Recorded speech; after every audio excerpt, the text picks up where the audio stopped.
They say money can't buy happiness, but in a world overrun by vengeful spirits, it's the only thing that can buy your life. So our protagonist Chen Mu, to escape from his dog-shit life, decided to rob the Nether Bank. However, everything did not go as he planned. After robbing the bank, all the vengeful spirits started chasing him. He ran as fast as he could to escape, sweat dripping down his face as he ran. Just as he was looking away, too scared to look back, a glowing red projection appeared ahead of him, warning him to turn left and not jump out of the window, reminding him to obey the rules. He glared at it with frustration and shouted that he had already robbed a bank. What rules was he supposed to follow now?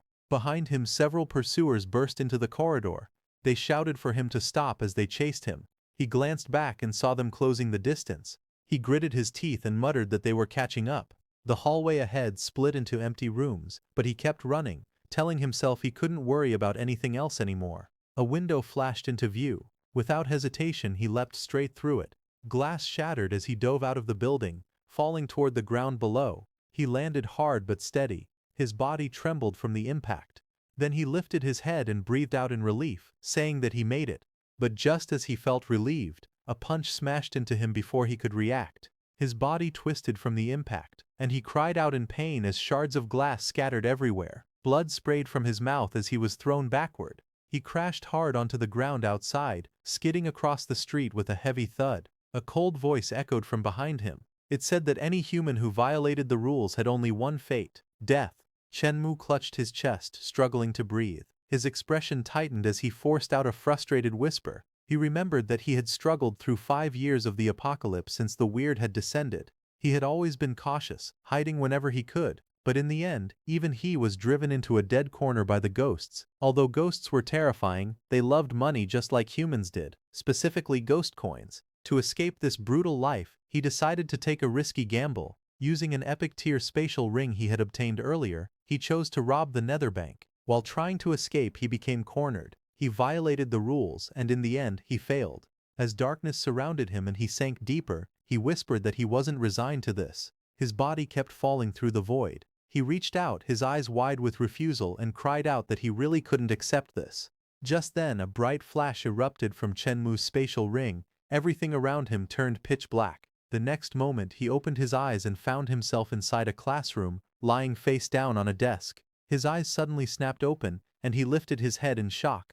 He slowly rose from his seat, staring at his own hands and the familiar classroom around him, and wondered if he had been reborn. Meanwhile, students whispered nearby. One boy leaned forward and whispered urgently that a weird scenario had already appeared in their city. Another explained that anyone who violated the rules would face severe punishment, maybe losing an arm or a leg if they were lucky, their life if they weren't. Chen Mu froze, his eyes narrowing. A weird scenario appeared. His thoughts trembled. He wondered if he had returned to the exact moment when the weird apocalypse first began. A bead of sweat rolled down his cheek as his expression tightened. He wondered if he had to relive those terrifying days all over again. Just as he was thinking, Chen Mu suddenly jerked his head up and noticed that the spatial ring he had gotten in his previous life had also come back with him. And not just that, all the ghost coins from the Nether Bank he robbed were actually still inside. A slow smile spread across his face. Relief and excitement filled him as he realized that with this much money in this life, he could finally pull off something big.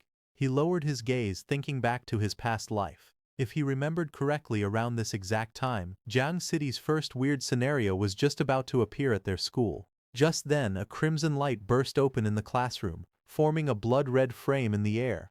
Inside it, a pale skull with octopus-like tentacles appeared, dripping dark liquid onto the floor. The floating message announced that the weird mission called Midnight Cafeteria was about to begin. The students froze as the red glow spread across the room. A girl stepped back in terror. Her eyes widened and she screamed, asking what the strange object in front of her was. The same skull emblem hovered near her chest, releasing another glowing red panel filled with distorted text. Another announcement formed above all the students. It stated that the chosen participants were to become waiters for the Midnight Cafeteria. It ordered them to reach the cafeteria before midnight, warning that lateness would not be forgiven. A final message repeated that the mission location must be reached before the clock struck 12. At another desk, a girl in a red dress stared at the red frame near her hands, her face twisted in fear as she shouted that it was a weird mission. Sudden shouting echoed from the hallway. Students rushed through the corridor shouting for help. Several boys ran at full speed, their expressions pale and filled with panic. One student yelled for everyone to run as the red glow continued to thicken around the school. Meanwhile, Chen Mu walked forward. He stopped beside a girl who sat trembling over her desk. Tears streamed down her face as her shoulders shook. She cried out that she didn't want to die yet, and begged to know if she could avoid going. Chen Mu looked down at her calmly. He advised her to follow the rules. He explained that although entering a weird scenario was dangerous, there was still a small chance of survival. He warned her that anyone who arrived late would be erased immediately. The girl stared up at him in silence, frozen and shaking. Chen Mu left the classroom and walked through the hallways as the red light pulsed over the walls. He remembered that this particular midnight cafeteria was considered a blue-chip stock among weird missions, something extremely valuable later on. A faint smile curved across his lips. He stated that conquering the apocalypse would start by buying it. Meanwhile, the message declared that midnight was approaching. Any waiter who was late would be erased. The countdown began, followed by the command to commence erasure. Two students sprinted desperately toward the mission location. Panic filled their faces as one of them screamed in fear. The scene shifted to the front of the cafeteria building, drenched in red light. Black crows circled above as a small group of students gathered at the entrance. They stood silently beneath the ominous glow. One girl let out a shaky breath, saying it was so scary. The others watched the entrance with tense expressions. Suddenly, the red-haired girl reached out toward Chen Mu, as if trying to cling to him. Chen Mu slapped her hand away in an instant, pushing her back. He asked her who she was. His expression stayed firm as he warned her not to try latching onto him. The red-haired girl's face flushed with anger. She clenched her fists, shaking as she tried to respond. Just then, a violent burst of red energy exploded inside the cafeteria entrance. A commanding voice cut through the air, ordering silence. From the glowing vortex, a woman in a black suit and skirt rose into view. She introduced herself as the manager of the midnight cafeteria and announced that there were 3 rules. The first rule: anyone who came to spend inside the cafeteria was a distinguished guest. All staff had to satisfy the guest's demands unconditionally, even her own. The second rule: if any player damaged any cafeteria items, they would be punished. The third rule: leaving the cafeteria during working hours was not allowed. After explaining the rules, the manager took all the players inside the cafeteria. The group of students stood together as the doors closed behind them. The manager stepped forward and spoke politely to the hidden figure at the table, apologizing for the wait and addressing him as a distinguished guest. A harsh voice came from the shadows, asking what they were dawdling for. He shouted for them to hurry up and come over. One of the girls gasped in fear. She trembled as she let out a sharp scream. Her panicked cry echoed again, louder this time. The manager snapped at her, yelling for her to shut up. The girl quickly covered her mouth, shaking as she stepped back. The manager bowed apologetically toward the unseen guest. She said she was sorry and promised to handle the situation immediately. 2 suited staff members moved in from behind and grabbed the frightened girl by the arms. The manager pointed forward and ordered them to take her away. The 2 staff members answered at once, agreeing to the command. The man with spiked hair narrowed his red eyes and gave the next order. He told them to serve the dishes. A moment later, a row of strange steaming dishes was placed on the floor. Chen Mu and the others stood around them as a girl told the distinguished guest to enjoy his meal. The spiked-hair guest leaned forward and bit into a purple, slime-covered creature. Green liquid dripped from his teeth as he chewed loudly. The red-haired girl covered her mouth, disgusted. She asked what he was eating and said it looked disgusting. Tears formed in her eyes as she turned away, trying not to vomit. The guest pointed at her with a wide grin. He ordered her to come over and wipe his mouth clean. The girl froze. She shook her head and whispered that she didn't want to. The red-haired girl grabbed Chen Mu's sleeve in a panic. She pleaded with him, shouting for him to hurry up and help her. Chen Mu glanced sideways at her. He asked why he should go, reminding her that the monster had called her, not him. Frustration twisted across her face. She clenched her teeth and cursed under her breath. A moment later, she forced herself to step toward the guest. Her hands trembled as she held up a cloth. She asked if what she was doing was okay. The spiked-hair guest leaned back with a pleased expression. He handed her a ghostly purple bill and said she had done very well. He told her that the money was her tip. The girl stared at the bill in surprise, lifting it with both hands. A smile slowly formed on her face as she asked if it was really for her. 2 girls stood beside her. One of them leaned forward in surprise and shouted that the bill was actually ghost coins. The girl in the school uniform explained that ghost coins were extremely precious. She said they were valuable enough to make the weird show mercy. The green-haired girl added another story. She said she had heard a tycoon once spent $1 million just to buy 10 ghost coins. She pointed upward with a proud expression. She said she didn't expect this ghostly customer to casually give out 10 ghost coins as a tip. The red-haired girl turned toward Chen Mu with a smug smile. She told him it was a good thing she didn't let him take the opportunity. He must be dying of regret now. Across the room, the spiked-hair guest finished eating. He tapped the empty plate and asked them to take it away. The girl quickly stepped forward, smiling as she lifted the plate and told the guest there was no problem at all. As the red-haired girl carried the empty plate away, a foot suddenly hooked around her ankle. Her heel slipped out of balance and she fell to the ground. She hit the floor hard, sliding across the tiles. Shock filled her eyes as she looked back toward the table.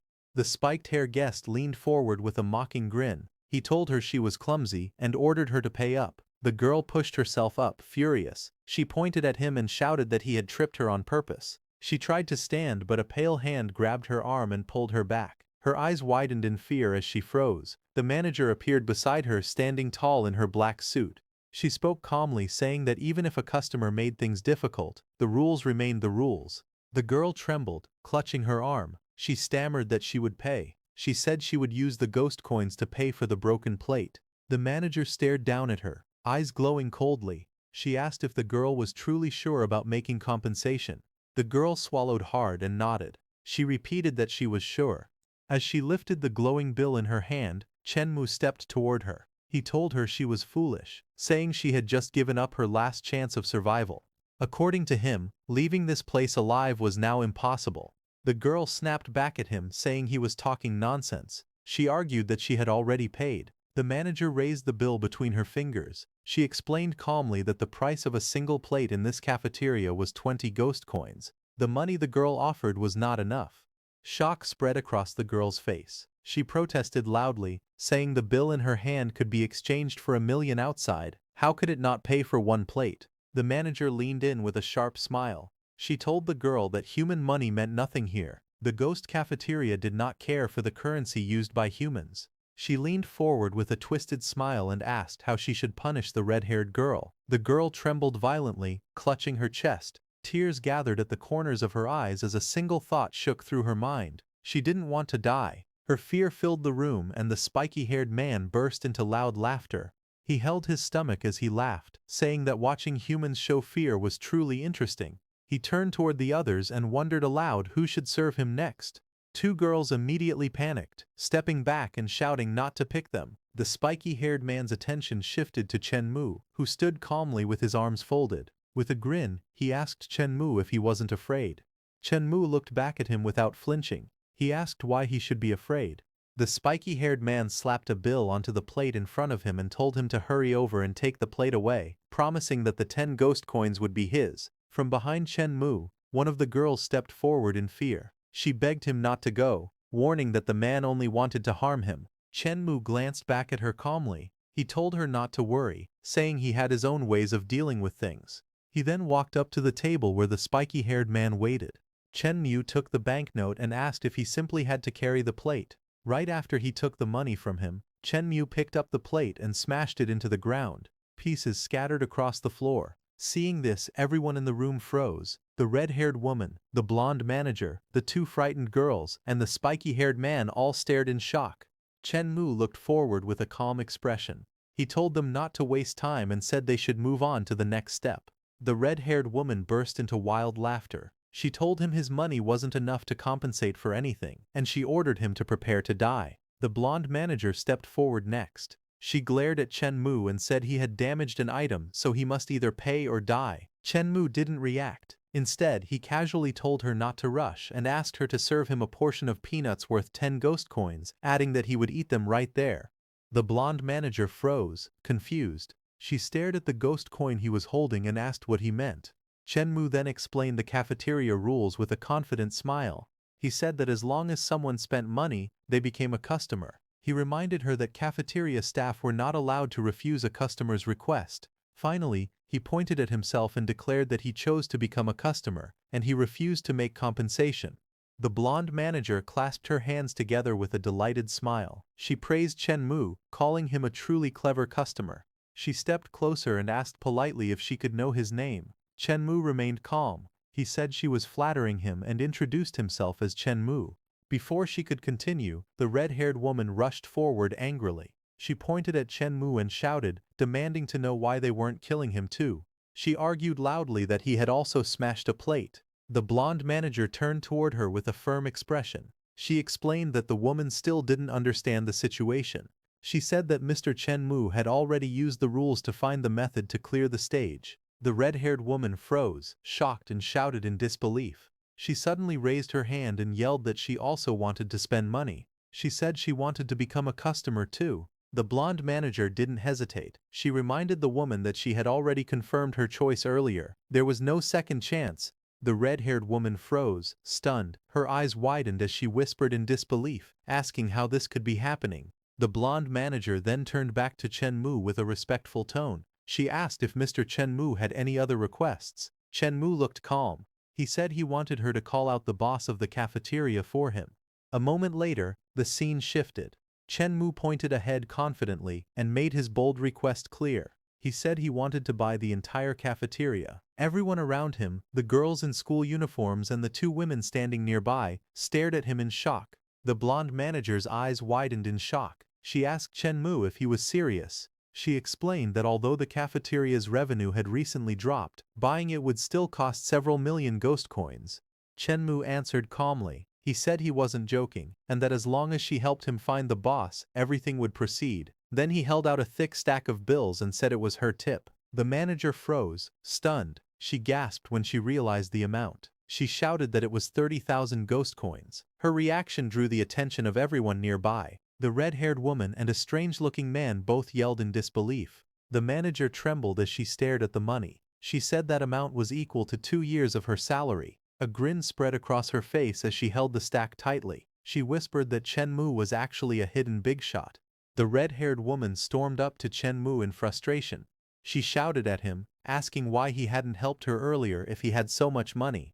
Chen Mu looked at her calmly. He told her they weren't related in any way, and there was no reason for him to pay for her mistakes. Before she could argue, the blonde manager stepped forward respectfully. She told Chen Mu to wait a moment, saying she would call the boss right away. Chen Mu nodded with a relaxed smile. He said there was no problem and that he would wait right there. As he smiled, the blonde manager turned toward the red-haired woman. Her expression darkened. She told the woman she had violated the rules and must accept the punishment. The red-haired woman froze, fear rising in her eyes. She reached out desperately toward Chen Mu. Her voice shook as she cried out, saying she had been wrong. Chen Mu stood still, watching her without emotion. She collapsed to the ground, dragging herself forward on her elbows. Tears streamed down her face as she screamed that she didn't want to die. She begged him to save her. The blonde manager grabbed her by the arm. The woman continued screaming for help as she was dragged away across the floor. The manager's red eyes glowed with cold amusement while pulling her toward the back. A moment later, the spiky-haired man stepped up beside Chen Mu. He forced a nervous smile and called Chen Mu Big Brother. He asked him not to take what had happened earlier too seriously, explaining awkwardly that he had simply drunk too much. Chen Mu turned toward him with a sharp expression. Without hesitation, he told him to get lost. The spiky-haired man trembled as he backed away from Chen Mu. He repeated nervously that there was no problem, nodding over and over. In a panic, he turned and ran toward the exit. He shouted that he was leaving right away. A girl near the doorway stepped aside in shock as he sprinted past her. Chen Mu watched him go, then turned to the two girls nearby. He calmly ordered them to sit down. Both girls froze, startled. They quietly took their seats at the table. Confused, they wondered why they were acting so tense when they were supposed to be on an extremely dangerous, weird mission. The two girls exchanged uneasy looks. One of them whispered that the entire atmosphere seemed to change whenever it involved Chen Mu. Just then, the blonde manager looked up and called out to her boss. She introduced Chen Mu. A dark figure with sharp eyes and a twisted smile stepped out from the swirling red mist. He looked directly at Chen Mu and spoke chillingly, asking if he was the one who wanted to buy his midnight cafeteria. Chen Mu faced the boss without hesitation. He confirmed calmly that he was indeed the one who wanted to buy the cafeteria. The boss stepped back with a confident grin, his tone smooth and calculating. He told Chen Mu that he had a sharp eye, saying he should be able to see the cafeteria's value as well. Although the Midnight Cafeteria's revenue had dropped recently, its scale and location were still unmatched. Chen Mu listened quietly, then nodded. He agreed, saying he was also very optimistic about the cafeteria's future development. At that moment, a thought stirred in Chen Mu's mind. He remembered his past life. Back then, the Midnight Cafeteria had struggled early on, but later, it suddenly rose to become one of the top hotels in the entire weird world.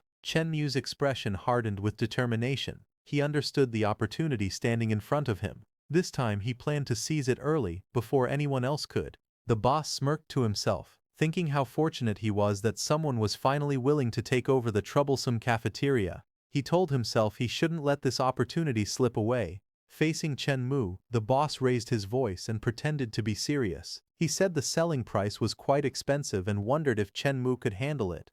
Chen Mu didn't hesitate. With a calm smile, he told the boss to name his price. Hearing that, the boss lifted one finger. He announced boldly that for 7 million ghost coins, the entire cafeteria would belong to Chen Mu.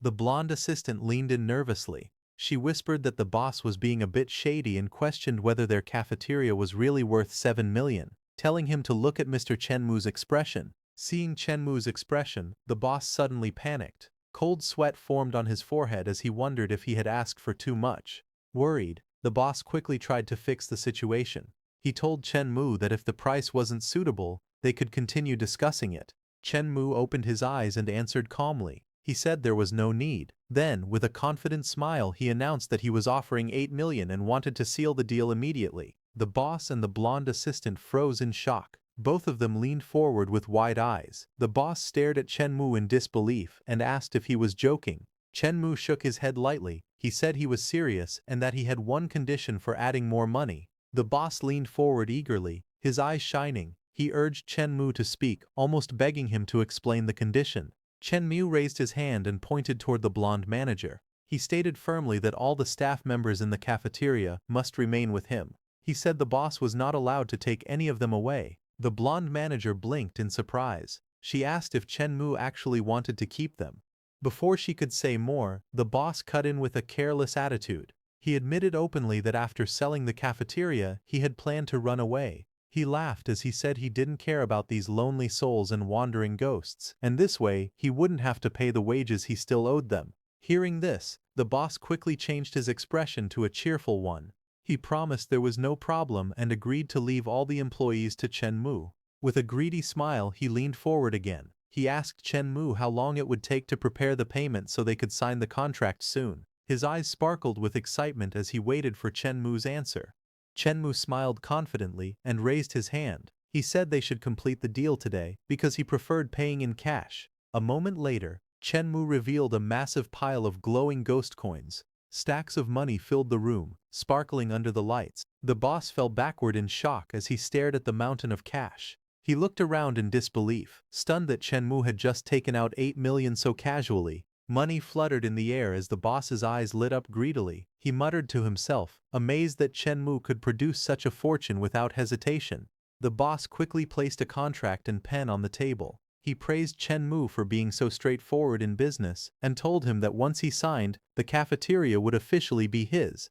Chen Mu leaned over the document and began signing it. As he wrote his name and finished signing, a sudden purple glow surged from the contract. Energy wrapped around his hands, rising like flames. The boss waved happily, completely unfazed. He told Chen Mu not to worry. He explained that this was the power of the rules, and once the contract was signed, Chen Mu would become the official boss of the cafeteria. He added that no one including himself could forcibly take the cafeteria away after this. Chen Mu looked down at his hand as the light pulsed warmly. A smile formed on his face, and he said he could feel it. In the next moment, Chen Mu's mind connected with something deeper. He realized the cafeteria had formed a bond with him, just like the spatial ring, and from that day onward, the rules of the cafeteria would be set by him.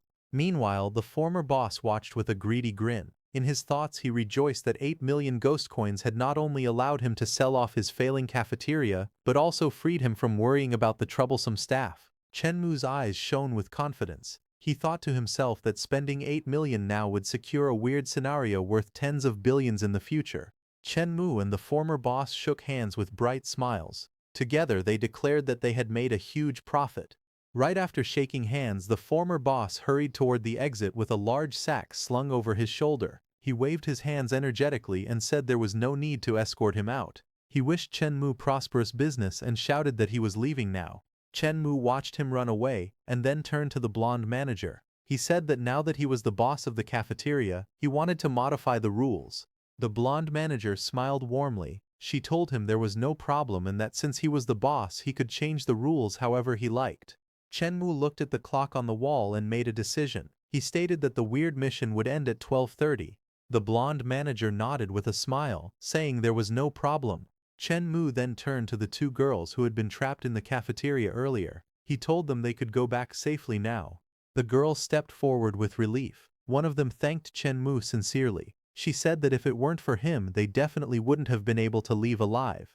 Chen Mu then looked back at the blonde manager. He instructed her to gather all the staff because he wanted to hold a meeting in 10 minutes. The manager smiled brightly and nodded. 10 minutes later, all the cafeteria staff gathered together, chefs, servers and even a creature in a pink apron, standing in a line as Chen Mu faced them. Chen Mu introduced himself. He told them that their previous boss had sold both the cafeteria and all of them to him. The staff listened quietly as Chen Mu continued speaking. He announced that from that day onward he was the new person in charge. The group lowered their heads with dull expressions. One of them muttered that it didn't matter who the boss was. Another added that they were just beasts of burden anyway. Chen Mu looked at them and spoke firmly. He said he knew their former boss owed them half a year's wages, but he was different. Chen Mu stepped forward and placed his hand over the glowing stack of ghost coins. He announced that he would pay all the back wages and said Manager Lee would hand them out shortly. The bright purple light shimmered across the room, drawing every worker's attention. The staff crowded together, their eyes shining. One of them shouted excitedly that there were so many ghost coins. Another told him to stop yelling, saying he wasn't blind. Someone else whispered that it had to be at least hundreds of thousands. Chen Mu looked at the group and continued. He told them that as long as they kept working for him, he guaranteed their wages would always be paid on time every month. The staff burst into cheers. Some threw their fists into the air. One shouted how great it was. Another said he could finally save money to get a wife. Someone even shouted that Chen Mu was his god. Watching their reactions, Chen Mu smiled quietly. He thought to himself that such a small amount of money had earned him such deep gratitude. In his mind he noted that he should really thank the previous boss for leaving things in this state. Chen Mu waved goodbye to the cafeteria staff as he stepped outside. The workers stood together at the entrance, smiling and calling out, telling him to take care. As he walked away his expression became more serious. He thought about his situation. Even though clearing the midnight cafeteria had given him a boost from the scenario's power, his strength was still only at the ghost soldier tier. If he ran into a higher level weird, he knew he would not be able to escape death. Standing alone under the red-tinted sky, Chen Mu looked around the empty street. He told himself he needed to get some kind of life-saving equipment as soon as possible. Just then, a purple taxi suddenly pulled up beside him.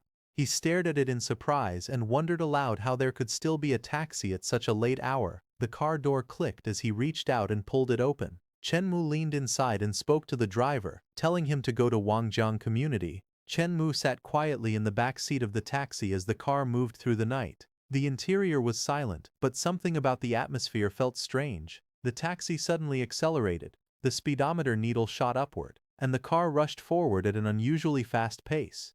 Chen Mu looked out the window, watching the scenery blur past. He wondered why the driver was going so fast when there were hardly any cars on the road at this hour. To him the speed felt excessive. As he sat there, he noticed another detail. It was the smell of blood. Chen Mu's expression sharpened. He looked toward the car door and spotted a red shape smeared across the window. It was a bloody handprint. Seeing it confirmed his suspicion that something was definitely wrong with this taxi. A cold thought crossed his mind. He realized he had unknowingly stepped into another mobile weird scenario. This time, it was the Nether Taxi, a mobile weird scenario known for dragging passengers into deadly situations. Inside the taxi, Chen Mu remained calm as he thought about the dangers humans faced in the weird apocalypse. He explained to himself that there were three major threats. First, he recalled the dangerous missions, scenarios like the Midnight Cafeteria. Anyone chosen for those missions had to struggle to survive and complete the task. Next came the second threat, malicious ghosts disguised as regular people. These ghosts acted normal on the surface but secretly lured unsuspecting humans into terrifying scenarios. Then came the third threat, the most dangerous of all. It was the kind where a person didn't even realize they had entered a weird scenario, like someone walking casually down an alley, completely unaware that the air around them was already twisting into something unnatural. By the time someone realized what was happening, it was usually already too late. By then, escape was impossible. Inside the taxi, Chen Mu remained composed. He recalled knowledge from his past life. He knew the rules of the nether taxi. As long as a passenger had enough ghost coins to pay the fare, they could leave safely. If someone had no money, they needed to jump out of the taxi before it began accelerating. But if someone was both careless and broke, and accidentally rode the nether taxi, they would end up becoming food for the ghost. Chen Mu's eyes sharpened. Despite the danger, he understood the benefits. He thought about how the roughest storms bring the best rewards. The nether taxi was incredibly fast and acted as a powerful mode of transportation. While inside it, passengers were also protected from other ghosts. A confident smile formed on Chen Mu's face as he considered the advantages. He looked out the window and thought to himself that he had to find a way to obtain this car. The nether taxi's value was simply too great to ignore. A moment later, the purple taxi sped through the night and arrived at its destination. A sign outside read Wangjian Community Entrance as the car drifted to a stop. Inside, the skeletal driver slowly turned his head, green eyes glowing. He told Chen Mu they had arrived and demanded the fare, 10,000 ghost coins. Chen Mu's eyes widened. He exclaimed that 10,000 was far too expensive. The skull-faced driver leaned closer, his voice turning cold and threatening. He warned that if Chen Mu didn't have money, then he shouldn't blame the driver for becoming nasty. Chen Mu sat calmly in the back seat, a faint smile forming as he studied the skeletal driver. He remarked that a driver who could race down the road at such incredible speed without eyes was truly worthy of being called a veteran. The skull-faced driver didn't appreciate the compliment. A cold light flickered in the hollow sockets as the bony finger pointed forward. The driver snapped angrily, demanding the fare and warning that anyone unable to pay should be prepared for death. Chen Mu didn't flinch. Instead, he lifted a hand with confidence, stopping the ghostly threat in its tracks. A single question escaped his lips. Who had claimed payment was impossible. In the next moment, a heavy bundle of glowing ghost coins slammed down on the seat with a sharp sound. Purple light burst outward from the stack, proving its authenticity. Chen Mu leaned back slightly, challenging the driver with calm certainty. He declared that the money was right there, and the only question remaining was whether the driver dared to accept it. The ghost driver stiffened. Beads of ghostly sweat traced down the cracked skull as disbelief spread across the bony face. The driver was stunned that this young passenger actually possessed 10,000 ghost coins. Finally, the skeletal driver spoke again, repeating the rules that governed the nether taxi. As long as the fare was paid in full, the passenger was guaranteed the right to leave safely. The skeletal driver sat stiffly as Chen Mu's voice continued. Chen Mu pointed out that the driver had deliberately shifted his body to block the taximeter, hiding the real fare. Because of that, the true price couldn't be seen, allowing the driver to quote a sky-high number meant to scare the passenger into panic. Chen Mu leaned back with a calm, confident smile. He explained that the driver had been certain no passenger would carry 10,000 ghost coins. If the passenger failed to pay, the driver could then justify devouring the victim without breaking the scenario's rules. Across the seat, the skeleton's expression turned uneasy. A silent thought echoed within the hollow skull. The apocalypse had only begun a month ago, yet this young human seemed to know every rule of the scenario as if memorized long ago. Chen Mu remarked that the driver truly had a black heart. The cost was obviously 10 ghost coins, yet the driver had tried to demand 10,000. The skeleton clicked his teeth together in annoyance. With a huff, he told the passenger to pay and leave, insisting there was no need for further chatter. Chen Mu held the glowing stack of ghost coins between his fingers, lifting it lightly as purple light shimmered across the taxi interior. He told the skeletal driver not to rush and asked if the ghost coins were tempting, if they were wanted. The skeleton's eyes locked onto the shining bills. A faint tremble ran through the bony jaw as the driver asked whether those coins would actually be given away if desired. Chen Mu responded with a bright, confident smile. He even offered to add another 10,000 on top. The skeleton froze in confusion, unable to understand the intention behind such generosity. Chen Mu leaned forward slightly, still smiling. He explained that the full 20,000 ghost coins would belong to the driver as long as a certain condition was agreed upon. He added that even more coins would arrive every month in the future. The skeletal driver's jaw moved slowly as he stared at the offer. A single question emerged from deep within the hollow skull: what condition? Chenmu sat comfortably in the back seat, his expression calm and confident. With a light smile he stated his condition. The skeletal driver was to become his exclusive driver, available anytime on call whenever needed. He added that good performance would even earn an extra bonus. The skeleton stared at him in stunned silence. A troubled thought rose inside the ghostly mind. Working non-stop as a taxi driver normally earned only 3,000 a month, yet this young man casually offered 20,000 with a wave of his hand. The difference felt unbelievable. Chenmu then snapped his fingers. A sharp sound echoed through the taxi, and several glowing stacks of ghost coins materialized, piling up one after another. Purple light filled the space as the money shimmered like treasure. The skeleton's eyes lit up, literally turning into glowing dollar signs. Ghostly excitement spread across the bony face as floating bills drifted through the air. Overwhelmed by the offer, the driver shouted his acceptance on the spot. Chenmu spoke with a relaxed smile and told the skeletal driver to sign the contract. Starting tomorrow, the ghost would officially become his exclusive driver. In the next moment, the skeleton respectfully presented a phone on top of the signed contract. With great sincerity, he explained that the phone should be kept close. He promised that the moment a call was made, he would appear within 5 minutes without fail. Inside the taxi, the skeleton's thoughts were brimming with determination. Such lavish spending from Chenmu made the ghost feel that this employer must be treated with the utmost care, and under no circumstances could he be allowed to slip away. Chenmu reviewed the contract, nodded with satisfaction, and issued one more instruction. He told the driver to return the next morning at 10 o'clock to pick him up at the same location. The skeletal driver straightened his back, glowing with enthusiasm. With a hand pressed over his chest, he assured his new boss that reliability was his strongest trait. His voice rang with confidence and loyalty, eager to prove his worth. The next morning, sunlight spilled across the quiet street, warming the buildings and casting soft shadows under the trees. Inside a small apartment, Chenmu stepped out with a slice of bread in his mouth, preparing for the day ahead.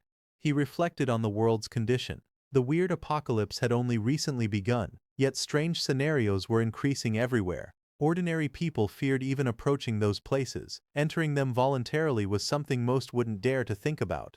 Chenmu, however, viewed things differently. He believed this era of chaos presented a rare opportunity, one that could help him reach the pinnacle of life and secure an unshakable position. Still, he understood his own limits. With his current strength, he couldn't challenge scenarios that required overwhelming force. Then an idea struck. A memory surfaced. There was a place nearby, the Mist Museum.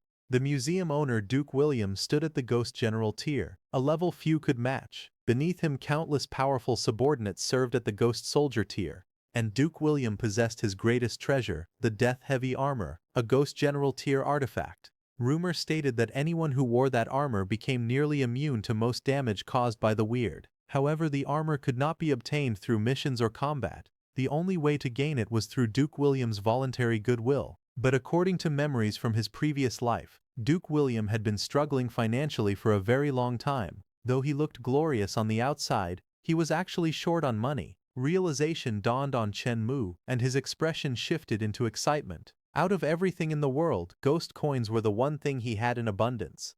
Just then, a sharp chime rang out through the apartment as the doorbell lit up repeatedly. Chenmu walked over and opened the door. Standing outside was a well-dressed skeleton in a tuxedo and red bow tie. Chenmu expressed mild surprise, noting how punctual the visitor was. The skeleton replied calmly that punctuality was the most basic standard for an exclusive driver. The skeletal driver then lifted a bag and a drink, explaining that Chenmu likely hadn't eaten breakfast yet, so food had been bought along the way. Chenmu accepted it with a simple thanks.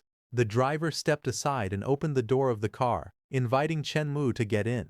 While holding the door open, the skeleton chuckled, saying that serving well was the best way to ensure a generous bonus. Once inside the car, Chenmu looked ahead with a thoughtful expression.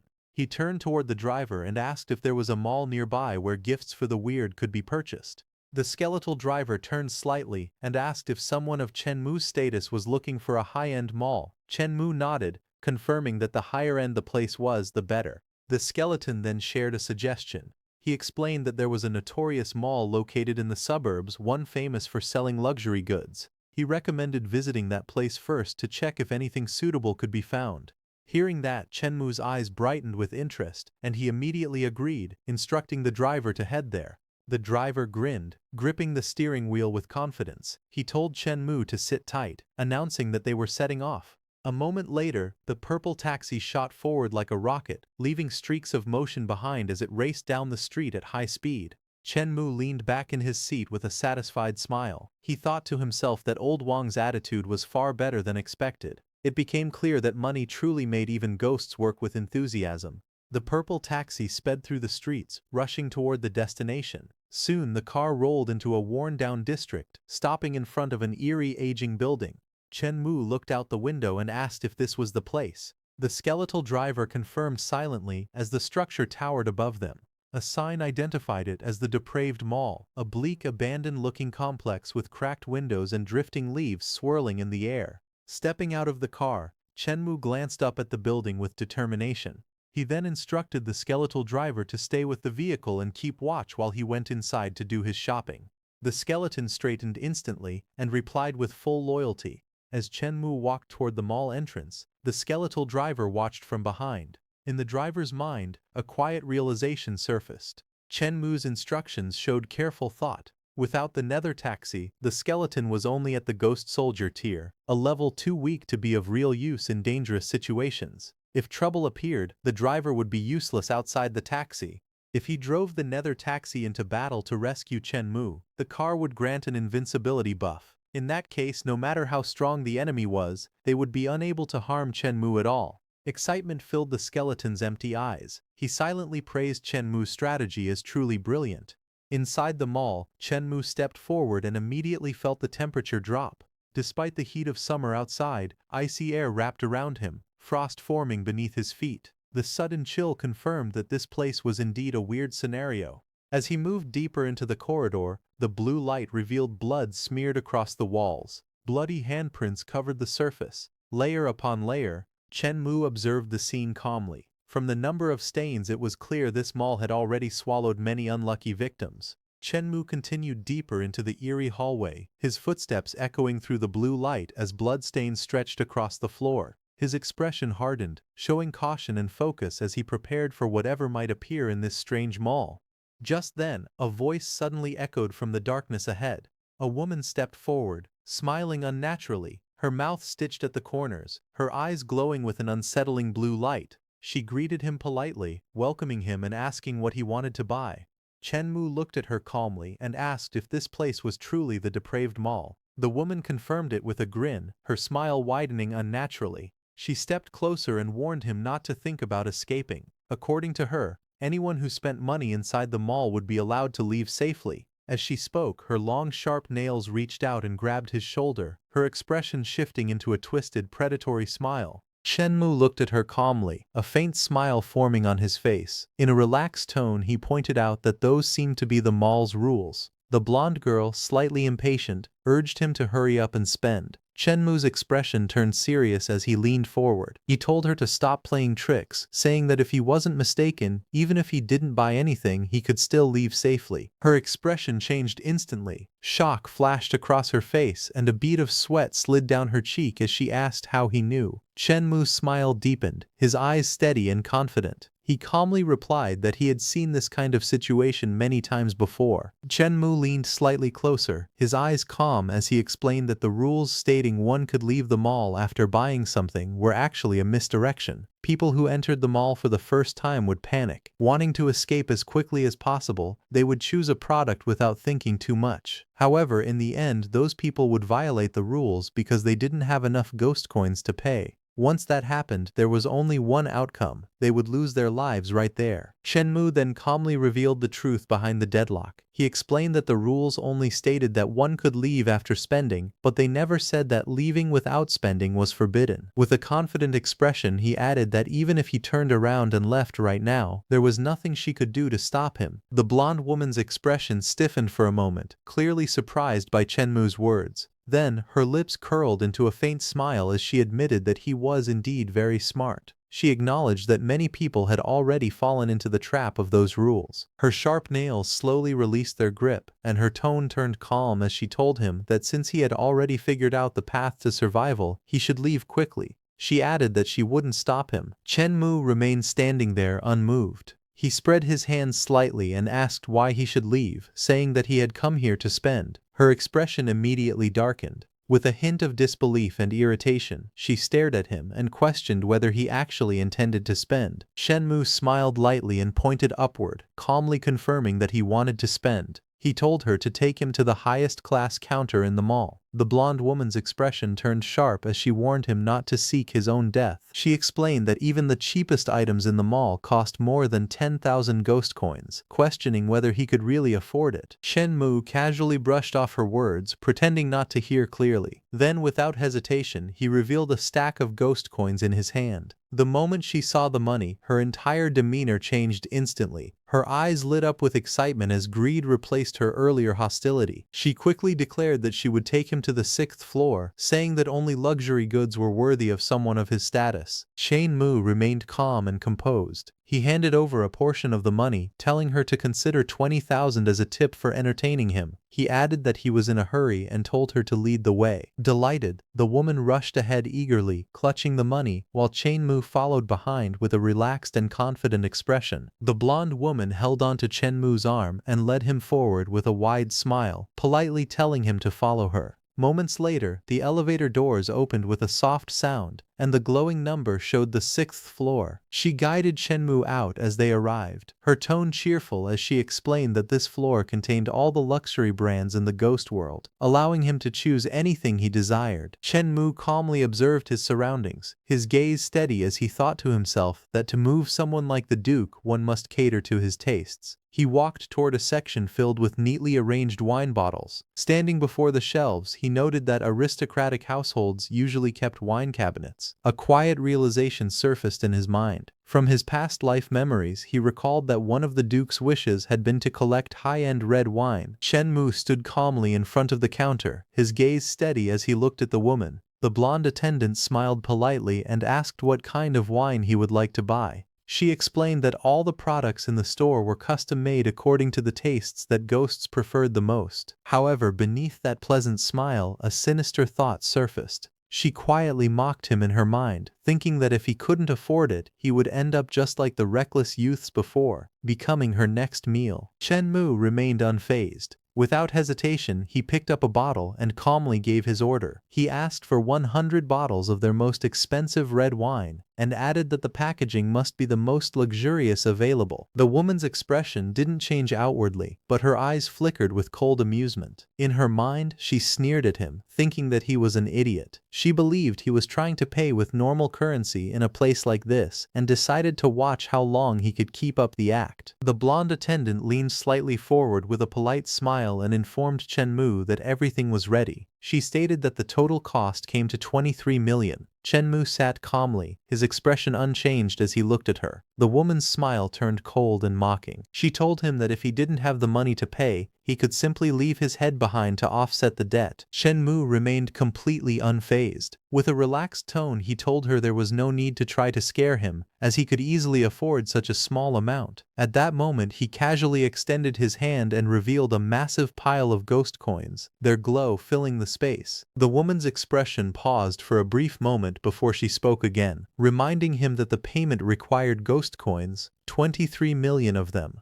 Chen Mu's lips curved into a faint smile. Holding the stack of ghost coins in his hand, he looked at her calmly and asked what she thought he had been giving her all this time. The blonde woman stared at the pile of ghost coins in her hands, her eyes trembling with disbelief. Her voice shook as she exclaimed that it was impossible. The apocalypse had only descended for a month, yet Chen Mu somehow possessed such an overwhelming amount of ghost coins. She quickly began checking the money again, her movements hurried and nervous, making sure everything was real. Chen Mu sat calmly on the sofa across from her, his expression indifferent. He looked at her and asked if she had confirmed it. The woman swallowed and forced herself to remain composed. With a respectful tone, she told him to wait for a moment, explaining that for such a massive transaction, the manager needed to be present. Shenmue closed his eyes slightly, clearly impatient, and told her to hurry up, saying he had things to do. Without wasting another second, the woman turned and rushed away. As she pushed open the door, she quickly reported the situation, calling out to the manager that there was a customer downstairs who had just bought 100 bottles of high-end red wine in a single purchase. Inside the office, a red-haired woman wearing glasses sat calmly in her chair. Her sharp eyes glanced forward as she questioned whether the attendant had mistaken another foolish human carrying ordinary currency for an actual customer. The blonde woman quickly stepped forward and respectfully explained that she had already verified it. She said that 20 million ghost coins were sitting downstairs and urged the manager to come and see it for herself. Hearing this, the manager's expression shifted slightly. Curious, she moved toward the door. Peeking from the side, she caught sight of the glowing pile of ghost coins beside Shenmue. A moment of shock flashed across her face as she realized it was real ghost currency. However, in the very next second, her demeanor completely changed. She adjusted her clothes neatly, her expression turning elegant and composed, a confident smile forming on her lips. Without hesitation, she walked out to meet him. Standing before Shenmue, she bowed slightly with a polite and respectful attitude. In a calm and refined tone, she apologized for making him wait and asked how she should address him. Shenmue looked at the manager calmly and introduced himself, saying that his surname was Chen. The manager maintained her polite smile and respectfully addressed him as Mr. Chen. She informed him that he had already spent over 20 million and congratulated him on becoming the depraved mall's very first gold client. As she spoke, she presented a golden card in front of him. Before she could continue, Shenmue raised his hand slightly and stopped her. In a calm tone, he told her not to be anxious, explaining that he had not finished buying yet. The manager was momentarily stunned. A hint of confusion appeared on her face as she repeated his words in disbelief, wondering if she had heard correctly. Shenmue simply smiled, his expression relaxed and confident. He confirmed it casually, saying of course. Then, with a faint grin, he added that the 100 bottles of wine were only just the beginning. The manager maintained her polite smile and told Shenmue that if he had any other needs, she could introduce them to him one by one. Shenmue waved his hand casually, his expression calm. He told her there was no need for that trouble and instructed her to bring the most expensive jewelry in the shop. Hearing this, the manager froze for a moment. Then, in a sudden exaggerated reaction, her mind spun in shock. She stammered and quickly agreed, addressing him respectfully as Mr. Chen, while inwardly thinking that he was simply inhumanly rich. Moments later, she presented a dazzling crystal necklace. She explained that the necklace was worth 1 million ghost coins and that it was one of the most expensive pieces of jewelry in the entire mall. Shenmue glanced at it briefly, his expression unchanged.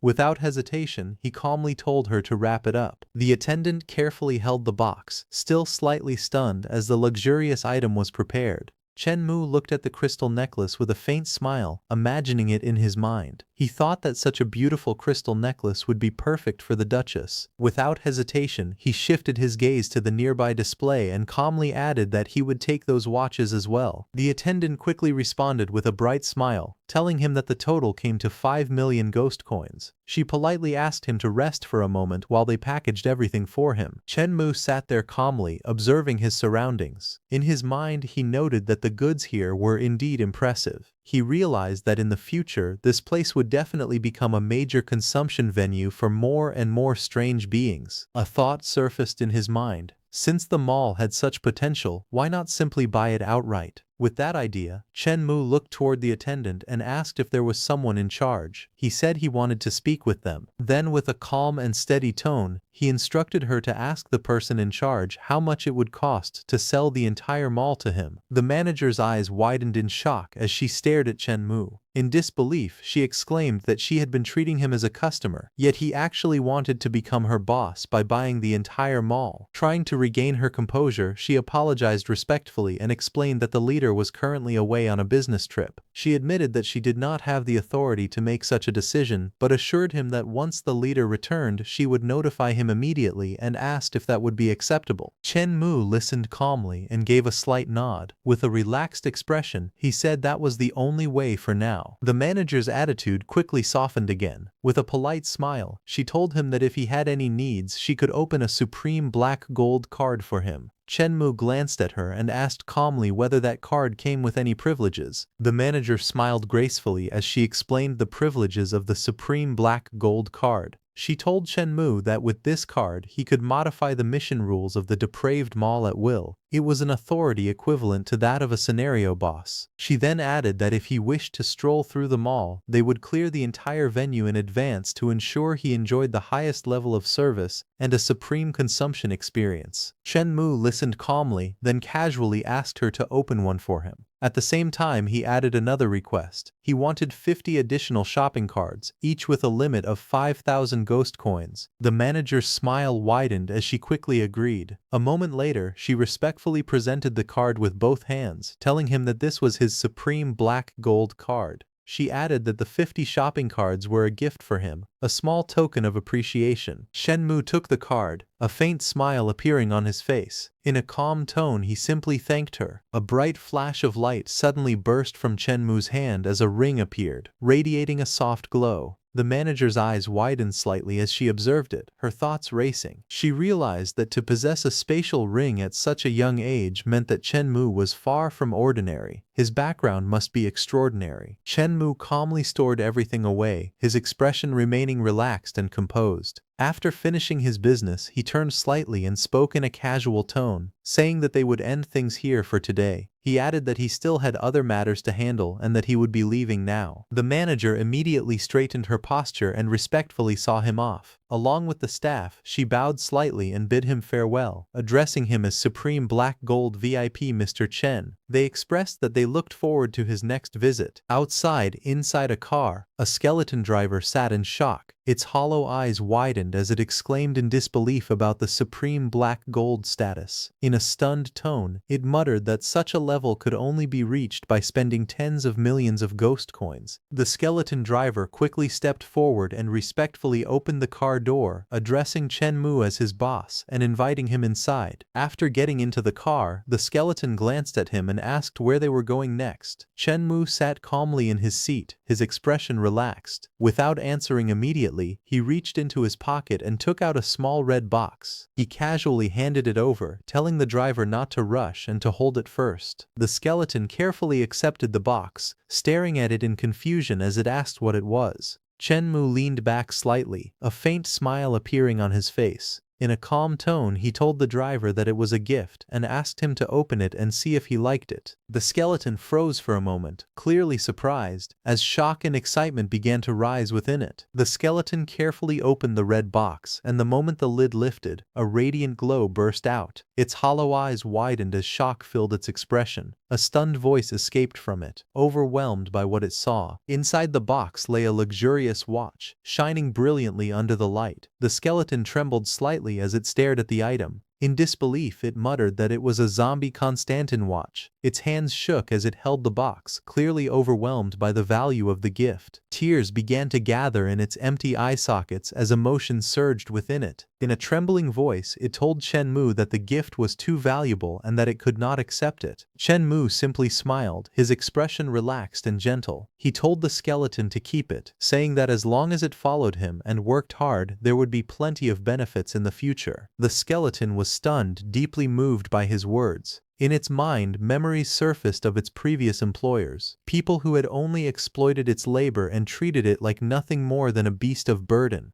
Compared to that past, the kindness Chen Mu showed now felt completely different. The skeleton stared at the glowing watch, its empty gaze filled with emotion as it reflected on everything. In its mind, a firm thought formed. It realized that Chen Mu was completely different from anyone it had served before. Not only was he kind-hearted, but he was also incredibly generous. Overwhelmed with gratitude, tears streamed down its hollow eye sockets. In a trembling yet determined voice, it declared that from now on, it would follow Chen Mu's lead in everything. Chen Mu smiled calmly, his expression relaxed. He told the skeleton not to get too excited and instructed it to take him to the Mist Museum. The skeleton immediately straightened up, its tone filled with energy as it responded that they would set off right away. Without wasting another second, the car roared to life. Tires screeched against the ground as it sped through the city streets, leaving dust swirling behind. The surroundings quickly blurred as the vehicle rushed forward, heading toward its destination. Inside the car, Chenmu's eyes narrowed slightly as a serious thought crossed his mind. Having already made so many preparations in advance, he knew that this time he had to secure the death-heavy armor no matter what. Moments later, the vehicle slowed to a stop. The skeleton driver turned slightly and respectfully informed Chenmu that they had arrived. Without hesitation, Chenmu stepped out of the car, his movements calm and composed. He then turned back slightly and told the skeleton to find a place nearby to rest. He added that he would call once he was done. The skeleton immediately agreed without any hesitation, responding with confidence that it would do as instructed. Chenmu stepped forward, his shoes tapping lightly against the ground as he moved ahead without hesitation. Not far from the entrance, a small group of people was gathered in front of a large imposing gate. They stood close together, clearly discussing something among themselves. As Chenmu approached, one of them noticed his presence. The man turned his head slightly, his eyes narrowing as he spoke, wondering if another one had come. The group's attention quickly shifted toward Chenmu, their gazes filled with curiosity and caution. One of them stepped forward and addressed him, asking if he had also received the mission notification. Another man beside him smiled faintly and suggested cooperation. He explained that working together would increase their chances of winning. However, Chenmu showed no interest and refused without hesitation. In his mind, betrayal and treachery were common in the apocalypse.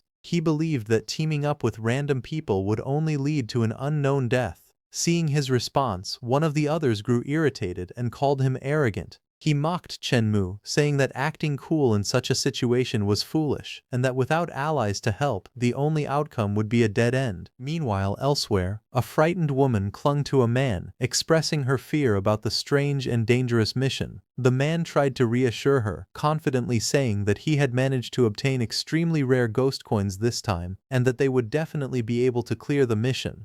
With a smug expression, he revealed that just to acquire 10 ghost coins, he had spent nearly 8 million, and he was counting on them to succeed this time. The woman looked at the man with teary eyes and clung to him, saying she had always known he was the best. She confessed that she liked him very much and begged him not to abandon her. The man smiled confidently and reassured her that as long as she listened to him, everything would be fine. He even promised that once the strange mission was over, he would get a divorce and marry her. Not far away, Chenmu watched the scene calmly. He thought to himself that he hadn't expected someone like that man to actually obtain ghost coins. Meanwhile, the couple leaned closer to each other, completely absorbed in their own world. Noticing the gaze, the man suddenly turned and snapped, asking what he was looking at. With an arrogant tone, he mocked him, asking if he had never seen a rich person before. But suddenly, a force surged forward, and the surroundings distorted as if space itself had shifted. In the next moment, a voice echoed in the air, welcoming them to the Mist Museum, explaining that they would act as guests and visit the family of Ghost General Duke William, who lived there in seclusion. The group was then guided forward, walking together toward a massive ancient structure. The atmosphere grew heavier with each step as they approached the towering doors. The voice spoke once more, politely inviting them to enjoy the banquet prepared by the Duke to their heart's content. Standing before the large gates, one of the young men reached out and knocked. The sound echoed sharply in the silent surroundings as they waited for what would come next. The massive doors slowly creaked open, revealing a dim and eerie interior. A figure stood inside, dressed neatly like a servant, but his glowing eyes gave away his unnatural presence. In a calm voice, he welcomed them, saying that new guests had arrived again and invited them to come in. He introduced himself as Roni, the Duke's butler. As he stepped forward from the shadows, an unsettling aura spread through the hall, making the atmosphere even heavier. Seeing him, two of the young men trembled in fear. One of them stuttered, asking if that was really a ghost, while the other admitted it was his first time seeing one. Behind them, the wealthy man grew nervous as well. Beside him, the red-dressed woman asked him anxiously if the creature would attack them from behind while they were entering. Trying to stay composed, he reassured the woman beside him, saying there was nothing to fear. He claimed it was just a minion and that it would not dare to do anything to them. So, one by one, everyone entered the Mist Museum. Seeing them, the butler clicked his tongue in annoyance and remarked that they were just like the previous group, rude and stingy. He criticized them for visiting Duke William without even bringing a gift. Just then he paused and noticed something unusual. His gaze shifted as he realized there was one more person present. Shenmue stood calmly, a faint smile on his face as he stepped forward. The butler looked at him coldly and questioned why he had not come inside yet, stating that he had no interest in wasting time on someone who was as good as dead. Unbothered, Shenmue calmly spoke, identifying the figure in front of him as Duke William's butler. The butler confirmed it, and, with a displeased expression, ordered him to hurry up and go wait in the hall instead of standing there like a statue. Shenmue calmly raised his hand and said that he had a gift he wanted to present. As he revealed it, a dazzling glow spread outward. Seeing it, the butler was instantly shocked. He recognized it at once. It was a spatial ring. With a polite smile, the young man explained that it was his first time visiting and apologized for the intrusion. He asked the butler to accept the small token as a gesture of respect. The butler's attitude immediately changed. He nodded with satisfaction and admitted that it was not bad, finally acknowledging that someone among them had proper manners. Shenmue smiled and added that he hoped the butler would like it, mentioning that he had been worried he might have chosen the wrong gift and caused offense. As the butler leaned closer and opened the box, his glowing eyes widened in shock as he stared at the item inside. He could hardly believe what he was seeing and wondered if it was a roll ghost watch worth 300,000. Still stunned, he looked at Shenmue and cautiously asked if he had taken out the wrong gift, saying that such an item should be meant for the Duke, not for someone like him, as he was merely a butler. Shenmue smiled warmly and shook his head. He explained that the gift was specifically for him. He praised the butler's loyalty, saying that he had spent half his life worrying and working for the Duke, and that such dedication earned his admiration. Hearing this, the butler's expression softened. He smiled with satisfaction and declared that he would accept the gift out of respect. With a confident tone, he added that although he was only a butler, he still held some authority. He assured Shenmue that he was welcome as their guest, and promised that with him around, he would make sure he could leave the Mist Museum completely unharmed. Shenmue smiled lightly and told the butler that he was too kind. In his mind, he felt satisfied, thinking that spending a mere 100,000 in exchange for a life-saving charm was completely worth it. As they walked together, the butler suddenly asked if the people who had just entered earlier were his friends and whether they required any special care. However, Shenmue told the butler that he did not know them. Hearing this, the butler nodded in understanding. He explained that there was still some time before the Duke's banquet. Before that, there would be a small game, and he politely asked Shenmue to move to the hall and rest for a while. Meanwhile, the others also gathered. Inside the grand hall, the red-dressed woman clung tightly to the rich man, trembling as she called out to Brother Hai, begging him not to let her out of his sight. Not far away, two young men stood watching, their expressions tense and uneasy. As they saw Shenmue in the distance, they were unable to believe what they were seeing, wondering how that kid had managed to become so friendly with the butler. Meanwhile, the butler politely served tea to Shenmue, offering it with respect. Shenmue accepted it calmly and thanked him. Watching from afar, the others grew even more frustrated. One of them clenched his teeth and muttered that it was no wonder the young man had acted so aloof earlier. He had already found a way in. He then whispered to his companion that they needed to rope him in somehow. Even if the young man had no real skills, he could still be useful, at the very least acting as a shield for them in danger. At that moment, the butler addressed the guests, informing them that the banquet was still being prepared. To help pass the time, he announced that Lord Duke had specially arranged a small game of hide-and-seek. Holding the glass in his hand, Shenmue's lips curled into a faint smile as he quietly remarked that it was finally coming. Soon after, the rules of the game were announced. The first rule declared that the game would last for 2 hours. During this time, no one was allowed to leave the first floor area, and anyone who violated this rule would be immediately obliterated. The second rule followed closely. Once the game began, the security guards would act as hunters, patrolling the exhibition hall. Anyone discovered by them would be executed without hesitation. Then came the third rule. Except for the walls and the floor, all stationary objects within the hall were considered part of the Duke's exhibits. Anyone who dared to move or touch them would face the Duke's punishment. After laying out all the rules, the butler calmly announced that the game was about to begin and wished everyone good luck. As the game began, the timer immediately started counting down from 2 hours. At that moment, the atmosphere suddenly turned freezing cold. A chill spread through the hall, and frost-like particles drifted in the air. The red-dressed woman looked around in fear, wondering why it had suddenly become so cold and whether a ghost was about to appear. Panicking, Brother Hai urged the woman beside him not to be afraid and suggested that they find a place to hide first. Nearby, another participant quickly realized a limitation within the rules. He noted that since they were not allowed to touch the exhibits, it meant they could not hide inside any furniture either.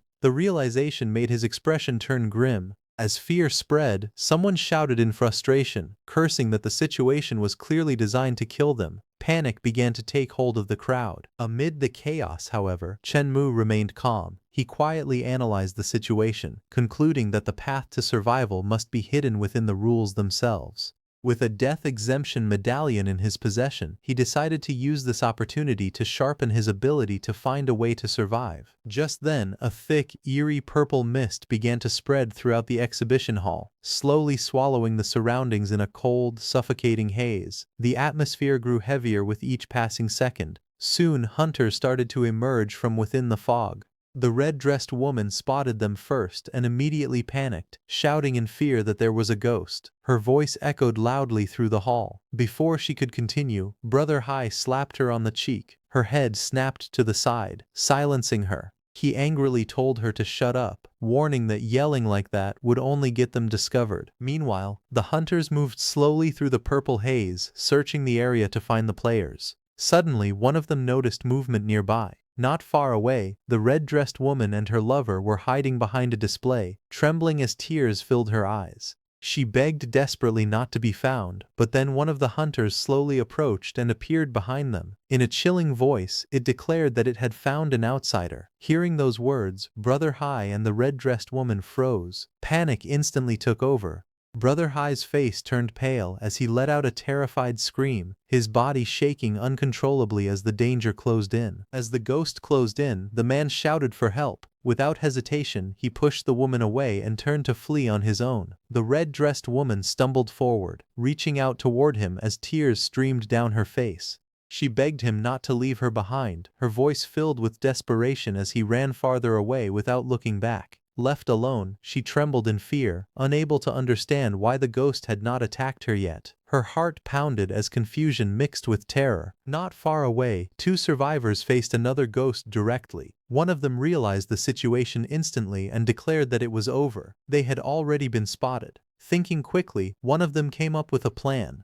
He told his partner to stall the ghost while he circled around to launch a sneak attack from behind. The other nodded, eyes wide, and said he understood, preparing himself for the desperate move. One of the boys stepped forward, shouting at the ghost to come at him if it had the courage. He rushed in and grabbed the ghost, yelling for his big brother to strike quickly, and hit it from behind with a stick. He struggled to hold it in place, desperate to make the plan work. But the ghost only mocked him, coldly telling him that the man he was trying to help had already run away long ago. Hearing that, the boy's face twisted in shock and anger. He shouted in disbelief, accusing Zhao Sang of betrayal, reminding him that he had once saved his life, yet was now abandoned without hesitation. Before he could react further, the ghost killed him. At that moment, Zhao Sang ran as fast as he could to save his life. With a cold and ruthless tone, he admitted that he had survived this long by being ungrateful and selling out his own brothers. Chen Mu stood calmly in the eerie hall, observing the surroundings as he spoke thoughtfully about the exhibits, objects that no one could touch and things that could not move. As he examined the situation further, a realization struck him. He understood that the path to survival was hidden within these strange rules. With a faint smile, he decided to test his theory. Glancing toward the nearby ghost, he thought to test it on him. Moments later, the ghost approached him and declared that it had found him, ordering him to stop struggling and die quietly. Unfazed, Chen Mu simply looked at it and responded calmly, inviting the ghost to come closer if it wanted to act. The ghost glared at him with glowing eyes and threatened that if he did not run it would kill him. However, Chen Mu remained completely calm. With a faint smile, he warned that if the ghost dared to touch him, it would be the one to die instead. Hearing this, the ghost was taken aback and questioned how such a thing could even be possible. Chen Mu then explained the rule clearly. According to the rules, anyone who touched an exhibit would be executed. Since all unmoving objects were considered exhibits, as long as he remained still, he himself would count as one. Standing there confidently without moving, he looked straight at the ghost and challenged it, asking if it still dared to touch him. The ghost was stunned, its expression twisting in disbelief as it realized that the young man had already figured out the rules in such a short time. Understanding that it could no longer use him to increase its performance quota, the ghost decided not to waste any more time. It turned away, thinking it was better to hurry and find other targets. As the ghost walked off, Chen Mu quietly watched from behind. Once it was gone, he let out a small breath of relief and admitted to himself that his guess had been correct. But just as he relaxed, a sudden touch landed on his shoulder. Startled, he froze for a moment before reacting in shock, wondering who it was. Behind him stood a calm attendant, holding a tray with a glass of tea. The man politely informed him that his tea was ready. Hearing this, Chen Mu let out a breath and covered his face, admitting that he had been startled. For a moment, he had even thought that his judgment about the path to survival had been wrong. The attendant then explained that the place was cold and damp. The Lord Butler had been worried that he might feel cold, so he had specifically sent a cup of hot tea to warm him up. Chen Mu accepted the glass with a faint smile and calmly replied that he understood, asking the attendant to thank the butler on his behalf. The attendant raised a hand and calmly conveyed another message, stating that the Lord Butler had also instructed that if he ever felt bored, he could quit the game at any time. Chen Mu remained relaxed, hands in his pockets, completely unfazed by the disturbance. With a calm expression, he replied that there was no need, as he had already found the path to survival. Meanwhile, the red-dressed woman, watching from the shadows, observed the scene with a serious expression. She admitted to herself that she had not expected the young man to be so formidable. A thought quickly formed in her mind. If she could latch onto him, she was certain she would be able to get out of this place alive. Without hesitation, she rushed toward him, her movements swift and deliberate. As she approached, her demeanor suddenly changed. With a trembling voice and teary eyes, she called out to him, saying he looked handsome and that she was afraid. Reaching him, she looked up pitifully and pleaded, asking if he could protect her. Chen Mu looked at the woman with a cold expression and told her that instead of trying to please him, she should go and find that fat guy. The blonde woman stepped closer, placing her hand on Chen Mu's chest. She looked at him with pleading eyes and softly said that he should not be so heartless, insisting that she could do anything. Chen Mu remained unmoved. With a calm but sharp tone, he told her to hurry and find a safe corner to hide, adding that he did not want his clothes to be splattered with her blood. From a distance, Zhao Xiang watched the scene. His expression turned dark as anger rose within him. He cursed bitterly in his heart, questioning why he had to risk his life and even sell out his own brother just to barely survive. While he struggled so desperately, Chen Mu was living so calmly, with a woman throwing herself at him. Zhao Xiang stepped forward with a friendly smile and said that Chen Mu seemed quite capable, suggesting that the two of them should team up. He quickly added that there was no need to worry, as he was someone who valued loyalty the most. Chen Mu glanced at him with a faint smile, clearly unimpressed. In a calm but mocking tone, he suggested that Zhao Xiang should team up with the woman instead, saying they could keep each other warm. Zhao Xiang's expression twisted slightly, but he forced a grin. Turning to the woman, he tried to persuade her, saying that since Chen Mu looked down on them, she should come with him instead. He even boasted that even if the sky were to fall, he would hold it up for her. Meanwhile, Chen Mu casually lifted a glass and took a sip, showing no interest in the situation. In his mind, he noted that Zhao Xiang was clearly determined not to help him. Hearing Zhao Xiang's words, the woman hesitated for a moment. After thinking it over, she finally decided to trust him this once. Just then, a faint sound echoed through the hall as footsteps approached, breaking the quiet atmosphere. Zhao Xiang suddenly reacted, his expression changing as he realized the situation. He turned to the woman and shouted that things were bad. The security guards were coming. Without wasting another second, he grabbed her hand and urged her to follow him quickly. Startled, the woman nodded and agreed without hesitation. The two of them immediately ran off together, disappearing deeper into the hall. From behind, Chen-mu watched them leave with a calm and indifferent gaze. In his mind, he coldly remarked that the woman was truly foolish. She had already been betrayed once, yet she still trusted others so easily. Meanwhile, the butler examined the watch on his wrist with great interest, admiring its fine craftsmanship and material. He remarked with satisfaction that it was truly a luxury item. At that moment, a servant approached respectfully and informed him that the tea had been delivered. The butler nodded slightly before asking if the security guards had been informed. He reminded the servant that Mr. Chen wanted things to go smoothly in the game, and they could not allow those fools to harm him. The servant bowed his head and reported that Mr. Chen had already found a way to survive. Hearing this, the butler was visibly surprised. He questioned how it was possible that the game had only just begun, yet Mr. Chen had already discovered a shortcut to clear the stage. After a moment, the butler calmed down and praised Chen-mu, saying that he was indeed very wise. He admitted that he had initially thought Chen-mu was simply being generous, believing he wanted to ease the game by using gifts to buy his own safety. However, he quickly realized that Chen-mu was both courageous and resourceful. With such qualities, there was no need to worry about whether he could survive such a low-level game. The butler let out a sigh, admitting to himself that he had judged a gentleman's generosity with a petty mindset. Realizing his mistake, he firmly decided that he would make friends with Chen-mu. Without hesitation, he gave orders, telling the servant to immediately serve Mr. Chen a fruit platter. He even instructed him to bring a chair and move the sofa he was sitting on directly over to Chen-mu. The servant quickly nodded and agreed, saying he would handle it right away. Soon, inside the first-floor exhibition hall, the servant approached Chen-mu respectfully and presented the fruit platter while Chen-mu sat calmly, observing everything around him. After a moment, Chen-mu asked how long it would take for the game to end. From nearby, the servant responded that there were only 10 minutes left. Chen-mu's expression remained calm as he thought to himself that the most dangerous moment had finally arrived. He understood that the ghosts would take advantage of the moment when players were most relaxed, striking down those who believed they had already escaped death. Not far away, a group of ghost-like figures moved. One of them warned another, asking if he had a death wish. He reminded him that Chen-mu was a distinguished guest personally designated by the butler, and if Chen-mu got hurt, they would all be in trouble. The other ghost nodded and suggested that they should hurry and find the remaining targets, mentioning that his performance quota had not yet been met. They quickly agreed and prepared to move. At that moment, a voice echoed through the hall like a broadcast, announcing to all players that 10 minutes remained until the game ended. Hearing this, Zhao Shang leaned closer to the woman and reminded her that he had protected her for so long. Now that only 10 minutes remained, he suggested that it was finally time for him to have some fun.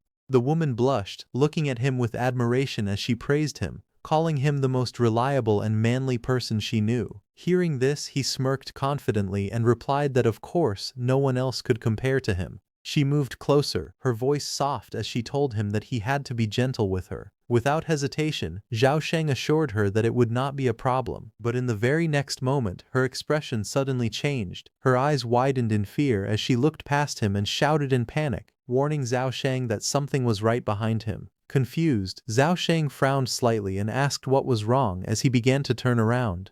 But before he could react, a horrifying figure appeared. A blood-stained skeleton loomed behind him, its hollow eyes fixed on them as it declared that it had finally found its target. In an instant, panic erupted. Zhao Sheng's expression twisted in shock as both of them screamed.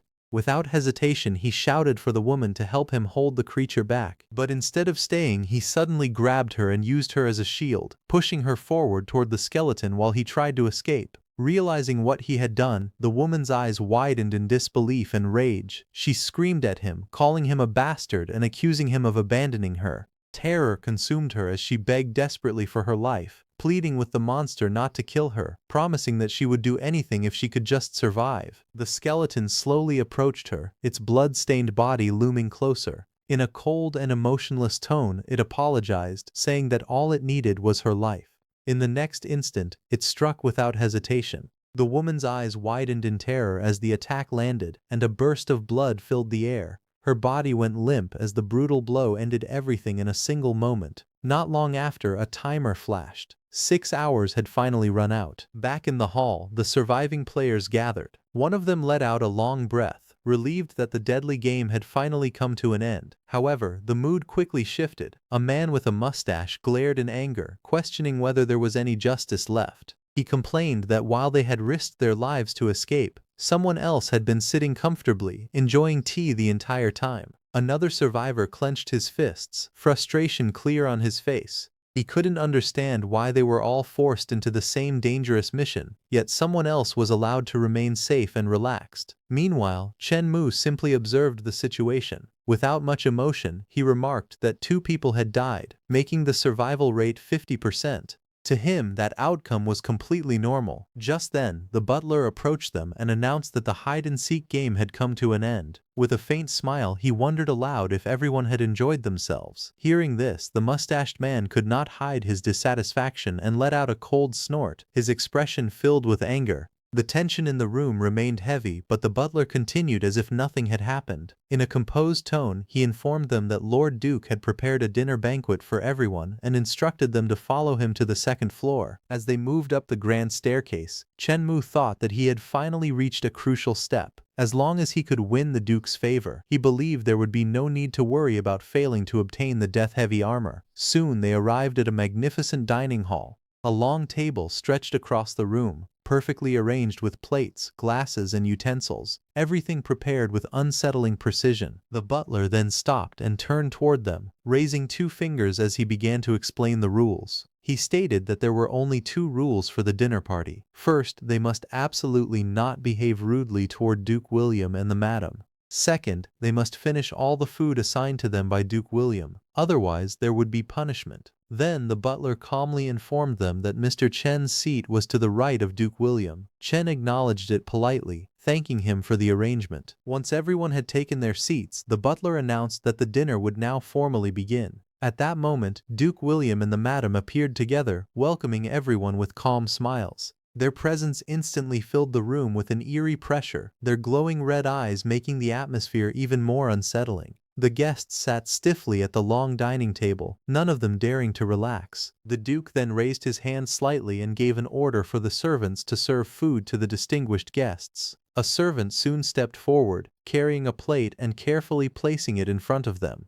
However, the moment the dish was revealed, one of the men couldn't hold back his reaction. He stared at the strange, unnatural food and exclaimed in shock that it wasn't something humans could eat at all. The chubby man stared at the plate in front of him, his face turning pale as a strange green vapor rose from the food. Covering his mouth in disgust, he blurted out in shock, questioning what kind of thing it even was. Sitting calmly at the head of the table, Duke William simply smiled. With a composed tone, he said that to show his sincerity, he would personally distribute the food to everyone. Before the situation could escalate further, Chen spoke up politely. He apologized for the interruption and said that he had prepared a small gift which he wished to present before the dinner began. Hearing this, the Duke's expression shifted slightly. A hint of interest appeared on his face. Then a pleased smile spread across his lips. He remarked that among so many people, it seemed there was finally someone sensible. Duke William's gaze sharpened as he noticed the item being presented. With clear interest, he questioned whether it was a spatial ring.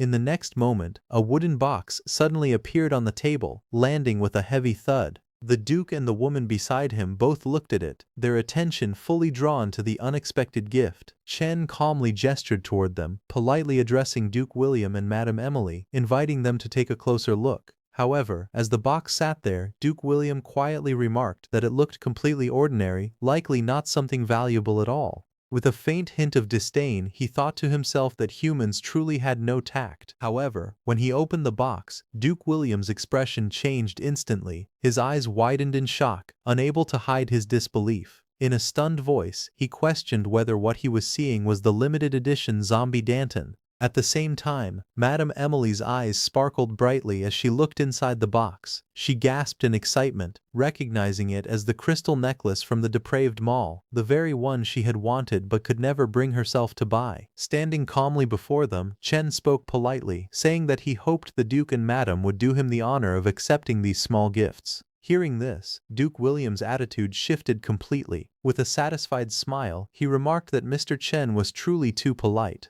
Turning to Emily, he instructed her to personally serve food to Mr. Chen as a gesture of respect. Chen responded with a light smile, accepting the arrangement without hesitation. In a calm and courteous tone, he said that he would trouble Madame Emily with the task. Madame Emily smiled gracefully and clapped her hands, instructing the servants to serve fruitcake to Mr. Chen. Hearing this, the mustached man was stunned. His eyes widened in disbelief as he watched the scene unfold, unable to believe that things could be handled in such a way.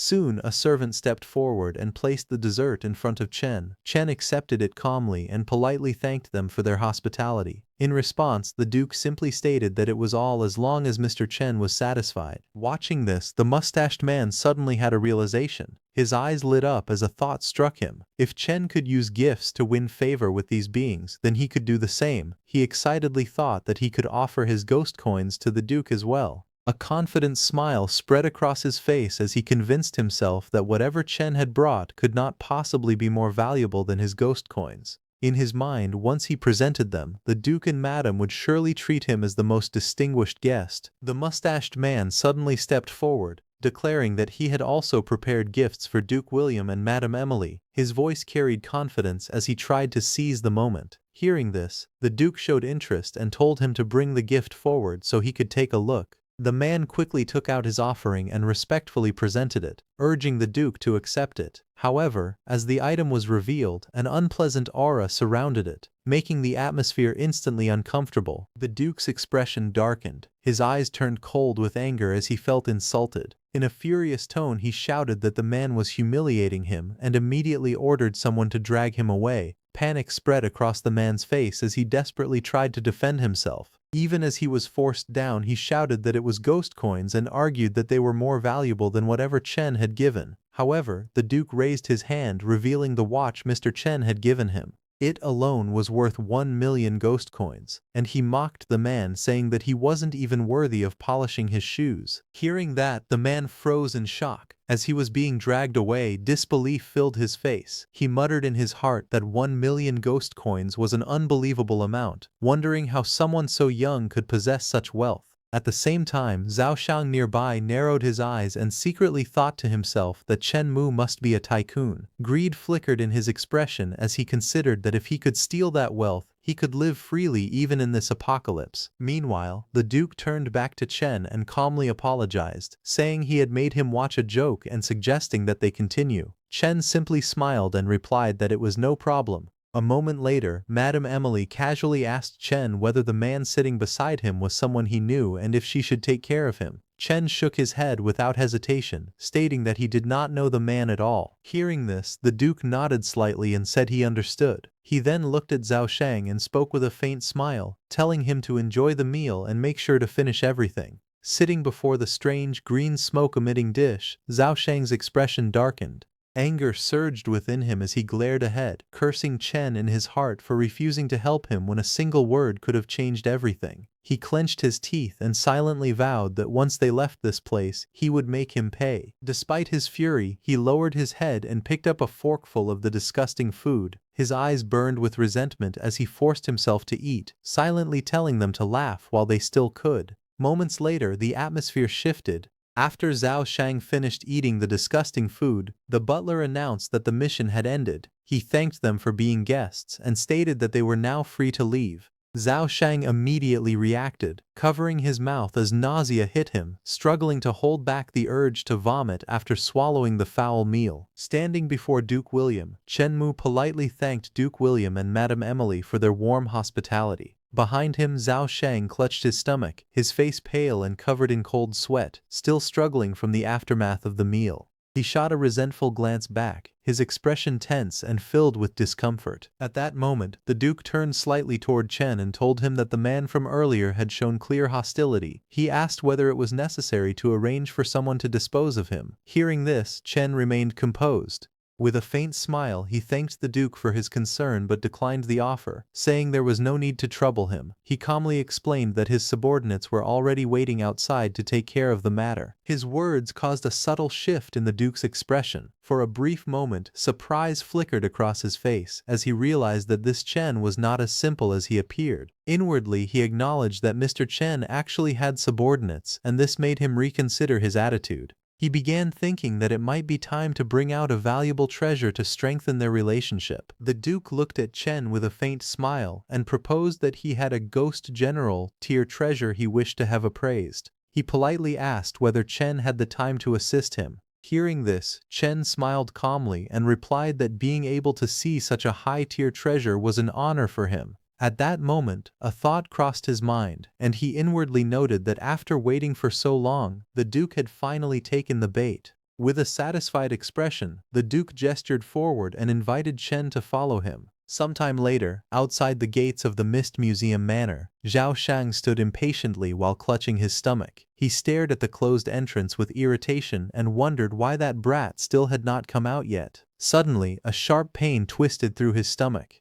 His body trembled violently as he grabbed his abdomen in agony. Sweat rolled down his face while he cursed under his breath, saying his stomach hurt badly. Realizing he could barely endure the pain any longer, he decided to leave first and buy some medicine. As he staggered away from the manor, he suddenly spotted a taxi waiting nearby on the empty road. His expression immediately brightened with relief. Laughing to himself, he declared that luck was truly on his side. He could not believe there was actually a taxi in such a deserted place. Without wasting another second, he climbed into the back seat and urgently ordered the driver to take him to the nearest hospital as fast as possible. The driver calmly replied with a simple acknowledgement and started driving. Leaning back against the seat while clutching his stomach, Zhao Sheng muttered angrily that once he took his medicine, he would return and slaughter that Chen Mu. But the moment those words left his mouth, the driver suddenly spoke in a cold voice, asking if the person he wanted to kill was Mr. Chen. Zhao Sheng froze in shock. His eyes widened as the driver slowly turned around, revealing a horrifying skull instead of a human face. Terror instantly filled Zhao Sheng's expression as he pointed forward with a trembling hand and screamed that the driver was a ghost. The skull-faced driver slowly turned his head back toward Zhao Sheng. Purple flames burned inside his hollow eye sockets as a cold and terrifying aura filled the inside of the taxi. In a threatening voice, the ghost demanded that Zhao Sheng answer his question.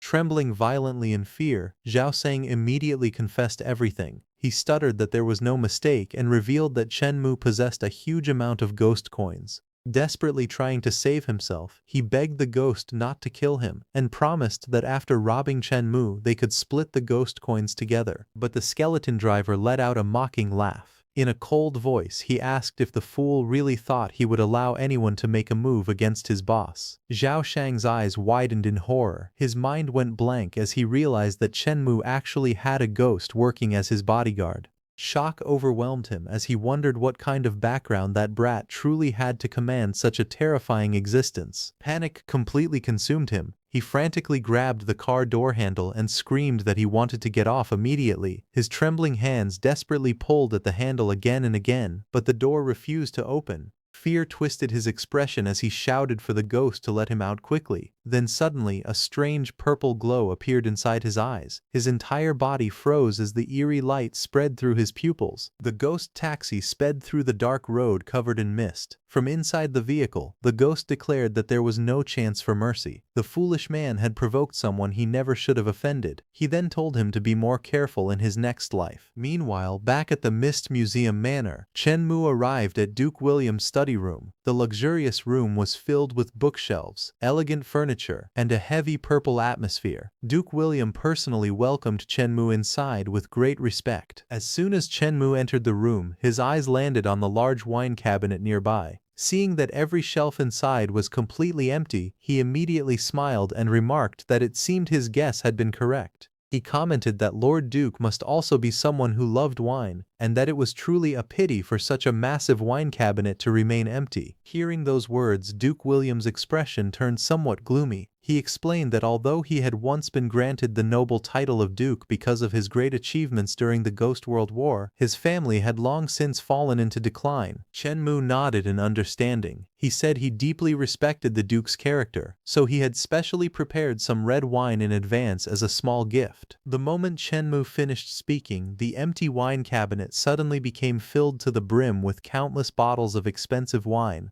Fine red wine, premium liquor, and rare spirits instantly lined every shelf, shining brilliantly under the purple lights of the study. Duke William stared at the fully stocked cabinet in complete shock. His eyes widened as he looked at the countless bottles before him. Trembling slightly with excitement, he muttered that it was good wine, truly great wine.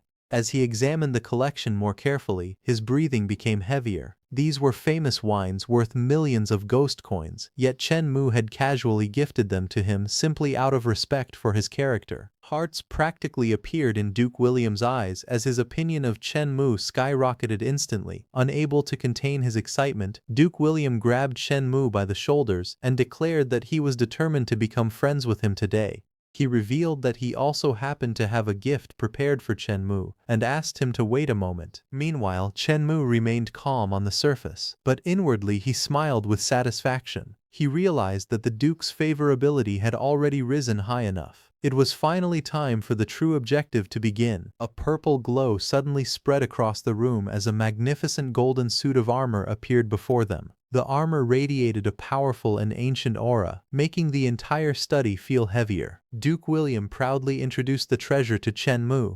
He explained that the armor was something he had collected over half his life, and that it had accompanied him through countless battles of life and death on the battlefield. And as long as the armor was worn, the user would become immune to all damage caused by anything below the Ghost King tier. Not only that, but the armor could also resist the power of rules themselves. Even the strange punishments hidden within mysterious scenarios could be blocked by its protection. However, such a terrifying ability came with a cooldown period of 1 month. Hearing this, Chen Mu's eyes narrowed slightly. He immediately realized the true value of the treasure. In disbelief, he asked if that meant he could avoid punishment even after violating the rules inside strange scenarios. Duke William nodded seriously. He explained that Chen Mu had already gifted him so many precious items, so he wished to repay him by offering the armor as a return gift. On the surface, Chen Mu quickly waved his hands and politely refused, saying he could not accept something so valuable. But the moment Duke William heard those words, his expression changed drastically.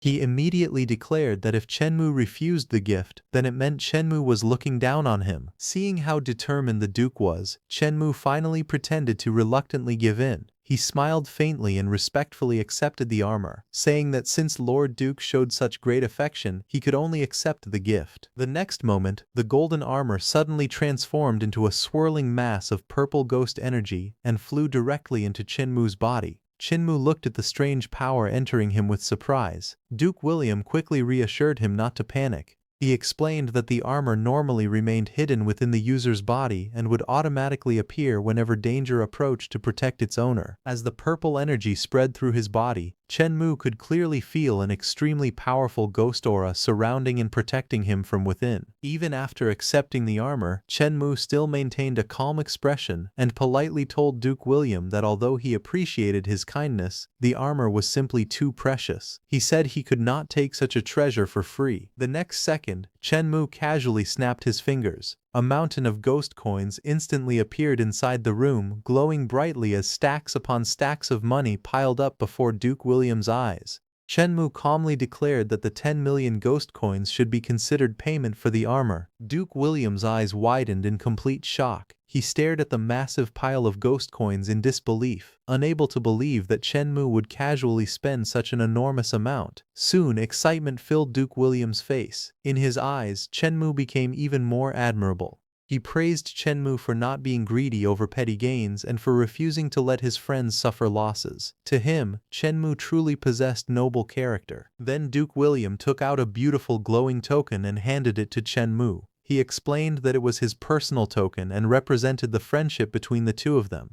And if Chen Mu ever encountered danger, he only needed to use the token to summon him and he would immediately appear by Chen Mu's side. Hearing those words, Chen Mu felt delighted inwardly. He realized that this meeting had brought him an unexpected harvest far greater than he originally expected. Now, if he ever encountered a problem that could not be solved with ghost coins alone, he could simply summon Duke William to handle it personally. With Duke William's terrifying strength and the protection of the special armor, Chen Mu's confidence immediately rose to another level. As the atmosphere relaxed, Chen Mu calmly revealed another part of his plan. He explained that he intended to purchase several more weird scenarios in order to stabilize and expand his assets. However, he admitted that he still did not know where to begin.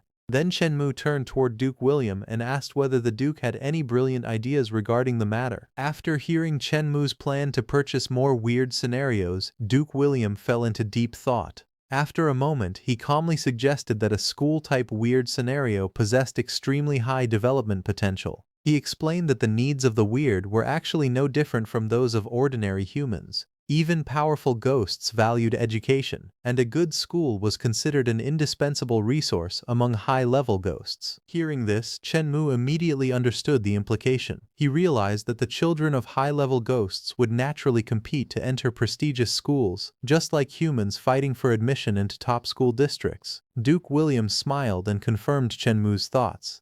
He explained that if the school Shenmue purchased became good enough, countless high-level ghosts would actively try to curry favor with him just to secure admission opportunities for their children. By that point, if Shenmue ever wanted favors from those ghosts, obtaining them would be as easy as breathing. Shenmue sincerely thanked Duke William for the guidance. In response, Duke William casually stated that there was no need for such politeness between friends and that helping him was only natural. As time passed, Shenmue noticed it was getting late. He stood up from the sofa and politely stated that he would not continue disturbing the Duke and Madame's rest any longer. As Shenmue prepared to leave, Duke William suggested that he stay the night at the manor since the journey back was long and dangerous. However, Shenmue politely declined, explaining that he still had urgent matters to handle. Outside the Mist Museum Manor gate, the cold night mist covered the mountain roads. Madame gently reminded Shenmue to be careful on his way back because the entire mountain was shrouded in fog. Shenmue smiled and thanked her for the reminder. Before leaving, Shenmue suddenly handed Madame a black card. He casually stated that if the Duke and Madame ever wished to go shopping and spend money, they could simply swipe the card. Madame's eyes instantly sparkled in surprise when she recognized it as the black gold card from the depraved mall. Shenmue calmly explained that the spending limit was not very high and asked her not to mind it. Hearing this only made Madame even more impressed. She praised Shenmue for being far too polite. As Shenmue walked away into the misty night, Madame watched his back with glowing eyes and secretly thought that a man who was both handsome and rich was truly too charming. Meanwhile, near the car outside the manor, the skeleton chauffeur reported to Shenmue that he had already dealt with the Zhaoshang matter according to his instructions. Sitting inside the vehicle, Shenmue smiled with satisfaction and praised him for doing a good job. Inside the car, the skeleton chauffeur asked Shenmue where they were heading next. Leaning back in his seat, Shenmue calmly answered that they were going to the midnight cafeteria. The skeleton immediately responded enthusiastically and stepped on the accelerator as the taxi sped through the misty night roads. Not long later, Shenmue arrived at the midnight cafeteria. However, the atmosphere outside the place was tense. A large and fierce-looking man coldly declared that they refused the acquisition request. In anger, he slammed his foot onto the ground hard enough to crack the floor beneath him. He arrogantly shouted that a mere broken cafeteria dared to steal business away from his five-star hotel. At that moment, Shenmue entered the scene and asked what all the noise was about. Seeing him arrive, a blonde woman hurried over and informed him that someone was causing trouble inside the shop. The large man crossed his arms and stared at Shenmue with a mocking grin. He asked if Shenmue was the human who had bought the midnight cafeteria. Standing beside Shenmue, the blonde employee quietly explained that the man was the owner of the five-star hotel next door. She revealed that he had been trying to buy the cafeteria for a very low price for a long time and had already come there several times before. Hearing that, the hotel owner sneered arrogantly at Shenmue. He mocked him for being a weak human daring to do business with ghosts and claimed that Shenmue must have been tired of living. Shenmue simply smiled calmly and replied that the man did not seem very capable despite having such a loud mouth. The hotel owner's expression darkened instantly. Pointing at Shenmue, he arrogantly declared that he would buy the cafeteria for 30,000 ghost coins and warned him not to blame him for being impolite if he refused to sell. The blonde woman was immediately shocked. She shouted that 30,000 ghost coins was nothing but a dream. Around them, the cafeteria staff also stepped forward angrily, questioning how his actions were any different from robbery. They accused him of deliberately coming there to cause trouble. In response, the hotel owner released a burst of ghostly aura around his body and arrogantly declared that he was also a ghost captain to your existence. He mocked the cafeteria workers as lowly ghost citizens and asked if they truly wanted to fight him.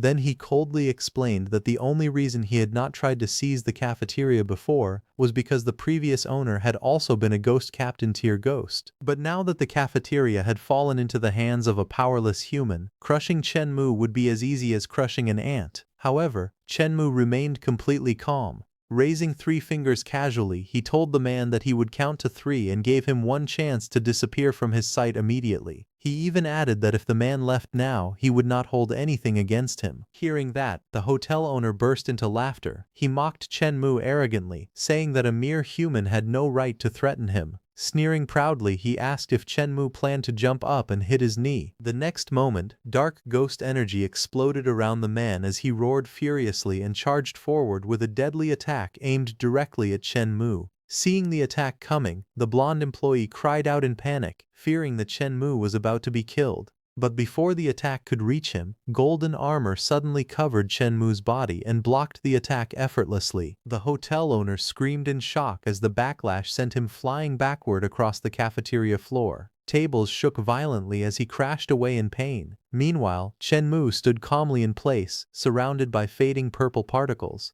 Looking completely unimpressed, he asked coldly if that weak attack was all the man had. Then Shenmue mocked him mercilessly, calling him a piece of trash who had barely reached Ghost Captain tier yet still dared to act arrogantly in front of him. The hotel owner's face instantly filled with disbelief and fear. Trembling slightly, he muttered that it was impossible. He could not understand how an ordinary human had managed to block his attack so easily. The hotel owner slowly stood back up, still refusing to believe what had just happened. Narrowing his eyes suspiciously, he claimed that Shenmue had only managed to block the attack because he was wearing some kind of defensive item. With an angry expression, he demanded that if Shenmue truly had skill, then he should stop relying on defensive gear and fight him fairly and squarely. Hearing such shameless words, Shenmue could not help but laugh. He mocked the ghost coldly, asking how a ghost could boldly challenge a human to a bare-handed fight while still having the nerve to talk about fairness.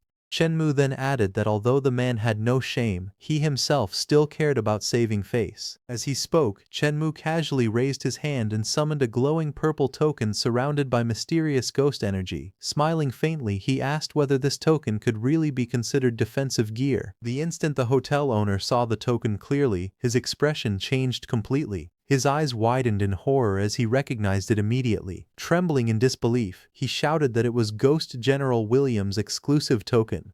Cold sweat instantly appeared on his face as panic spread through his mind. He could not understand how a mere human had managed to obtain such a terrifying item. The more he thought about it, the more frightened he became, wondering what kind of terrifying background Shenmue truly possessed. Meanwhile, Shenmue calmly held the glowing token in his hand while purple energy swirled around him. Looking at the terrified hotel owner, he smiled faintly and admitted that he still did not really know how to use the token properly. Then, with a calm but dangerous expression, he asked the ghost captain if he would be willing to teach him how to use it. The hotel owner immediately panicked and begged Shenmue not to kill him. Trembling in fear, he promised that he would disappear right away and never cause trouble again. At that moment, the terrified hotel owner instantly dropped to the floor. Without caring about his dignity, he rolled across the ground while shouting that Boss Chen's floor was dirty and that he would wipe it clean with his own body. The surrounding staff stared at Chen with admiration. One of them exclaimed in shock that Boss Chen could not only withstand a direct punch from a ghost captain, but also possessed a Ghost General tier token. To them, he was clearly no ordinary person.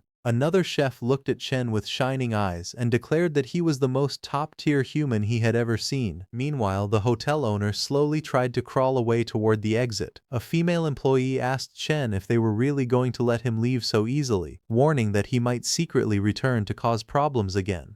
Just as the hotel owner thought he was finally escaping, Chen suddenly called out for him to wait. The hotel owner instantly froze in fear and nervously turned around, trembling as he asked if Boss Chen had any other orders. Chen then calmly told him that he had heard he ran a hotel and admitted that he was actually interested in it. The frightened hotel owner immediately understood what Chen wanted. Without hesitation, he quickly offered to transfer the hotel under Chen's name at a low price, begging only for his life to be spared. Chen looked at him calmly and smiled faintly. Since the hotel owner was smart enough to understand the situation, Chen said he would not take advantage of him. Paying the normal market price would be enough. The hotel owner's eyes instantly lit up with joy. He repeatedly thanked Boss Chen with an excited expression, almost treating him like a savior. Soon after, he hurriedly brought over the transfer papers and respectfully asked Chen to sign them. Chen calmly took the pen and signed the contract without hesitation. After the deal was complete, the hotel owner bowed gratefully once again. He thanked Boss Chen repeatedly before finally leaving in relief, happy that he had escaped safely. Holding the contract in his hand, Chen immediately gave a new order. He told the blonde woman to convert the entire hotel into a cafeteria branch. The woman excitedly agreed at once. Later, Chen sat inside the cafeteria and casually asked about the day's income and expenses. He wondered if they had lost money again. To his surprise, the blonde employee happily reported that not only had they avoided losing money, but they had even earned 200,000 that day. When Chen heard that the cafeteria had earned 200,000 in just a single day, he was completely shocked. He could not believe the business had gone from losing money to making a profit so quickly. The blonde employee smiled and explained that it was all thanks to a new dish developed by the head chef. She then introduced the chef to Chen. The chef politely bowed and greeted him respectfully. The employee excitedly explained that the chef had created a cold dish called ghost honey lung slices. The seasoning perfectly matched the tastes of the ghosts, and the moment the dish was launched, it immediately sold out among the diners. Hearing this, Chen was surprised. He muttered to himself, thinking that ghost honey lung slices was the same dish that would become the signature dish of the Midnight Hotel in the future. He wondered how the development speed had advanced so quickly. He looked at the chef and asked her if she had only recently created the dish. The chef quickly shook her head and explained that she had actually developed the recipe a long time ago. However, the previous owner had been a stingy miser who forced the employees to work without proper pay. Because of that, she deliberately hid the recipe until now instead of giving it to him. The chef looked at Chen with gratitude in her eyes and explained that he was completely different from the previous owner. Not only did Chen treat them fairly, but he had even paid all of her unpaid wages. Because of that, she wanted to work hard and help bring more revenue to the cafeteria. Chen scratched the back of his head awkwardly and asked what would happen if the number of customers increased too much. He wondered if the staff would end up having no time to rest. The chef and the blonde manager stared at him in confusion. To them, the idea of rest sounded strange. They innocently asked if ghosts were not supposed to work 24 hours a day. Hearing that answer, Chen immediately realized how terrible the working conditions in the ghost world were. He quickly asked Manager Li to gather all the employees because he wanted to hold a meeting with everyone. Soon, all the workers gathered inside the cafeteria and stood in front of Chen. After confirming that everyone was present, Chen smiled and announced that, to thank them for all their hard work for the Midnight Cafeteria, he had decided to introduce a brand new employee benefits system. The employees instantly became confused. Some of them asked what benefits even were, while others wondered why the boss would give them extra rewards when he was already paying wages. One employee even whispered that if the workers received both wages and benefits, then the boss would gain nothing for himself. Hearing their reactions, Chen could only force out an awkward smile. He was shocked that they had become so used to exploitation that they were now questioning basic employee treatment themselves. Manager Li quickly stepped forward and told everyone to quiet down and listen carefully to what the boss had to say. Chen then snapped his fingers and revealed a special depraved mall shopping card. He calmly announced that this card would be the new employee benefit he was giving to every worker in the cafeteria. The employees stared at the glowing cards in shock as Chen explained that each card already contained 5,000 ghost coins. On top of that, every month from now on, he would personally add another 1,000 ghost coins to them. The silver-haired female employee was instantly overwhelmed. She trembled while holding the card and exclaimed that the depraved mall was a luxury shopping center she had never even dared to enter in her entire life. At the same time, the red-haired chef became emotional and nearly burst into tears. Clutching the card tightly, he cried that he could finally return home and tell his mother that he was not a failure anymore. Manager Li looked at Chen with sparkling eyes and emotionally declared that he treated them far too well. However, Chen raised his hand and calmly stopped everyone from celebrating too early. He revealed that he was not finished announcing the new changes yet. Starting the next day, all employees' daily working hours would be reduced to only 20 hours. As for the remaining 4 hours each day, everyone would be free to rest as much as they wanted. The cafeteria employees all froze in complete silence after hearing Chen's announcement. Their minds could barely process what he had just said. Meanwhile, Chen innocently looked at everyone and wondered if the benefits he offered were still too little. The workers immediately exploded with excitement. Some of them shouted that they had worked for decades without ever hearing the word rest before. Others cried out in disbelief after realizing they could actually rest for 4 whole hours every single day. One employee even panicked, saying there was no way he could possibly spend so much free time. The red-haired chef stepped forward excitedly and loudly declared that from this day onward, he would become Chen's most loyal employee. Not wanting to fall behind, the silver-haired woman rushed forward and shouted that she wanted to join too. Watching their reactions, Chen smiled to himself and began imagining an even bigger future. He thought that once his business expanded further, he would introduce weekends, insurance benefits, housing funds, 8-hour workdays, and absolutely no overtime. In his mind, this would allow him to build a massive ghost empire. By then, all of his workers would become rare leaks that he could nurture for the future. The surrounding employees looked at him with admiration and excitement. One of them even shouted emotionally that Chen truly seemed like the reincarnation of the living king of hell, while others joked that after his death, he would definitely descend straight into the underworld's 9 springs. The red-haired chef excitedly shouted "Boss living king of hell," along with the others. Hearing those strange compliments, Chen awkwardly smiled and waved his hand. He told everyone it would be better if they simply continued calling him boss. Even though he knew they meant well, he felt that the title sounded strange no matter how he thought about it. The employees immediately agreed and shouted together, calling him boss once again. Chen then clapped his hands and ordered everyone to return to work. The workers enthusiastically obeyed without hesitation. As he watched them, Chen suddenly felt an odd sense of domination. Seeing everyone work passionately after receiving rewards made him feel strangely fascinated, almost like a ruler controlling life and death. Nearby, one of the male employees happily cleaned the cafeteria while energetically humming to himself. The floor became spotless in no time, making Chen realize that the reward system was incredibly effective at motivating everyone. Afterward, Chen turned toward Manager Li and asked her to help him find a staff dormitory where he could stay for the night. However, Manager Li blushed slightly and softly suggested that she could instead take him to her own private dormitory. Chen simply smiled calmly and agreed without overthinking it. Soon after, the two of them headed toward the entrance of the staff dormitory together. Manager Li shyly led Chen to her dormitory and softly told him that this was her room. Chen calmly opened the door and stepped inside without thinking too much about her intentions. However, just as Manager Li thought something romantic might happen between them, Chen suddenly told her to return to work first. Hearing that, her hopeful expression instantly froze. She could only awkwardly agree before watching the door close in front of her. Standing outside alone, Manager Li finally realized that Chen genuinely only wanted a place to sleep. She tearfully complained to herself that she had even thought she might spark something special with him. Meanwhile, inside the dormitory, Chen casually threw himself onto the bed and let out a tired sigh. He muttered that it was already rest time, yet everyone still wanted to keep working instead of slacking off. To him, that kind of dedication was unbelievable. The next morning arrived, and the scene shifted to Chenmu's school under a bright sunny sky.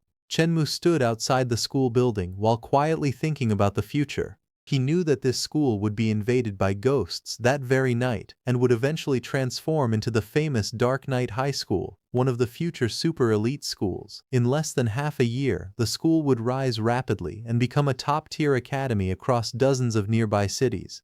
Because of that, Chenmu decided that he absolutely had to seize the opportunity to buy the school before its value skyrocketed. As he was wandering around the campus, a fat middle-aged man suddenly shouted at him from behind, asking which class he belonged to and why he was wandering around the playground instead of attending class. Chenmu slowly turned around in confusion. The moment the man saw his face clearly, his expression instantly changed in shock as he realized the young man standing before him was actually Chenmu. Chen calmly greeted him and politely asked if Director Zhang needed something from him. Director Zhang's heart immediately sank. Of all people, he had accidentally stopped the one person he absolutely did not want to offend. He nervously thought about how he had originally planned to use Chen Mu to build connections with the ghosts, but now he feared he had completely offended him instead. The more he thought about it, the more terrified he became. He regretted how he had made things difficult for Chen Mu again and again in the past, especially before Chen Mu had truly risen to power.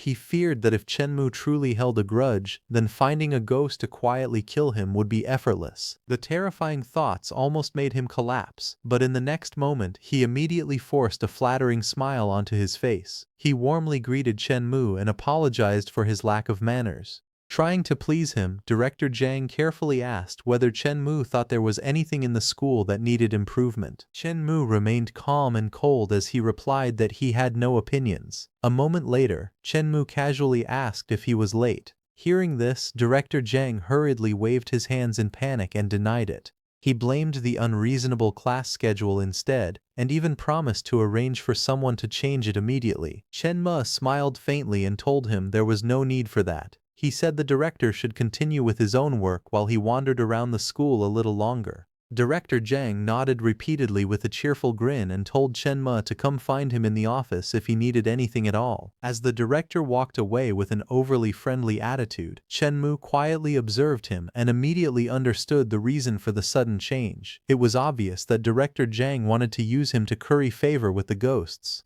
Soon after, Chen Mu arrived outside the entrance of Senior Class 1. As soon as Chen Mu stepped into Senior Class 1, he casually announced his arrival. The female teacher immediately smiled warmly when she saw him and quickly invited him inside without the slightest hint of anger. The students were instantly stunned. They could not believe that Chen Mu had been late for such a long time, yet the fierce teacher was not angry at all. Instead, she treated him with unbelievable gentleness. The students whispered among themselves, saying that Chen Mu was already a major figure capable of buying strange horror scenarios. In their eyes, even the dean of students would instantly become obedient and flattering in front of him. Chen Mu calmly told Teacher Song to continue her lecture as if nothing unusual had happened. Teacher Song nodded and instructed the students to open their textbooks to page 3. Meanwhile, the students continued gossiping in low voices. One of them wondered why someone as powerful as Chen Mu still bothered coming to class. Another student immediately scolded him, saying that ordinary people could never understand the thoughts of someone like Chen Mu.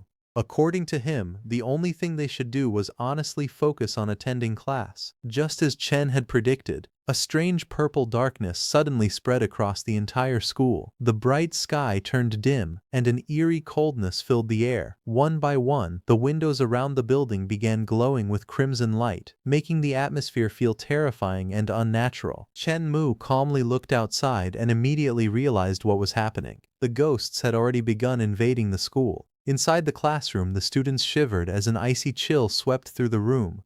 Some panicked and wondered why the sky had suddenly gone dark, while others nervously looked around trying to understand where the freezing cold was coming from. Before anyone could react further, a girl suddenly screamed in terror. In front of her, a system notification appeared decorated with a skull and writhing tentacles. A terrifying announcement soon appeared before everyone.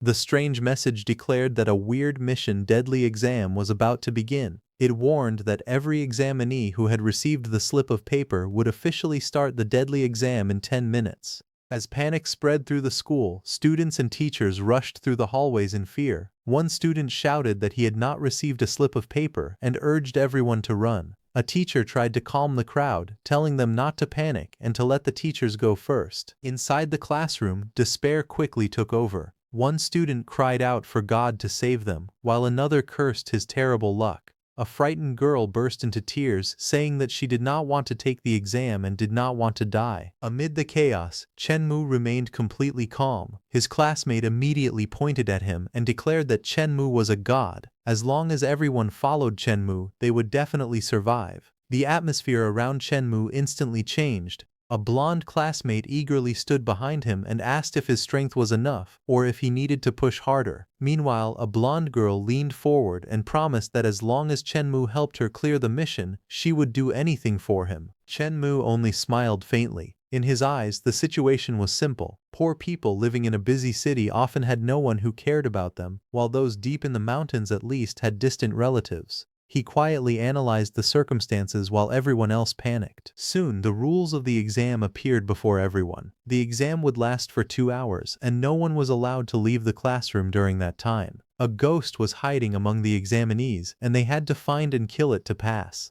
If the number of survivors dropped below half, the exam would immediately end, and the remaining people would be allowed to leave. However, if the ghost was not found before the time limit expired, the exam would be considered a failure, and half of the examinees would be randomly selected to lose their lives. As everyone absorbed the horrifying rules, another piece of information appeared. There was a utility knife hidden inside every desk drawer. If the knife stabbed a ghost, black smoke would emerge from the wound, revealing its identity. However, there was a dangerous catch. The moment the ghost was stabbed, it would become enraged and launch indiscriminate attacks against everyone nearby. Holding the utility knife in his hand, Chen Mu remained calm as he considered the deadly challenge before him. While the others were overwhelmed by fear, he was already thinking about how to uncover the ghost hiding among them and survive the exam. Just then, a new hint appeared before the examinees. The hint explained that the ghost looked just like a human. It had 4 limbs and could not be distinguished by appearance alone. Unless someone discovered its identity, it would generally remain motionless. The moment everyone read the clue, confusion spread through the classroom. One student asked if this was really the exam question. Others wondered how they were supposed to tell the ghost apart from ordinary people. A frightened girl pointed out that if they judged incorrectly, they would end up slaughtering innocent people. Chen Mu silently observed the reactions around him. As he recalled the events of his previous life, he realized that the rules were exactly the same. This test was designed to examine human nature. In his mind, there were only 2 ways to survive. The first was to use other people as sacrifices through trial and error. The second was to accurately identify the hidden ghost and eliminate it in a single strike. While Chen Mu was thinking, a blonde student suddenly raised his utility knife and proposed a reckless idea. Since the rules said the ghost could be identified by slashing it with a knife, he suggested that everyone simply cut one another. Whoever released black smoke would be exposed as the ghost. Before anyone could agree, another student immediately objected. He reminded everyone that the rules clearly stated that once the ghost was injured, it would launch indiscriminate attacks. Acting recklessly before confirming its identity would only put everyone in danger. The blonde student grew irritated and demanded to know what they were supposed to do instead. At that moment, another student suddenly made his move. He noticed a young woman hiding quietly in a corner and immediately pointed his knife at her. He accused her of being the disguised ghost because she had been sitting there motionless the entire time. The frightened girl trembled and desperately denied the accusation. She insisted that she was not a ghost and begged them to believe her. However, the student showed no mercy. Holding the knife tightly, he coldly declared that whether she was a ghost or not, they would know once they butchered her. However, Chen Mu stepped forward just as the student was about to attack the frightened girl. Grabbing his wrist, he coldly ordered him to return to his seat. The student glared at him angrily and mocked him. He claimed that Chen Mu had only cleared the cafeteria mission through luck, and asked whether he really thought of himself as some kind of savior. Ignoring the insult, Chen Mu calmly explained that the ghost would not take the initiative to attack. As long as nobody acted rashly, everyone was temporarily safe. The student reluctantly backed down, grumbling in frustration. Inside his mind, Chen Mu recalled the future he had experienced before. In his previous life, this mission had eventually descended into mutual slaughter. The hidden ghost was never discovered, even when the exam ended. Because of that, countless innocent people had died.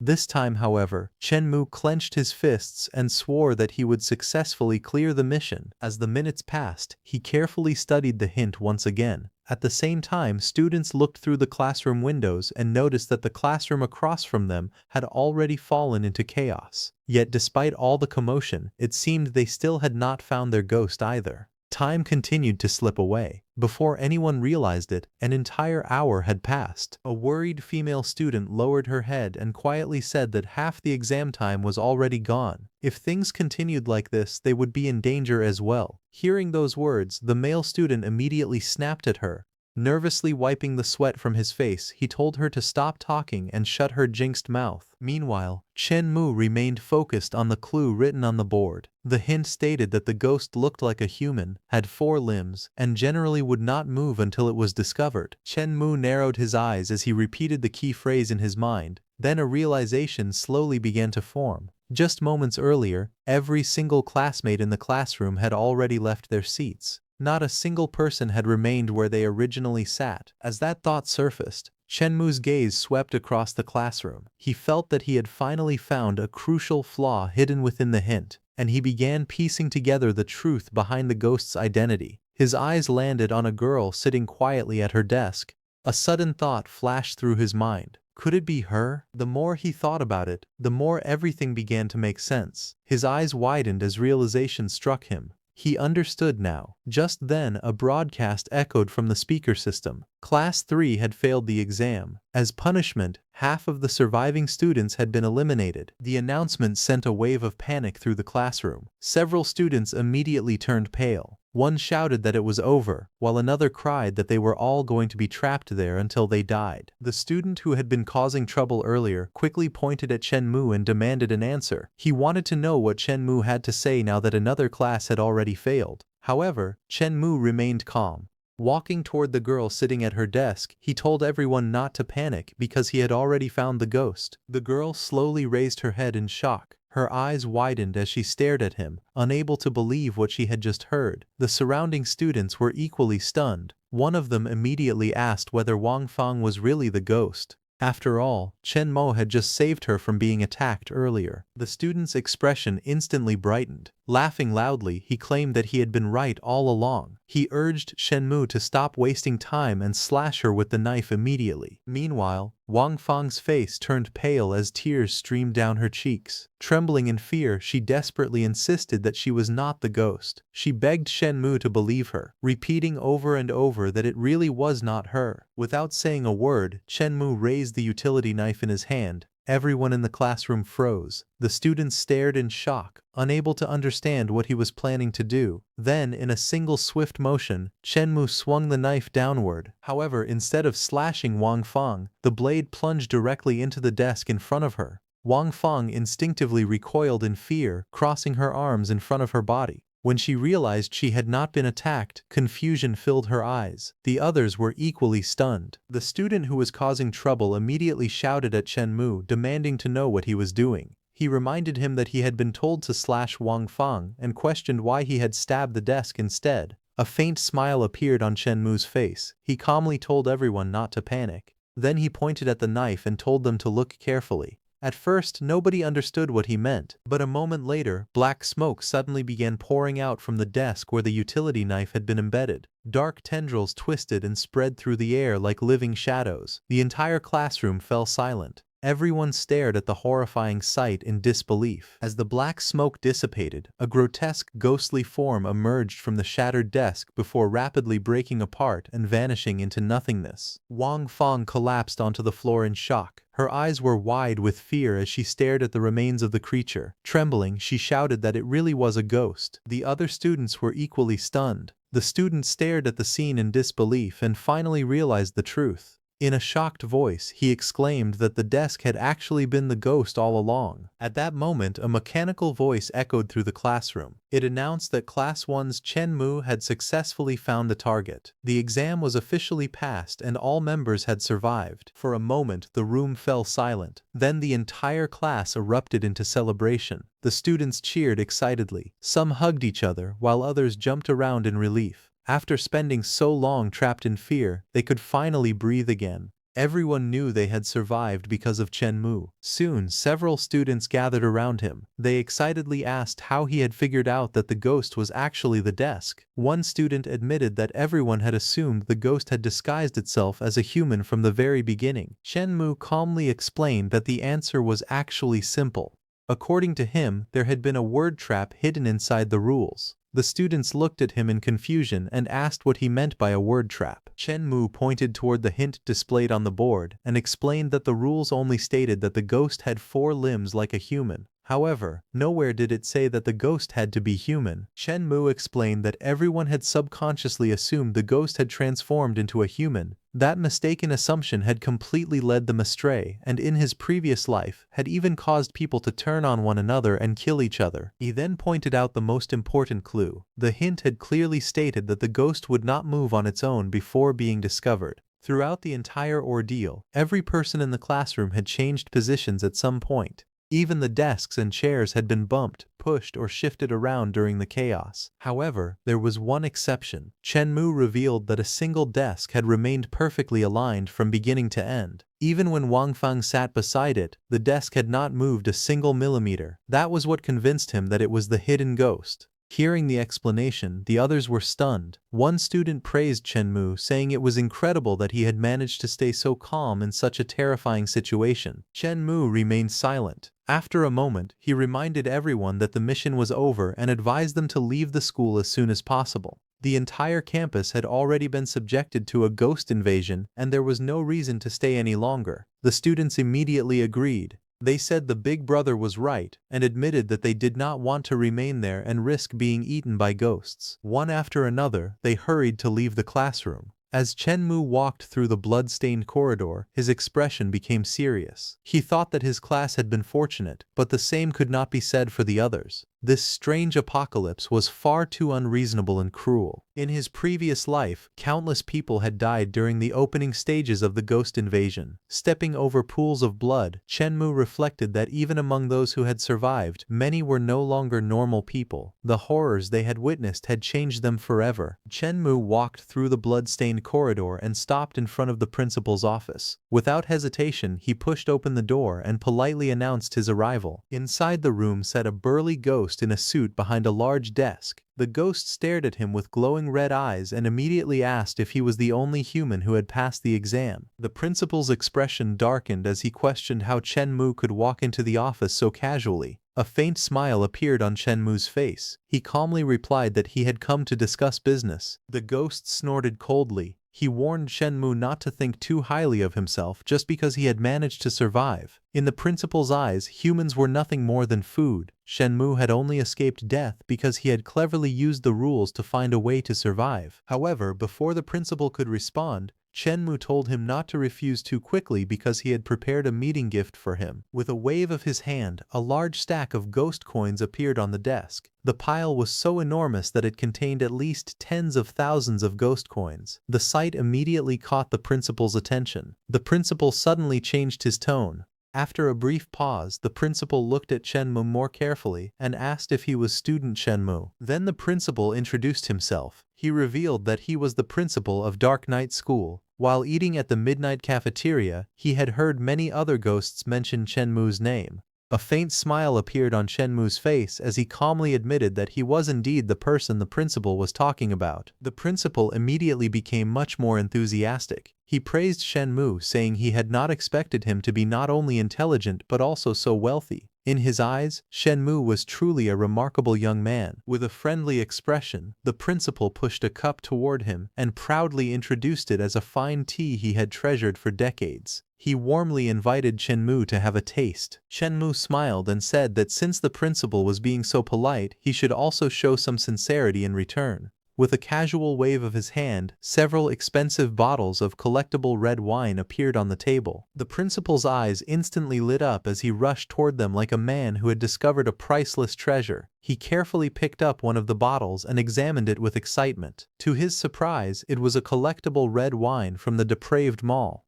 However, his attention was soon drawn to another item lying among the bottles. The principal's expression changed dramatically when he spotted it. His eyes widened in disbelief as he recognized it as a Ghost General's token. He could hardly believe that Chen Mu possessed a keepsake belonging to a Ghost General. Chen Mu calmly picked up the token and apologized, saying that he had accidentally dropped one of his personal belongings. The principal swallowed nervously as he watched him retrieve the token. At that moment, everything suddenly became clear to him. He realized that the item was indeed a Ghost General's token. No wonder Chen Mu had been so fearless from the beginning. It turned out that he had a powerful Ghost General backing him. The principal held his teacup and looked at Chen Mu with curiosity. After everything that had happened, he finally asked what kind of business Chen Mu wanted to discuss with him. Chen Mu smiled calmly and dropped a shocking proposal. He said that he wanted to buy Dark Knight School for 100 million. The principal had just taken a sip of tea when he heard those words. He instantly sprayed the tea out in shock, nearly choking on it. After recovering, the principal stared at him suspiciously and asked if he was joking. Chen Mu shook his head and replied that he was completely serious. He genuinely wanted to purchase the school. The principal frowned and explained that the school's market value was less than 50 million. He could not understand why Chen Mu was willing to pay twice its worth. Chen Mu simply smiled and pointed out that if the school was worth less than 50 million, then the principal had even less reason to refuse his offer. Hearing that, the principal fell silent and began thinking deeply. Chen Mu, however, was already looking far into the future. He knew that once the weird apocalypse fully descended, noble ghosts would fight desperately for enrollment quotas for their children. Dark Night School would become an extremely valuable asset. If he could buy it now for 100 million, the returns in the future would be unimaginable. To Chen Mu, this was not a loss at all. Instead, it was an investment that would bring endless opportunities once the ghost world truly expanded. Principal Qian looked at Chen Mu with a serious expression. Although he was tempted by the offer, he still had one concern. He admitted that he did not doubt Chen Mu's intentions, but 100 million ghost coins was an enormous amount. He wanted to know whether Chen Mu could really produce that kind of money. Chen Mu smiled confidently and told him not to worry. He said that he had many flaws, but lacking money was not one of them. The moment those words fell, a massive amount of ghost coins appeared before them. Principal Qian's eyes instantly widened. His entire body trembled as he stared at the mountain of money surrounding him. Countless ghost coins glittered in every direction, leaving him completely stunned. He could barely form words as he looked around in disbelief. Meanwhile, Chen Mu sat comfortably in his chair and calmly asked whether this was enough. After recovering from the shock, Principal Qin took a deep breath and admitted that Chen Mu was indeed wealthy enough to buy the school. However, despite acknowledging his financial power, Principal Qian still shook his head and said that he could not sell Dark Night School to him. Chen Mu's expression immediately changed. Confused, he stared at the principal and asked a simple question: why? Chen Mu listened carefully as the acting principal explained the situation. The principal admitted that he was only the acting head of Dark Night High School. The school itself actually belonged to a mysterious school director.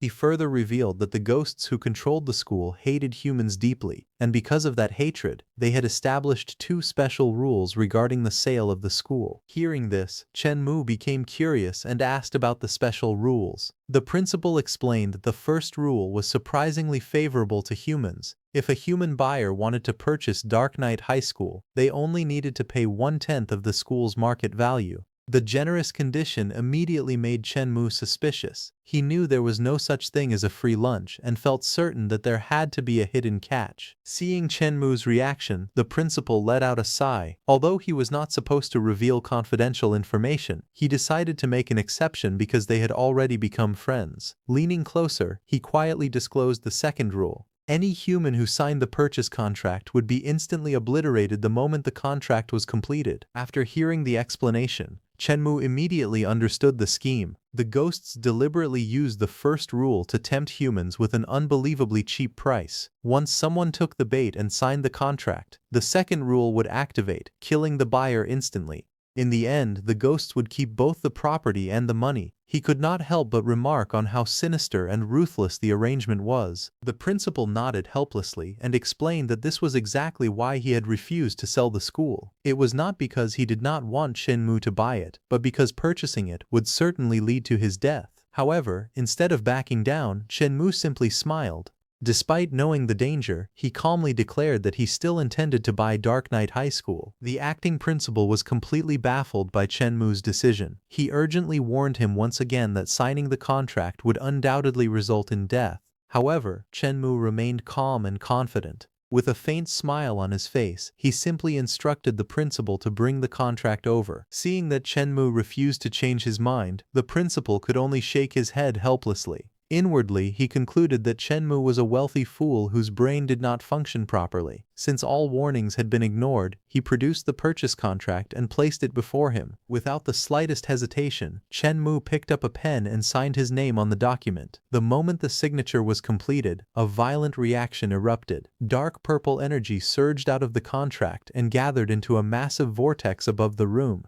The sinister power twisted through the air, radiating an aura capable of destroying everything in its path. The principal looked at the terrifying phenomenon and sighed with regret. He felt that it was a pity for someone as young and promising as Chen Mu to throw away his future so recklessly. In his eyes, Chen Mu's fate had already been decided. Yet Chen Mu showed no fear at all. Sitting calmly in his chair, he told the principal not to speak too soon. As soon as the deadly force descended toward him, a brilliant golden light suddenly burst forth from his body. The golden radiance collided head-on with the dark energy, filling the entire room with dazzling light. To the principal's shock, Chen Mu remained completely unharmed. Bathed in golden brilliance, he stood there with a confident smile, as if he had expected this outcome from the very beginning. The supposedly unavoidable death sentence had failed to claim him. The acting principal stared at Chen Mu in complete shock. He could not believe that Chen Mu had actually survived the power of the rules. In all his years, he had never seen anyone resist such an absolute force.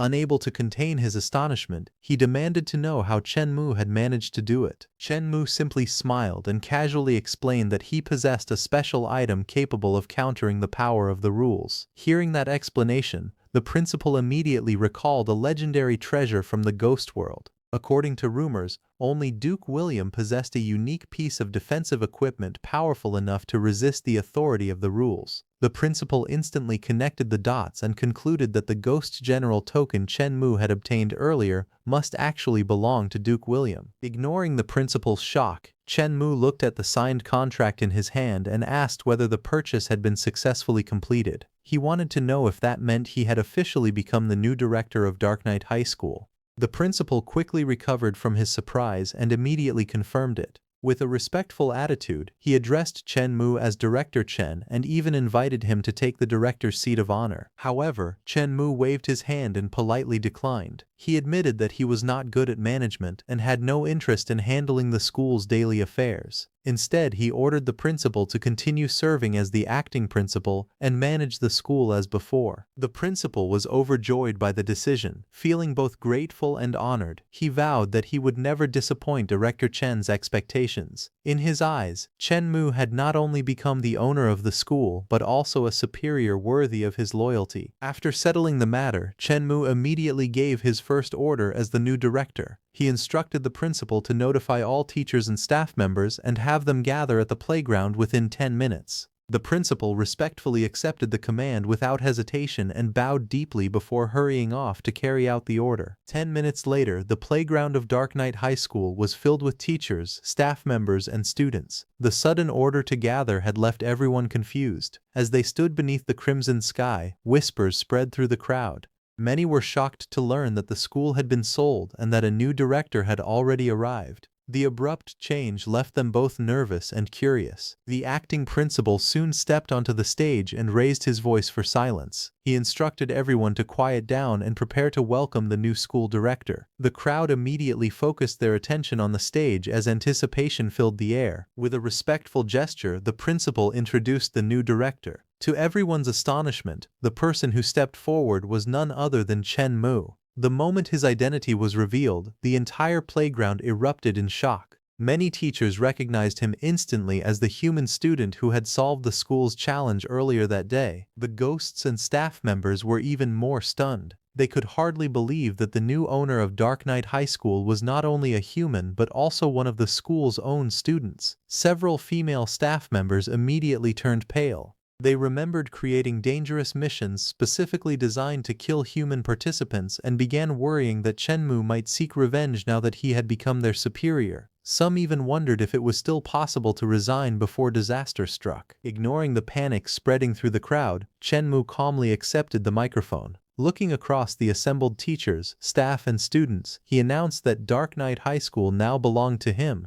His voice carried throughout the playground, making it clear that he was officially the school's new master. After establishing his authority, Chen Mu explained the purpose of the gathering. He stated that he had called everyone together for only 3 reasons. Hearing this, the crowd immediately fell silent and waited attentively, eager to learn what their new director intended to do next. Standing before the crowd with a smile, Chen Mu finally revealed the first of the 3 things he wanted to announce. To everyone's surprise, it was not a punishment or a warning. Instead, he declared that all teaching staff would receive a pay raise. More than that, their salaries would be doubled starting immediately. For a moment, the entire playground fell silent. Then excitement exploded throughout the crowd. The teachers and staff could hardly believe what they had heard. They had been worried that Shenmue would seek revenge for the dangerous missions they had created for humans, yet instead of retaliation, he was rewarding them with better pay and benefits. In their eyes, Shenmue no longer looked like an ordinary school director.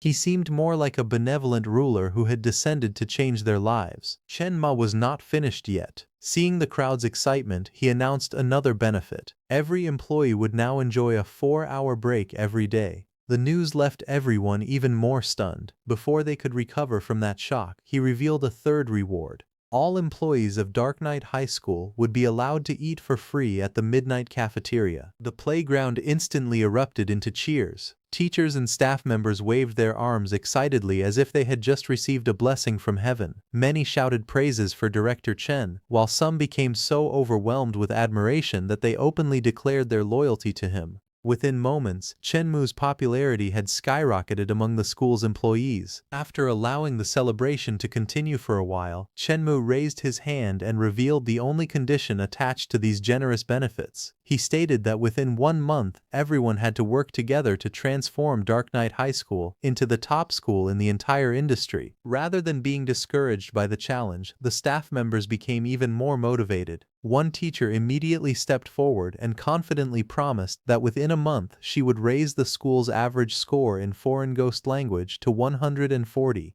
Others also looked eager to prove themselves and meet their new director's expectations. Satisfied with their enthusiasm, Shenmue smiled and announced that he had finished speaking. He stated that the remaining matters would be handled by the principal. After finishing his speech, Shenmue stepped down from the stage. The principal respectfully told him to take care and reminded him that he could call for assistance whenever he needed anything. At the same time, the gathered staff and students enthusiastically bid farewell to Director Chen, treating him with a level of respect that had not existed before. Once Shenmue left, the principal immediately announced another surprise. He informed everyone that Director Chen had already arranged dinner for the entire staff and instructed them to head to the midnight cafeteria together. The crowd instantly became excited and eager to see what kind of meal awaited them. However, not everyone shared their enthusiasm. One skeptical employee mocked the others for celebrating too early. He argued that there was no reason to expect luxurious food and claimed that the cafeteria would probably serve nothing more than leftover blood meals from other places. His words caused some people to hesitate. A few employees reluctantly admitted that his reasoning sounded believable. One woman even recalled her mother's advice that nothing free was ever truly good. Yet despite those concerns, others quickly brushed aside the doubts. They pointed out that Shenmue had already provided generous salaries, extra breaks, and numerous benefits. Compared to those rewards, enduring a mediocre meal seemed like a trivial matter. As the discussion continued, the optimistic employees became increasingly convinced that Shenmue deserved their trust. Meanwhile, the skeptics remained unconvinced. One of them openly stated that he simply could not believe a human could be so kind-hearted without having some hidden motive. Despite the disagreement, the crowd gradually moved toward the midnight cafeteria. As the staff entered the midnight cafeteria, a group of skeptical employees still worried that the promised dinner might be a trap. They nervously asked the manager whether the cafeteria was planning to serve poor-quality food at outrageous prices. However, their doubts vanished the moment they saw the dining table. It was covered with luxurious dishes that sparkled under the lights, looking far beyond anything they had expected. The manager calmly explained that they had misunderstood the situation. She revealed that the feast in front of them was simply the standard meal prepared by the boss for the teaching staff. Hearing this left the skeptics speechless. Some employees immediately mocked the doubters, pointing out that the food was already laid out before their eyes, yet they still questioned Director Chen's sincerity. The staff eagerly examined the dishes and quickly recognized them as expensive delicacies. There were ghost honey lung slices, sweet and sour ghost fish, soul-returning meat, and several other famous dishes that were normally difficult to obtain. Everyone became excited, realizing that Director Chen had truly spared no expense for them. One female employee was especially thrilled. Delighted by her good fortune, she declared that she had to show off having such an incredible superior. She immediately took out her phone and snapped photos of herself with the luxurious meal before posting them online. In her post, she proudly praised the food and joked that although she would gain weight from eating meals like this every day, she did not care at all. The post instantly attracted attention. Comments flooded in from jealous viewers who could hardly believe what they were seeing.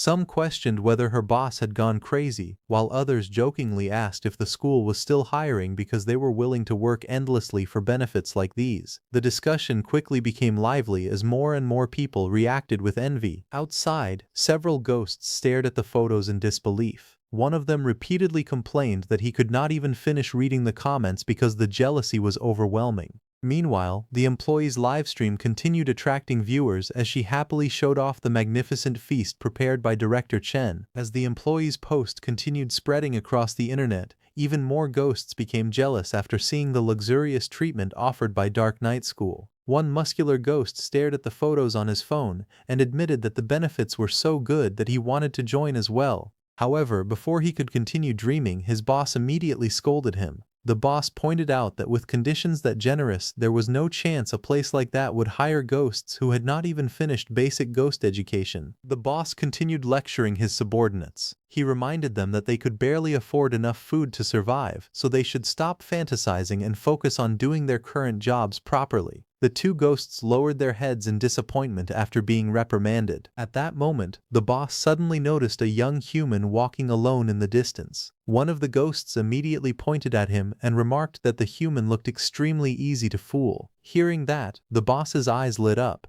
He quickly decided that this was the perfect opportunity to promote their newest loan package. Without wasting any time, the group prepared to approach their potential customer. Meanwhile, the human they had spotted was none other than Chen Mu.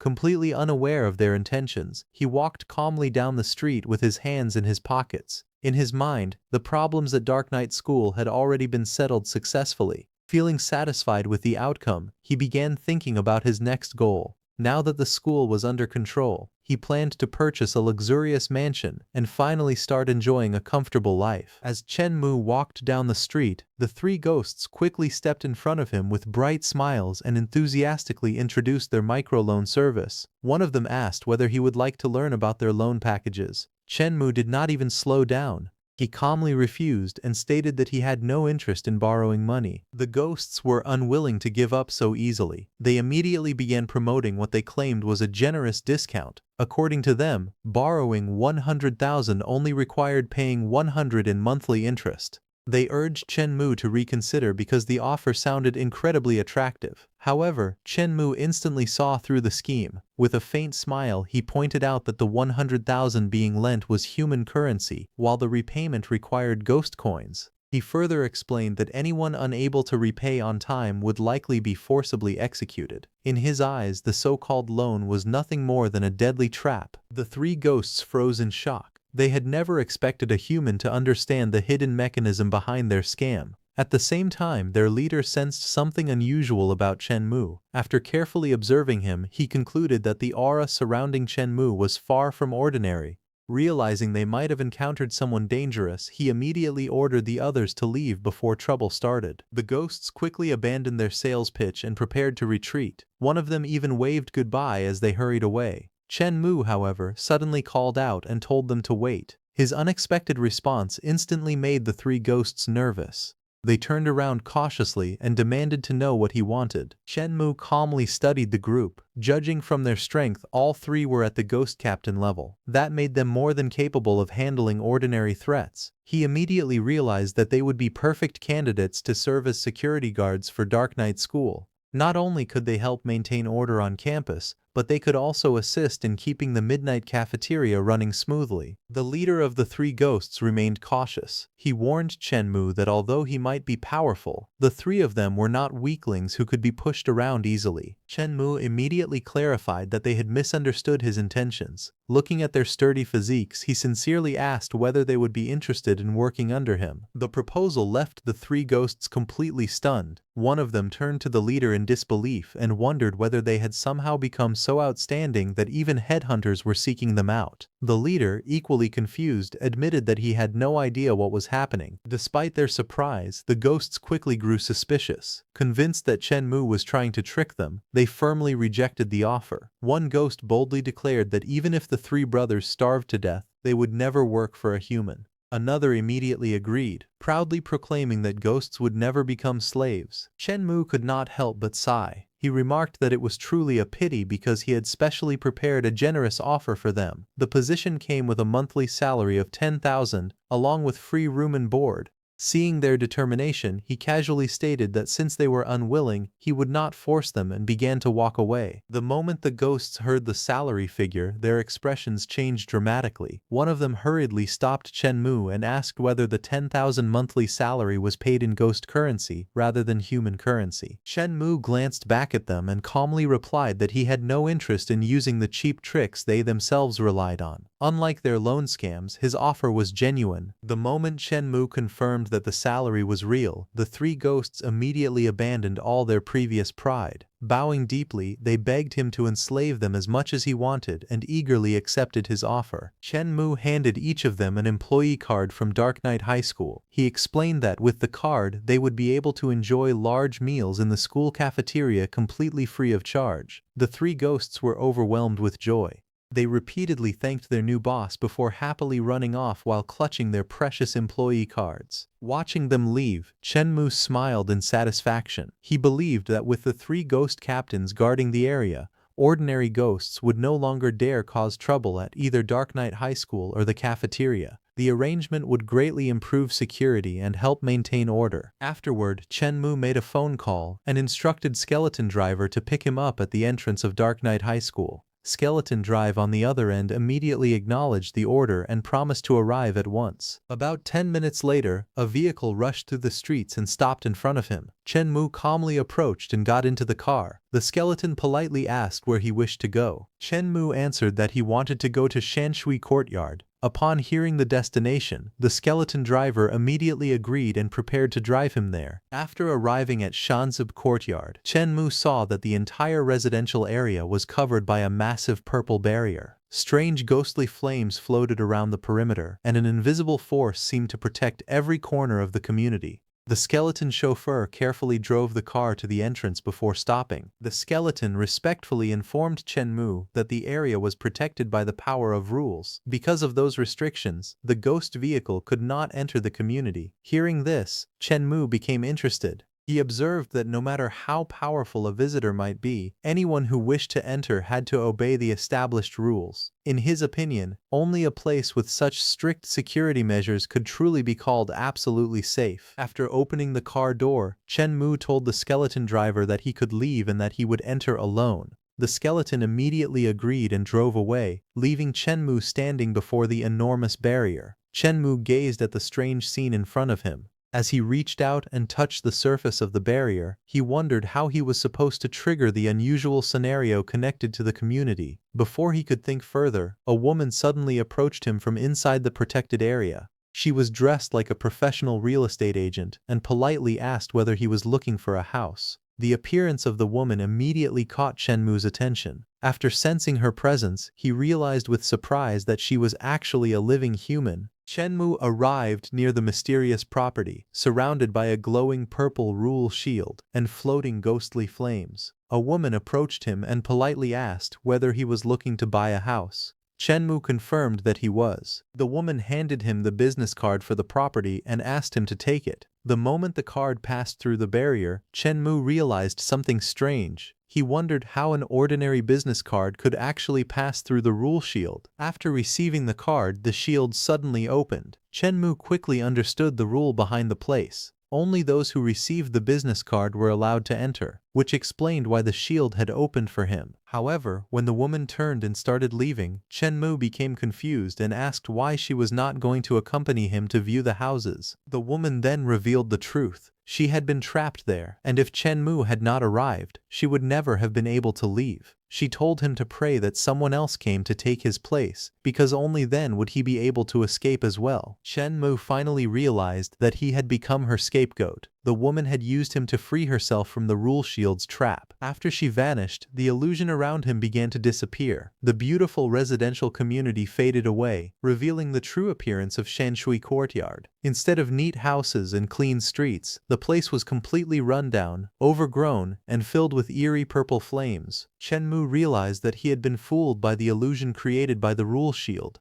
Looking around the ruined courtyard, he grew frustrated. Everything was so broken and abandoned that he could not even figure out where the sales office was. As Chen Mu stood alone in the haunted courtyard, a strange voice suddenly called him a stupid human. A mustached man appeared before Chen Mu and told him that he would not be able to find the exit, advising him to simply stay there honestly. However, Chen Mu calmly explained that the man had misunderstood him. He had not been worrying about escaping. Instead, he had been thinking about how rundown the villa area was and wondering how long it would take to restore everything after buying the entire place. Hearing this, the mustached man became suspicious. He thought Chen Mu was strange for wandering into such a weird scenario without showing any fear. Instead of being nervous, Chen Mu was actually thinking about buying a villa. The man even wondered whether Chen Mu was deliberately playing with him. The mustached man then asked Chen Mu whether he knew how much money it would cost to buy the estate. Without hesitation, he declared that the price was 50 million ghost coins and told Chen Mu to stop daydreaming. Chen Mu remained completely calm. Rather than being shocked by the price, he smiled and asked if it was only 50 million. The mustached man was stunned by his reaction. Chen Mu then casually announced that he would take the entire estate.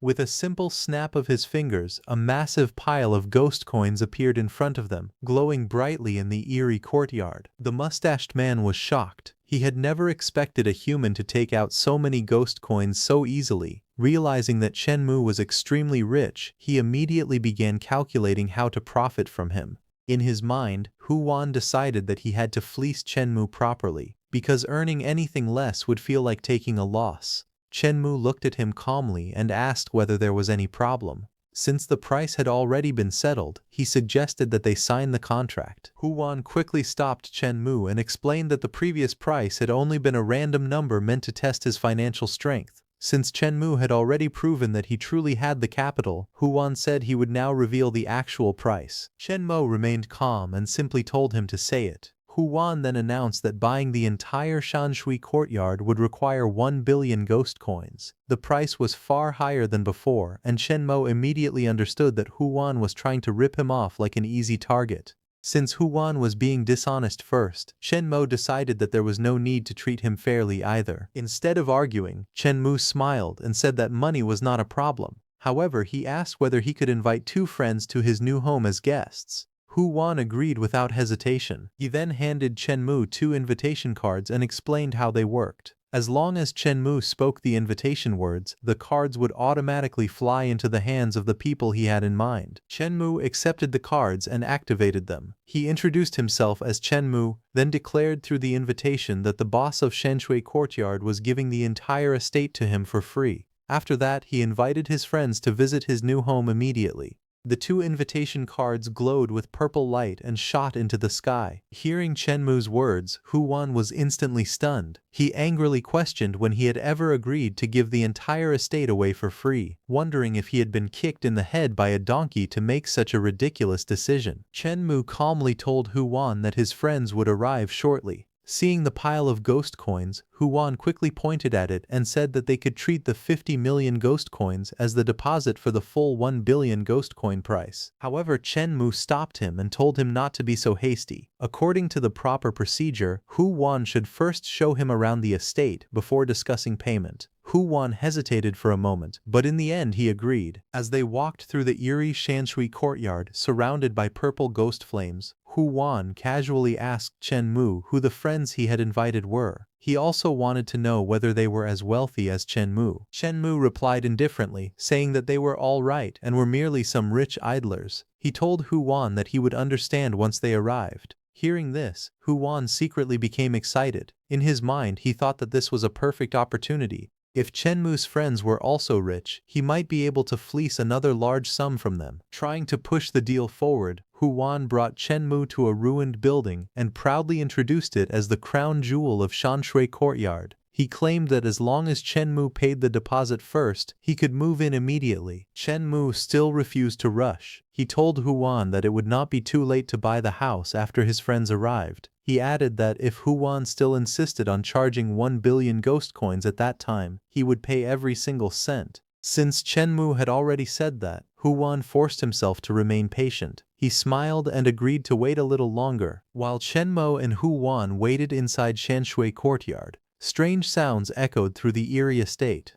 Soon after, Hu Wan realized that Chen Mo's invited guests had arrived. He immediately told Chen Mo that they should go to the entrance to greet them. Chen Mu calmly agreed and said that he would have to trouble Boss Hu to lead the way. Hu Wan led Chen Mu toward the Shen Shui courtyard sales office. The place was still surrounded by purple ghost flames, and the atmosphere remained gloomy and unsettling. When they entered the sales office, Hu Wan suddenly saw a woman standing inside. The moment he recognized her, he was shocked. She was Manager Sun of the Depraved Mall. Hu Wan immediately became confused. The Depraved Mall was a top-tier ghost faction in the city, so he could not understand why someone like Manager Sun would personally come to Shanshui Courtyard. Manager Sun respectfully greeted Chen Mu and revealed his identity. She said that Chen Mu was the supreme black gold client of the Depraved Mall. To congratulate him on moving into his new home, the mall had specially prepared a 1,000-year ghost jade as a gift for him. Hu Wan was completely stunned.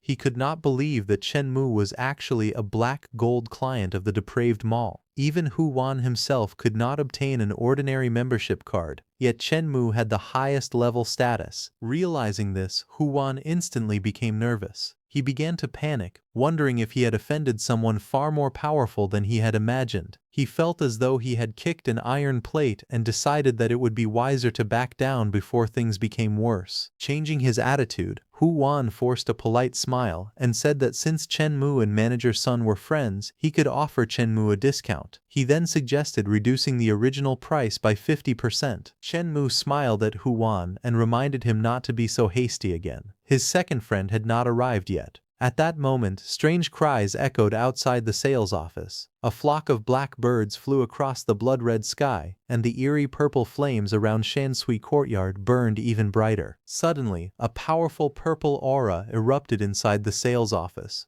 Hu Wan turned toward the overwhelming energy in shock. Feeling the pressure from the aura, he wondered whether the newcomer could actually be a ghost general. A tall blonde man then walked out from the glowing light and casually asked whether he was late. The newcomer approached Chen Mu with a smile and congratulated him on moving into his new home. Chen Mu's second friend had finally arrived. When Hu Wan recognized him, he was completely stunned. The man was Duke William. Hu Wan could hardly believe that even Duke William was Chen Mu's friend.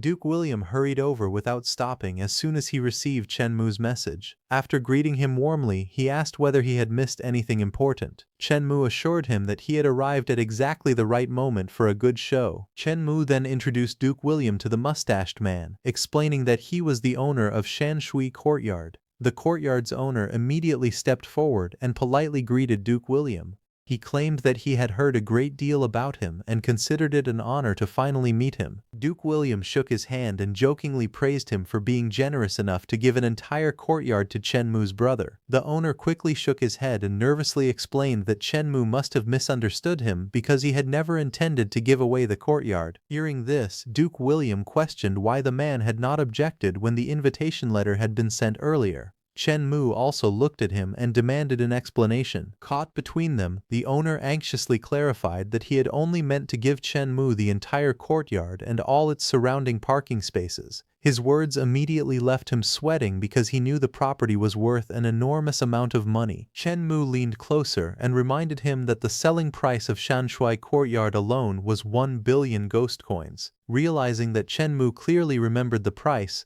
the owner hurriedly claimed that he had only been joking because Chen Mu possessed such a wonderful sense of humor. However, Chen Mu soon produced the official ownership contract. He calmly revealed that he had already completely won over Shanshui Courtyard. As a token of respect, he declared that he would voluntarily offer Duke William all 47 villas and their parking spaces. The courtyard's owner immediately dropped to his knees and held out the contract with trembling hands. Faced with Chen Mu and Duke William together, he knew he could not afford to offend either of them. If he refused to cooperate, he feared that he might lose his wealth, and possibly even his life, right then and there. Chen Mu accepted the courtyard owner's offer without hesitation. With a faint smile, he thanked Boss Hu for his generosity and respectfully accepted Shanshui Courtyard. He then took a pen and signed the ownership contract. The moment the agreement was completed, the power contained within the contract entered Chen Mu's body. With the Midnight Hotel, Dark Knight High School, and now the blessing of Shanshui Courtyard under his control, his strength rose to the level of a mid-tier ghost captain. Boss Hu forced himself to remain polite and informed Chen Mu that Shanshui Courtyard now officially belonged to him.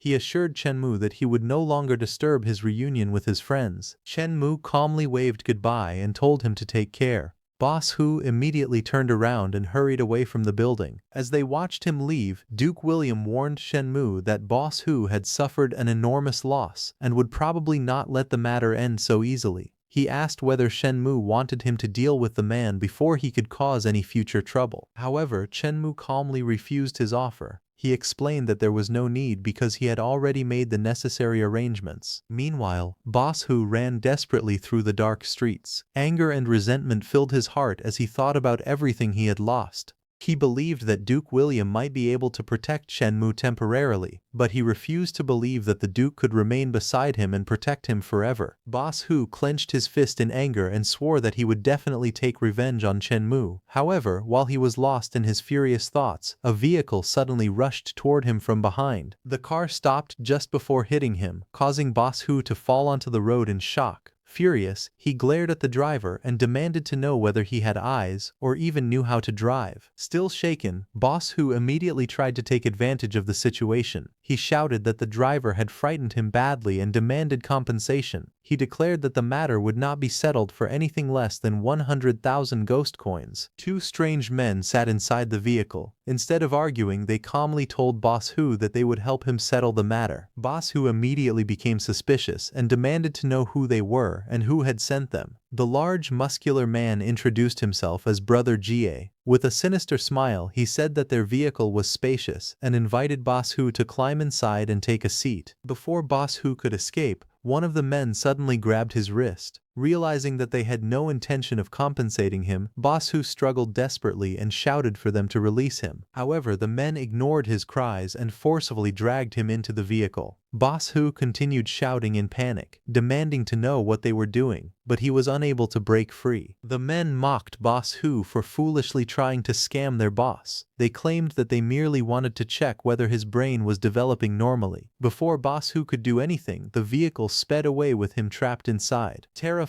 Boss Hu desperately begged Brother Jay to stop, but his cries were ignored as the vehicle disappeared into the night. Meanwhile, strange purple ghost flames floated throughout Shanshui Courtyard. Chen Mu stood there with Duke William and the red-haired woman when his phone suddenly received a message. Brother Jay informed him that the task had been completed successfully. After reading the message, Chen Mu smiled with satisfaction. He had not expected the three men to work so efficiently. Chen Mu then began planning how to use the newly acquired properties. Out of Shanshui Courtyard's 47 villas, he decided to reserve only 10 for public sale. He planned to keep the remaining 37 villas and use them as gifts to build relationships with other powerful ghosts in the future. Chen Mu then turned toward Duke William and offered him one of the villas. He explained that it was a return gift for taking the time to visit him. However, Duke William appeared surprised by the generous offer and told Chen Mu that accepting such an expensive gift would not be appropriate. Chen Mu smiled and reminded Duke William that their friendship was already strong, so there was no need for him to reject the villa. After considering his words, Duke William finally accepted the gift. He assured Chen Mu that if he ever needed help in the future, he only had to say the word. Chen Mu was pleased with the outcome. With Duke William, a powerful ghost general, supporting and protecting the community, any ghosts who intended to cause trouble would have to carefully reconsider their actions. Chen Mu then turned toward Manager Sun and thanked her for coming as well. Manager Sun politely replied that he was being far too courteous. Since Chen Mu was their most important client, it was only natural for them to show him proper respect. Shen Mu explained that most of the villas in Shanshui Courtyard were still empty shells and needed complete renovation. He instructed Manager Sun to purchase all the necessary construction materials from the depraved mall and prepare a detailed proposal for him in advance. Hearing this, Manager Sun became extremely excited. Renovating all the villas would cost at least several hundred million ghost coins. She could hardly believe that another enormous business opportunity had fallen directly into her hands. Manager Sun assured Chen Mu that he was being far too polite. She promised to prepare a perfect renovation proposal that would guarantee both high quality and affordability. However, Chen Mu calmly told her that money was not an issue.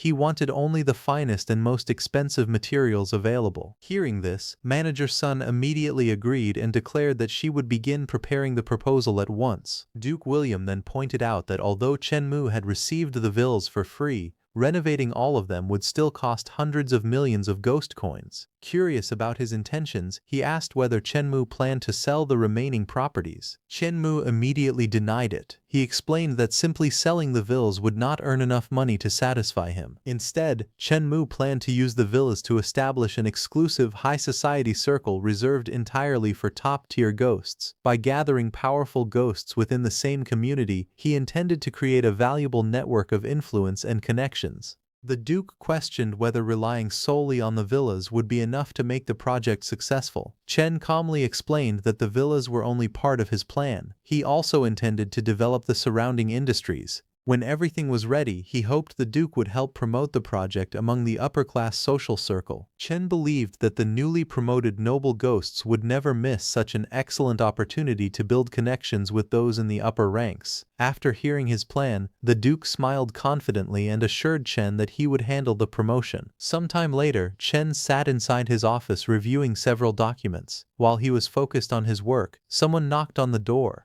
His assistant entered and informed him that Manager Sun from the depraved mall had arrived to meet him. Chen calmly instructed her to let Manager Sun enter. Manager Sun soon walked into the office accompanied by another woman. She handed Chen a document and explained that it contained the renovation plan they had prepared for him. She asked him to examine it and point out anything that required further improvement. After carefully looking through the proposal, Chen smiled with satisfaction. He told Manager Sun that he was very pleased with the plan and thanked her for all her hard work. Manager Sun smiled and assured Chen that it was no trouble at all. She had only come because there were a few matters she wanted to discuss with him face to face. Chen then asked whether he needed to pay a security deposit before the renovation began. Manager Sun quickly waved her hands and denied it. She explained that they had not yet found a suitable construction team. Since the project involved renovating an entire villa, they could not simply hire random workers who might deceive Chen or perform poor quality work. Chen thought about the problem for a moment. He suggested postponing the villa's handover for several days if they could not complete the renovation on time. At that moment, his blonde assistant offered another solution. She suggested sending some of the cafeteria employees to help with the renovation. Since they were Chen's own employees, he would not need to worry about trusting them. However, Chen felt that the idea was inappropriate. If the cafeteria employees stopped working to renovate the villa, the cafeteria's operations might come to a complete standstill. The blonde assistant smiled and explained that there was no need to stop the cafeteria's work. The employees could simply use the 4 hours of rest they received every day to help with the renovation. Manager Sun was shocked by the suggestion. She exclaimed that giving the employees 4 hours of rest each day was far too generous. Her mall required its workers to remain on standby 24 hours a day. Chen hesitated after hearing this. He had already promised his employees proper rest, so suddenly taking it away did not feel right to him.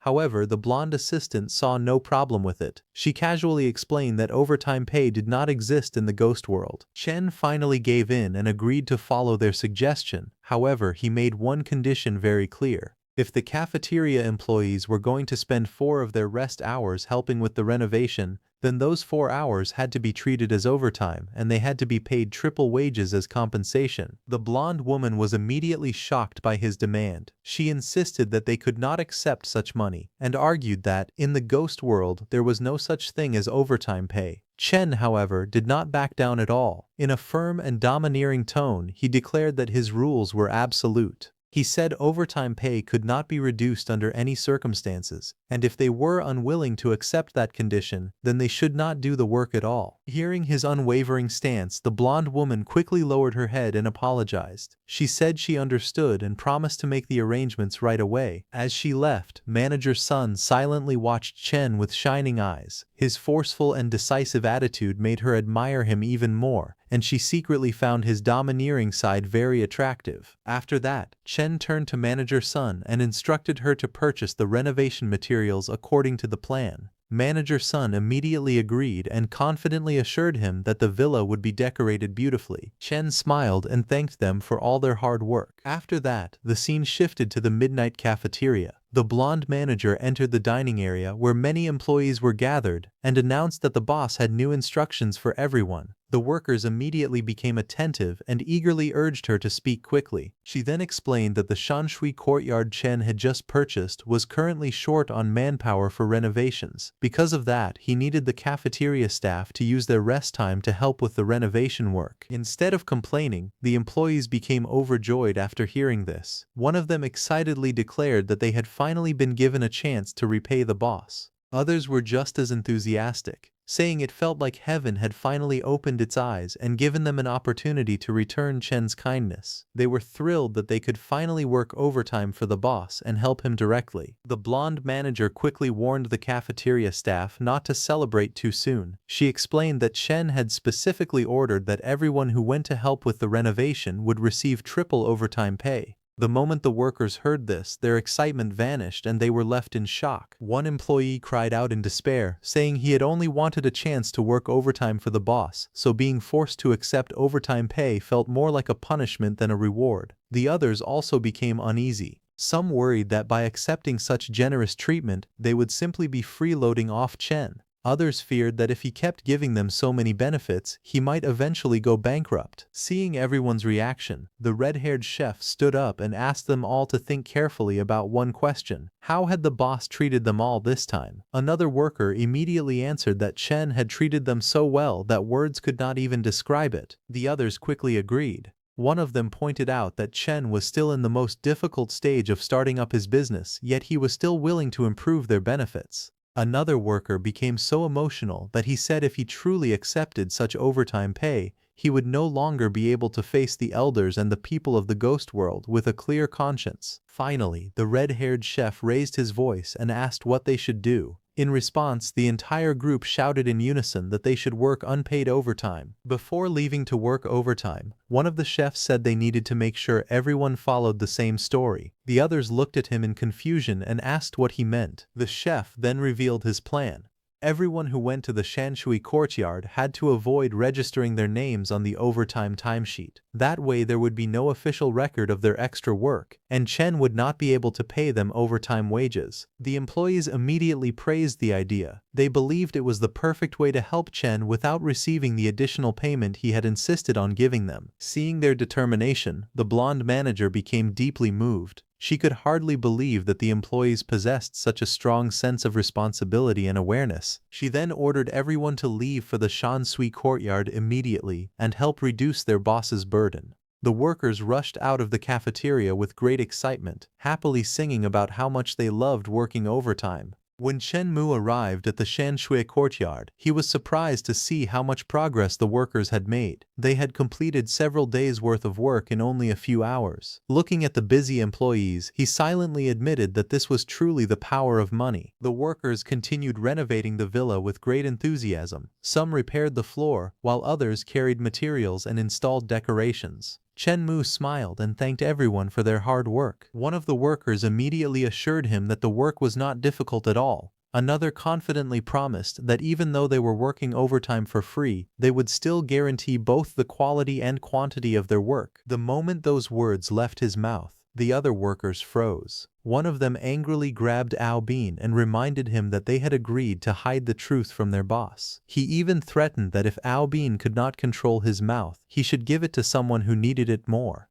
Ao Bin became nervous and admitted that he had accidentally spoken without thinking. Chen Mu's expression immediately darkened after hearing that they had been working overtime for free. He demanded a reasonable explanation. In his mind, he firmly believed that he could not allow employees to secretly disobey his orders in his own business. The frightened workers gathered together and begged him for mercy, insisting that they had not done it intentionally. Chen Mu sternly told them that although they had volunteered to work without payment, rules were still rules and had to be followed strictly. He immediately called Manager Li and instructed her to carefully check every employee's attendance record from then on. No one working overtime would be allowed to miss or skip punching their attendance card. He then informed the workers that Manager Li would compensate them for all their overtime wages. He decided not to pursue the matter any further this time, but warned them that if it happened again they would be punished. The workers lowered their heads in disappointment. One of them quickly tried to calm Chen Mu and informed him that his bedroom had already been renovated. He suggested that Chen Mu take a look at it. Chen Mu agreed and entered the bedroom. After observing the elegant furniture, decorations, and spotless interior, his anger gradually faded. He looked around the beautifully renovated room and admitted that it was not bad. The muscular worker informed Chen Mu that, according to their planned schedule, they would completely finish decorating the villa within 2 days.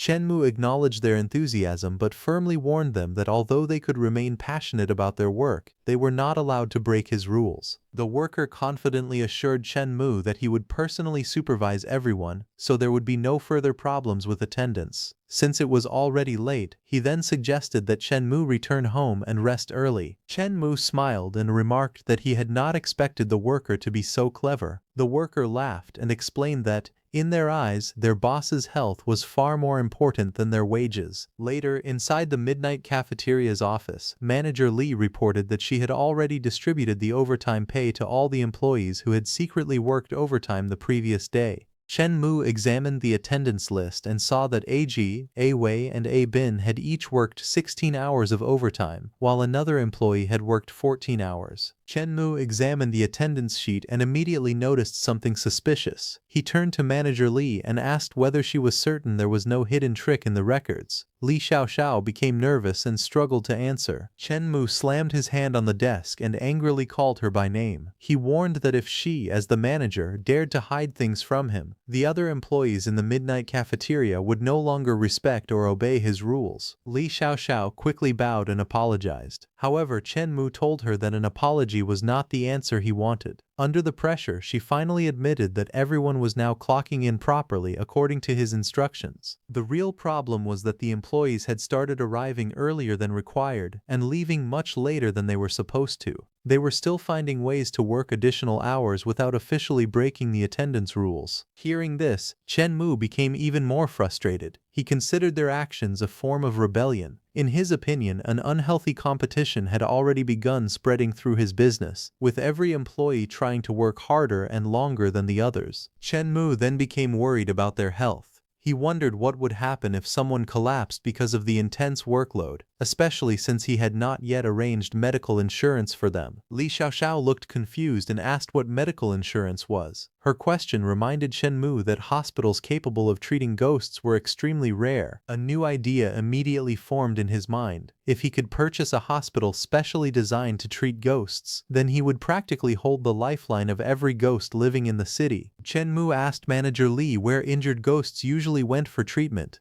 Manager Lee explained that ghosts normally bought medicine for minor illnesses, but if their injuries were serious, they could only wait for death. Chen Mu was surprised by her answer. He had heard that the cure rate in ghost hospitals was extremely low, but he still believed they should not completely give up on treatment. Manager Lee shook her head and explained that there were currently no hospitals in Wangjian City that specialized in treating ghosts. Injured ghosts could only travel to a neighboring city for medical care. Not only were the medical expenses extremely high, but the treatment often failed, causing them to lose both their lives and their money. After hearing this, Chen Mu felt that the entire system was practically a scam. He realized that he needed to purchase a hospital as soon as possible. Otherwise, his own employees might eventually be exploited by others when they became injured. Manager Lee smiled and said she understood his concern for them. Chen Mu awkwardly replied that it was good she understood. However, as he thought about the situation, something suddenly felt wrong. In his memories, there was a famous ghost hospital located in Wangjiang City. He wondered whether it had not yet been invaded at this point in time. Chen Mu immediately turned to Manager Li and asked her to confirm once again whether there were truly no hospitals in Wangjiang City that treated ghosts. Manager Li confirmed that there were currently no ghost hospitals in Wangjiang City because they had not received any notification about a new strange scenario descending. Chen Mu then asked whether she could obtain information about newly added strange scenarios as soon as they appeared. Manager Lee confirmed that she could and curiously asked whether he was planning to acquire a new strange scenario. Chen Mu instructed her to arrange for several ghosts to closely monitor the abandoned hospital in the southern suburbs. He ordered them to report to him immediately when the ghost hospital scenario descended. Manager Lee respectfully accepted the order and promised to make the arrangements at once. Deep inside, she became even more impressed by Chen Mu. She believed her boss was truly extraordinary because he could seemingly predict the location of a new scenario before it even appeared. Moment later, front of an old abandoned hospital. After getting out of the car, Chen Mu looked at the gloomy building standing beneath the blood-red sky. The skeletal driver informed him that they had arrived at the Fright Hospital and asked whether Chen Mu needed someone to accompany him.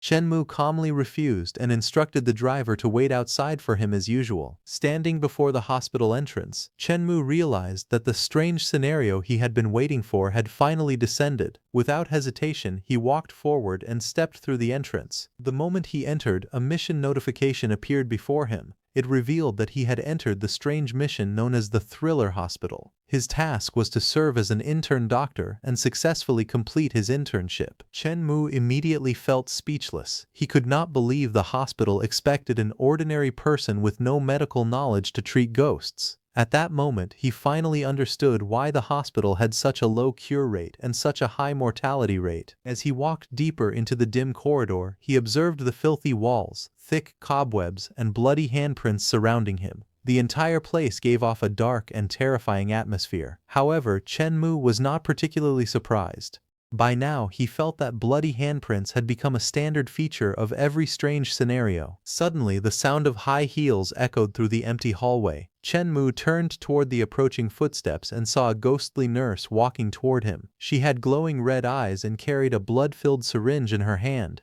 Stopping in front of him, the nurse asked whether he was the newly arrived intern doctor. Chen Ma calmly confirmed that he was the newly arrived intern doctor. Seeing how relaxed he was, the ghost nurse remarked that he did not seem frightened at all. Chen Ma casually replied that he had already seen too many terrifying things and had simply grown used to them. The nurse became interested in him and told him to follow her. As she walked ahead, Chen Mu briefly stared at her curvy figure. After encountering so many hideously shaped ghosts, he unexpectedly found this nurse quite attractive. He awkwardly wondered whether he had been single for far too long. The nurse led him through the dark hospital corridors until they reached the duty operating room. She stopped at the entrance and announced that they had arrived. The moment Chen Mu entered, he smelled a powerful stench of blood filling the room. Inside stood a bald, middle-aged ghost doctor wearing a white coat and a stethoscope.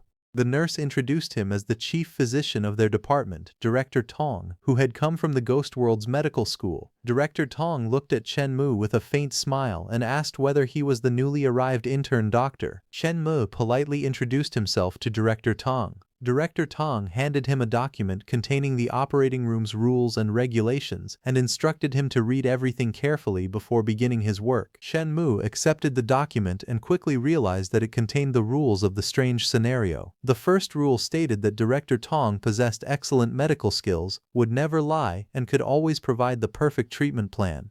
Therefore, Chen Mu had to obey every instruction he gave. The second rule strictly forbade him from leaving the operating room while he was on duty. The third rule required Chen Mu to treat 5 patients and receive at least 3 positive reviews from them. If he failed to collect enough positive reviews, his mission would be considered a failure. The fourth rule warned that some patients had difficult and unstable personalities, so he had to patiently satisfy their demands and avoid receiving negative reviews. After reading everything, Chen Mu calculated that he only needed 3 positive reviews from 5 patients, meaning he could afford to fail twice. However, dealing with unreasonable ghost patients without angering them would still be difficult. The ghost nurse then showed him to a seat and told him to wait there. Chen Mu thanked her before looking around the empty operating room. Confused by the silence, he asked why there were no patients. Director Tong calmly told him not to be impatient. Since it was nighttime, there were naturally fewer patients visiting the hospital. Just then, an injured ghost rushed into the operating room while clutching his bleeding arm. With pain written across his face, he desperately begged the doctors to save him. Director Tong immediately instructed Chen Mu to help the patient onto the bed. Chen Mu quickly stepped forward, supported the injured ghost, and carefully laid him down.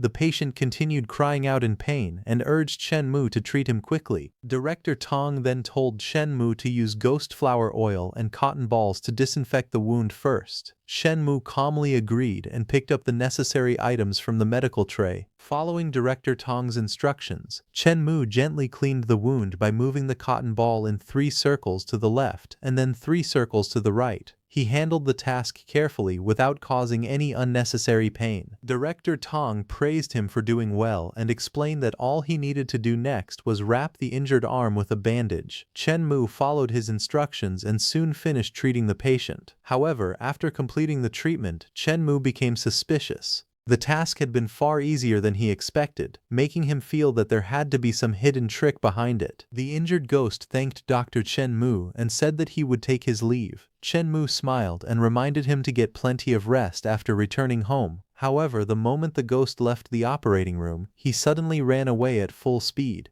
Watching him disappear down the corridor, Chen Mu jokingly wondered why he was in such a hurry and whether he was rushing to reincarnate. At that moment, a red system notification appeared before Chen Mu. It announced that his first surgery had received a score of only 50 points. The treatment had been judged a failure and the patient had given him a negative review. Chen Mu's eyes widened in confusion. He could not understand why the treatment had failed when he had followed Director Tong's instructions perfectly. Director Tong calmly reassured Chen Mu that there was still a chance. However, Chen Mu soon realized that there seemed to be a problem with the mission's rules. Since Director Tong was supposedly unable to lie, Chen Mu decided to question him directly. Noticing that Chen Mu kept staring at him, Director Tong asked why he was looking at him so strangely. Chen Mu then turned serious and asked Director Tong whether he would only tell the truth, just as the rules stated. Director Tong assured Chen Mu that he would never deceive any intern doctor participating in the mission. Hearing this, Chen Mu immediately asked whether Director Tong was truly highly skilled and masterful in his medical techniques as the rules claimed.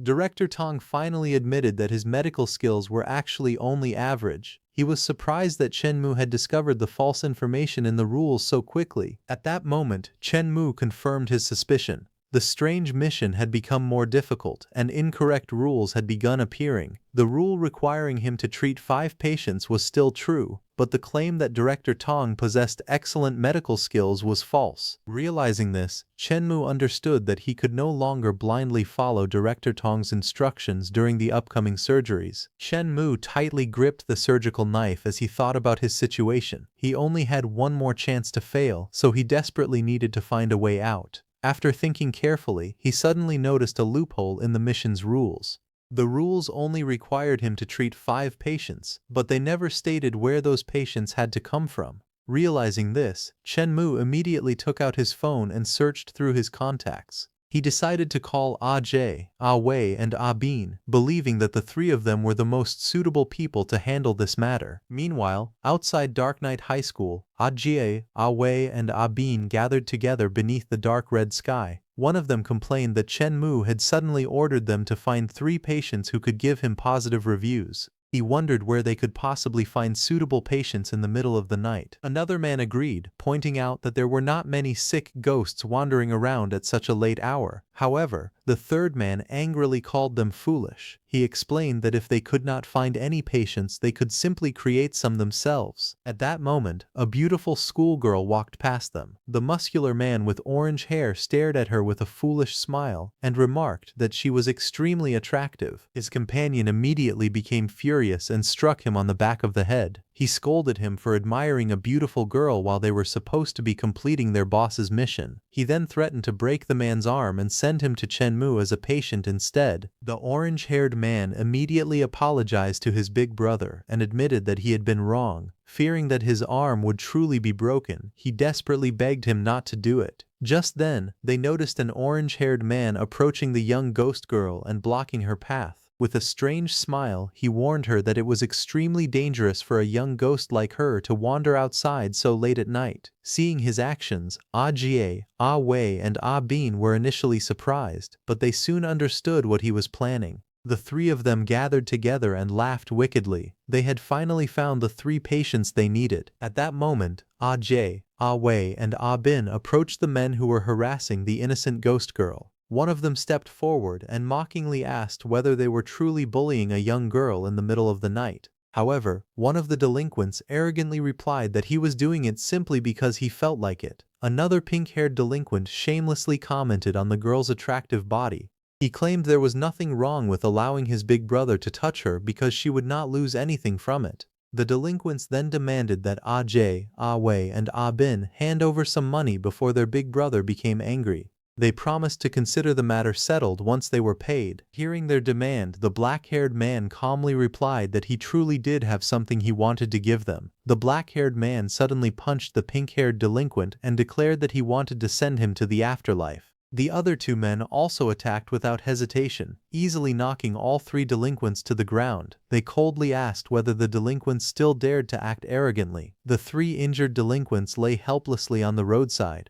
One cried that his face had been ruined, another complained that his leg was broken, while the third groaned that his ribs had been fractured. After seeing the delinquents defeated, the young ghost girl bowed gratefully and praised the three men as the great heroes of Dark Knight High School. Her words made them extremely happy, especially because such a beautiful ghost had personally praised them. One of the men proudly remarked that she had truly called them heroes. The black-haired man then grabbed one of the injured delinquents and threw him into a van. However, he decided that sending all three patients to Chen Mu at the same time would look too suspicious. He ordered the others to deliver the first patient before bringing the remaining two later. His companions agreed, saying that they would follow their big brother's plan and make sure not to delay their boss's mission. The van quickly drove through the dark city and soon arrived outside the hospital where Chen Mu was completing his mission. After arriving at the hospital, the black-haired man opened the van door and looked at the three injured delinquents sitting inside. He pointed toward one of them and ordered him to come along. The chosen delinquent immediately panicked and refused to enter the hospital. He claimed that 9.5 out of every 10 patients who received treatment there died, so he desperately did not want to go inside. The black-haired man grabbed him and warned him to carefully remember everything he was about to say. Otherwise, even if the delinquent survived the treatment, he would personally make him disappear afterward. He ordered the terrified delinquent to find a doctor named Chen Mu after entering the hospital and receive treatment from him. Once the treatment was finished,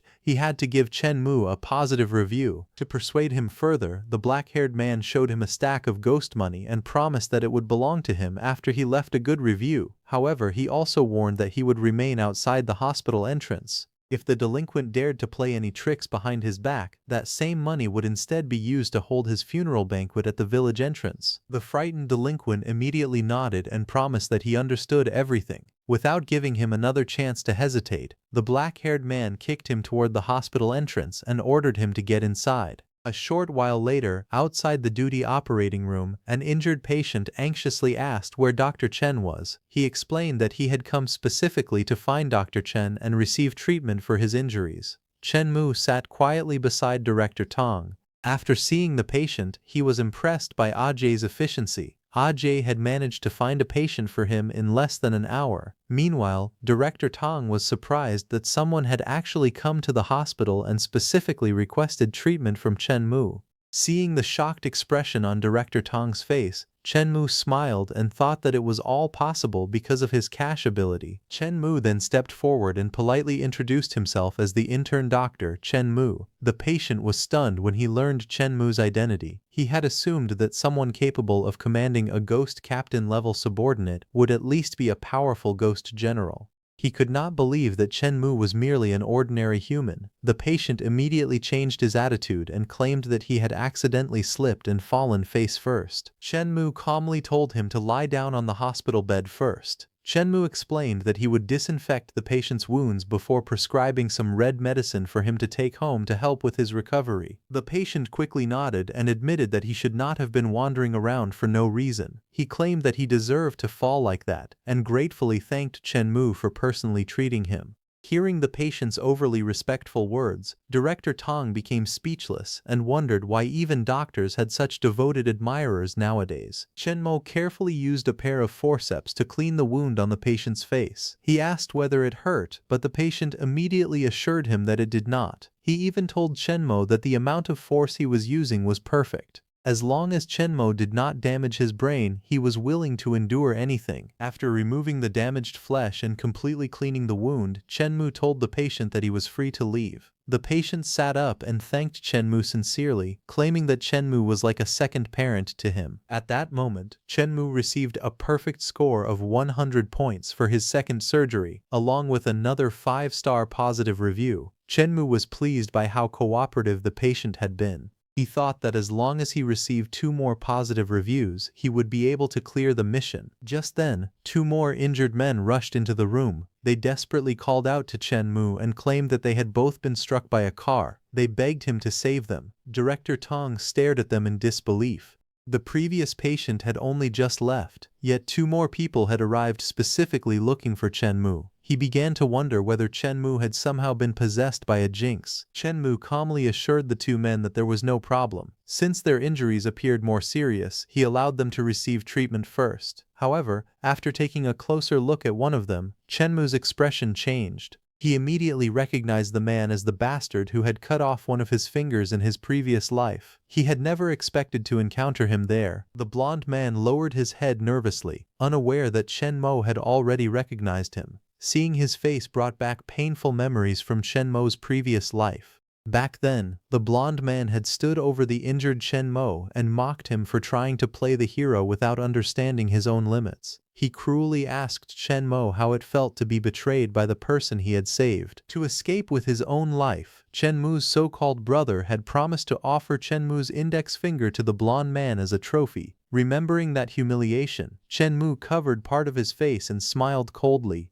He silently decided that he would finally take revenge for the finger he had lost in his previous life. The blonde patient trembled after noticing Chenmu's terrifying expression. He could not understand why the doctor suddenly looked so frightening, especially since he did not remember offending him. Chenmu then picked up 2 defibrillator paddles and decided to use them for the treatment. Director Tong stared at him in shock as green electricity crackled violently between the paddles. Holding the electrified equipment in both hands, Chenmu smiled and asked whether the patient was ready to receive treatment. The blonde man immediately panicked. He protested that he had only broken a rib and that such an extreme treatment was completely unnecessary. However, Chenmu leaned closer with a sinister smile and coldly asked whether the patient was trying to teach him how to do his job. The blonde patient immediately shook his head and nervously assured Chenmu that he would never dare to question his medical methods. Without hesitation, Chenmu pressed the electrified paddles against his body, sending powerful green currents surging through him.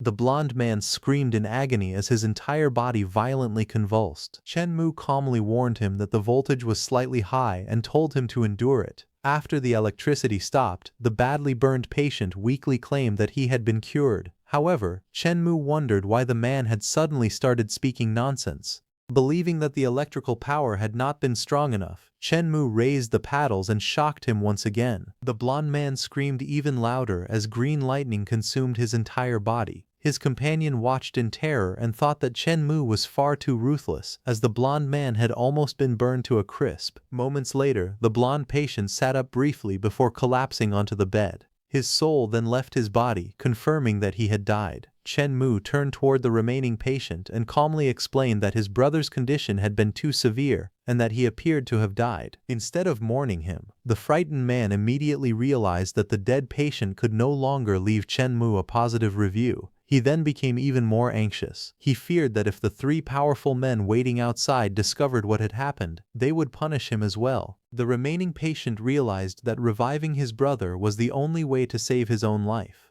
Director Tong noticed his determined expression and worried that the man might be planning to settle the score with Chenmu.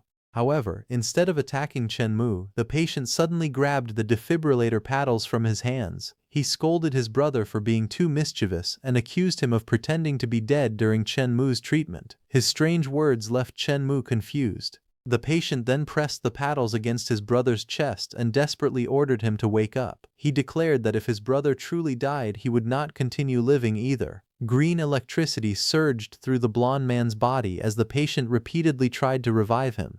After witnessing this scene, Director Tong finally understood the situation. He became deeply moved by what he believed was a sincere bond between the 2 brothers. Suddenly, a powerful wave of energy burst from the blonde man's body. A moment later, he cried out in pain and unexpectedly opened his eyes. Although it appeared to be nothing more than a final moment of lucidity, the blonde man suddenly sat up and anxiously asked whether he was still alive. Everyone in the operating room stared at him in disbelief. Seeing that his brother had truly awakened, the other patient burst into tears and happily called out to him. Director Tong stared at the revived patient in disbelief and declared that his survival was nothing short of a medical miracle. However, the younger brother cared more about completing the mission. He rushed toward the blonde man and urgently told him to give Dr. Chen a positive review. Grabbing his brother by the shoulders, he warned him that he could breathe his last only after submitting the review. Still dizzy and barely conscious, the blonde man weakly agreed. A moment later, Chen Mu received confirmation that his third surgery had earned 100 points and another 5-star positive review. Chen Mu smiled and informed the younger brother that his brother's positive review had been successfully received. Hearing this, the younger brother cheered excitedly and immediately let go of the blonde man, causing him to collapse onto the bed once again. Director Tong watched the entire scene in complete confusion. He could not understand who Chen Mu truly was, as it seemed that positive reviews came to him as easily as if they were free. Chen Mu placed a hand on the remaining patient's shoulder and told him that it was time to treat his injured leg. The patient immediately became nervous. He explained that his leg was only fractured and anxiously asked whether Chen Mu would use the defibrillator on him as well. Chen Mu smiled and replied that it would depend entirely on the patient's performance. Hearing this, the frightened patient immediately assured him that he would cooperate completely. He quickly climbed onto the hospital bed and told Chen Mu that he could use any treatment method he wanted, as long as he was left with enough strength to give a positive review afterward. After examining the injury, Chen Mu stated that the fracture in the patient's leg was quite severe. The patient hurriedly agreed and claimed that it was extremely painful. However, Chen Mu honestly admitted that he was not very skilled at performing surgery. Instead of becoming angry, the patient grabbed Chen Mu's arm and insisted that it was not the doctor's fault. He blamed himself for suffering from an injury that Chen Mu did not know how to treat. Seeing how desperate and cooperative the patient was, Chen Mu finally agreed to begin by disinfecting the wound. As Chen Mu cleaned the wound on the patient's injured leg, the man excitedly praised him as a miracle doctor and claimed that he could finally feel his leg again. Seeing how actively the patient cooperated with everything, Chen Mu realized that he was probably another actor Aji had found.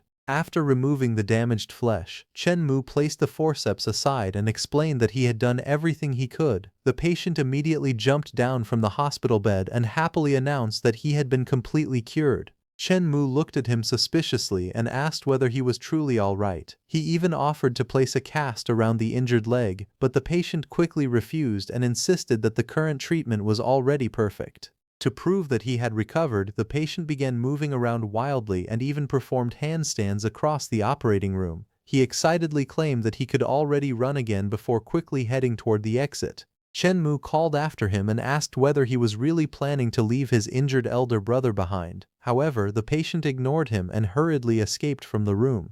At that moment, Chen Mu received confirmation that his fourth surgery had earned 100 points and another 5-star positive review.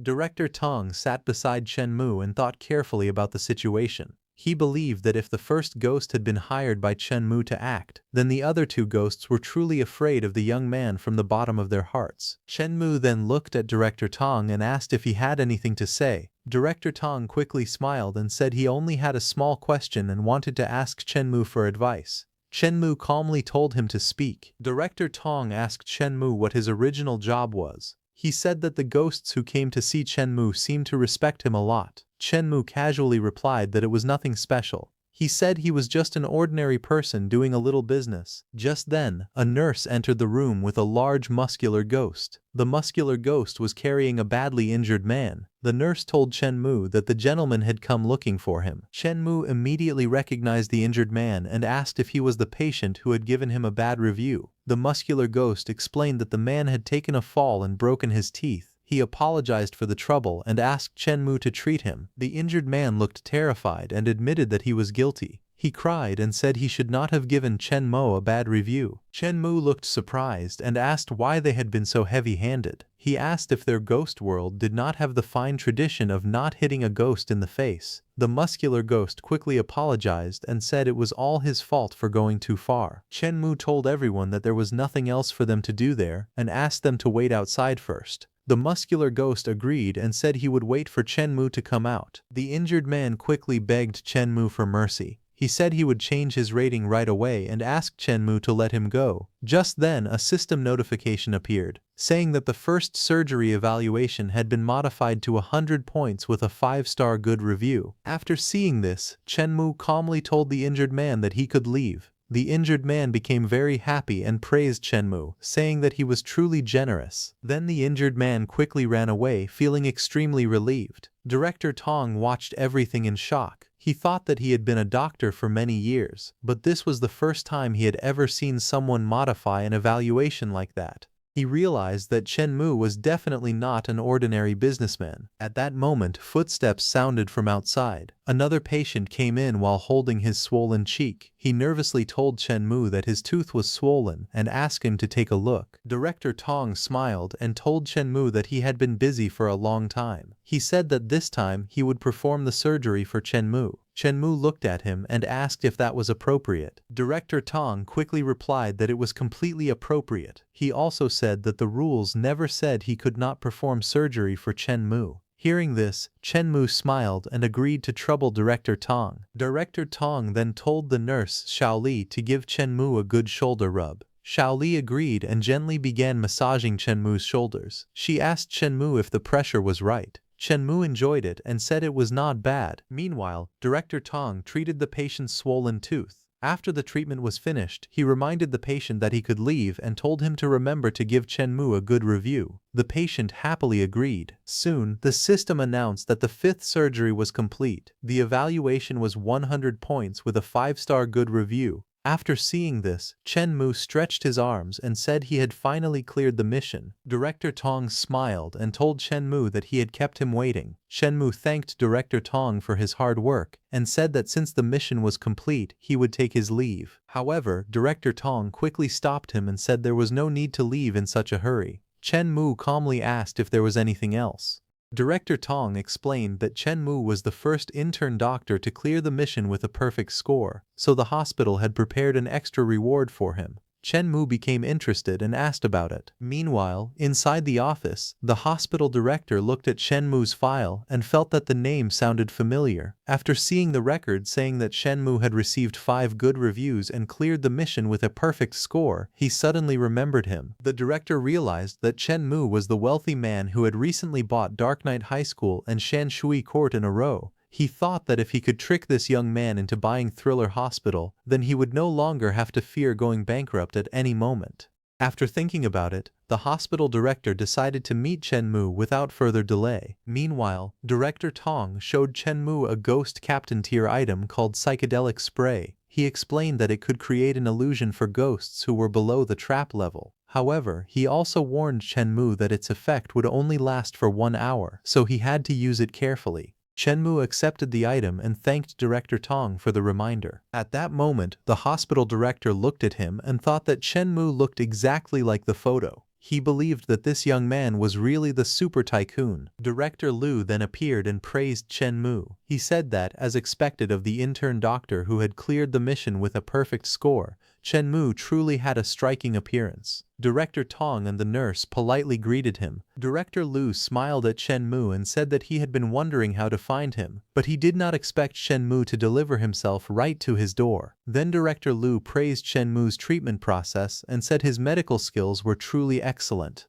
Chen Mu shook hands with Director Liu and said he was flattering him. He then asked why Director Liu had been looking for him. Director Liu explained that he felt just giving Chen Mu the spray as a perfect score reward was a little too shabby. Because of that, he had specially prepared another prize for Chen Mu. Director Liu smiled, thinking that the extra reward was, of course, to let Chen Mu take over the hospital. Chen Mu was surprised and asked if there was really an extra reward. Director Liu told him not to be modest. Then he took out a glowing golden pen and said it was a token of his appreciation. The nurse was shocked because Director Liu had actually given away his exclusive gold pen, a lucky item worth more than 100,000. Chen Mu looked at Director Liu and thought that this man seemed friendly, but he was clearly hiding bad intentions. He felt that Director Liu had his eyes on him. Chen Mu politely said that Director Liu was too generous for giving such an expensive gift on their first meeting. Director Liu then praised Chen Mu's talent and asked if he was interested in entering the medical industry. Chen Mu asked what Director Liu meant. Director Tong and the nurse were shocked. They realized that Director Liu had suddenly become so generous because he wanted Chen Mu to become the scapegoat.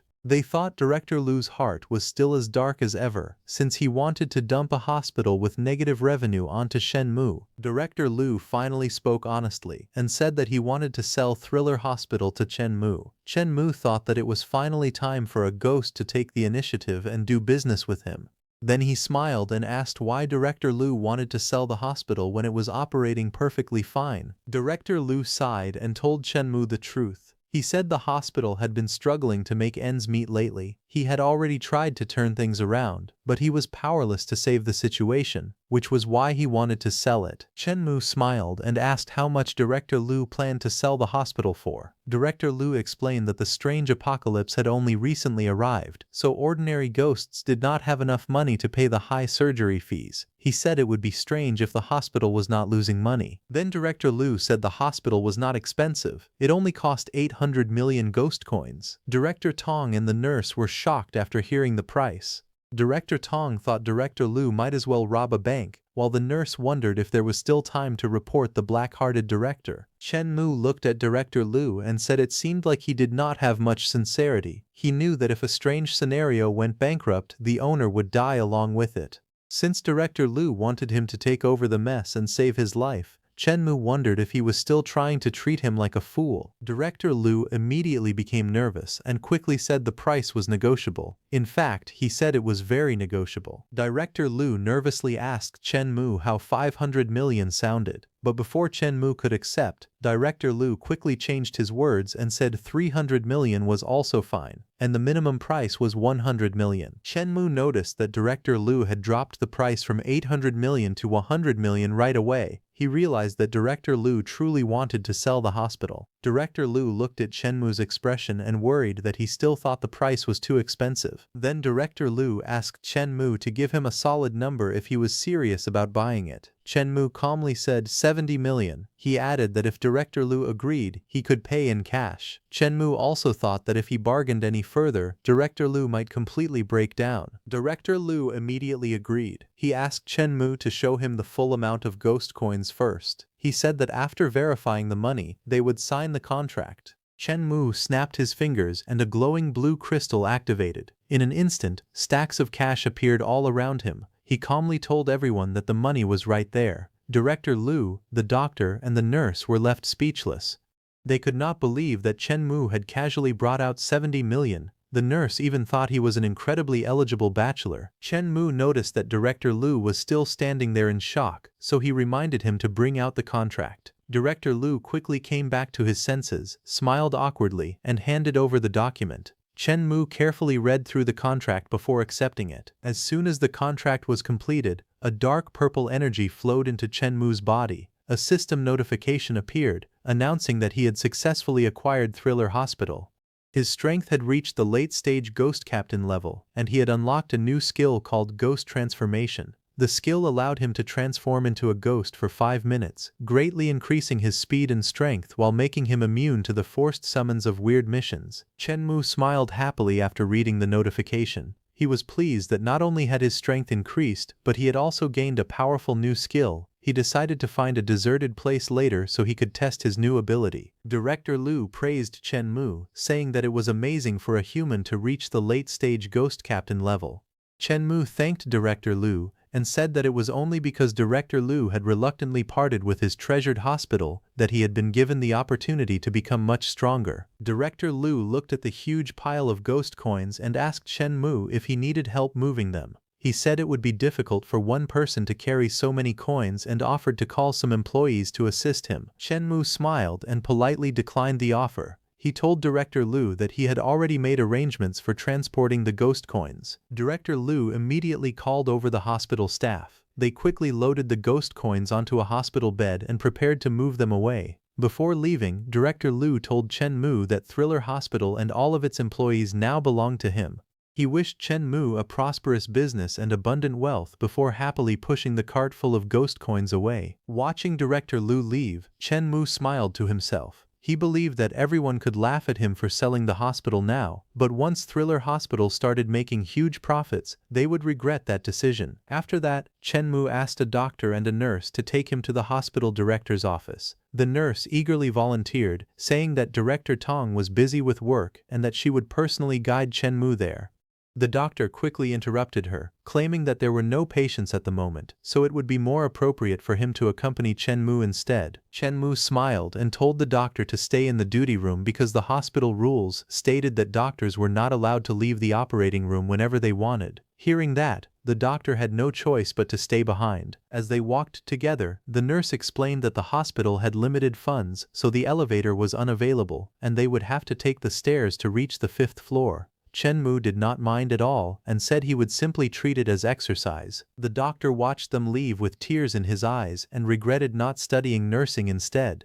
Meanwhile, the nurse led Chen Mu to the 5th floor and stopped in front of a door, telling him that they had arrived at the hospital director's office. When Chen Mu entered the hospital director's office, he found it completely empty. Looking around, he realized that Lu Daiyu had already prepared to sell the hospital. Otherwise, he would not have packed everything so neatly before leaving. While searching the office, Chen Mu noticed a book titled Doctor's Manual lying on the desk. Curious, he picked it up and guessed that it contained the roster of all the active doctors. He decided to check whether there were any familiar ghosts working at the hospital. As he flipped through the pages, he was shocked to see that one doctor's surgery success rate was only 10%. Chen Mu could not help but complain that it was no wonder the hospital was on the verge of bankruptcy if it kept employing doctors with such poor results. A moment later, one of the photos in the manual caught his attention. The ghost in the picture looked strangely familiar. After thinking for a moment, Chen Mu suddenly remembered who it was. The nurse noticed his reaction and asked if he knew the intern doctor in the photo.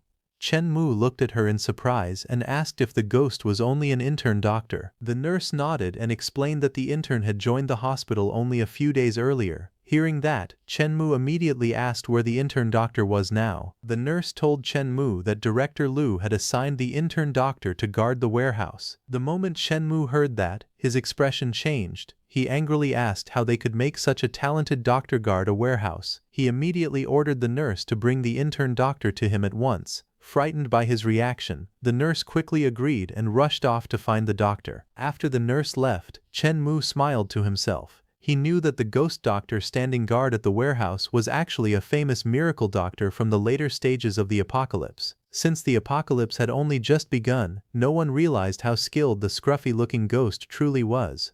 Everyone underestimated him because of his appearance. Chen Mu was not concerned about that. He had already decided that, in this life, the miracle doctor would work for him instead. A short while later, the nurse returned with Dr. Zibuho. She informed Chen Mu that she had brought the doctor as requested. Chen Mu warmly welcomed Dr. Zibuho into the office. The nurse introduced Chen Mu as the new hospital director who had just purchased the hospital. Dr. Zibuho looked nervous and awkward after hearing that. He quickly stepped forward, politely greeted Chen Mu, and respectfully addressed him as Director Chen. Chen Mu smiled warmly and shook Dr. Zi's hand. He told him there was no need to be nervous because he had only invited him over to ask a few questions. Dr. Zi nodded and said that Chen Mu could ask anything. Chen Mu asked why such a talented surgeon had been assigned to guard the warehouse instead of treating patients. He felt it was a complete waste of Dr. Zi's abilities. Dr. Zi explained that ghost medical equipment was extremely expensive. The money he spent on medical supplies alone was almost equal to the combined expenses of all the other doctors.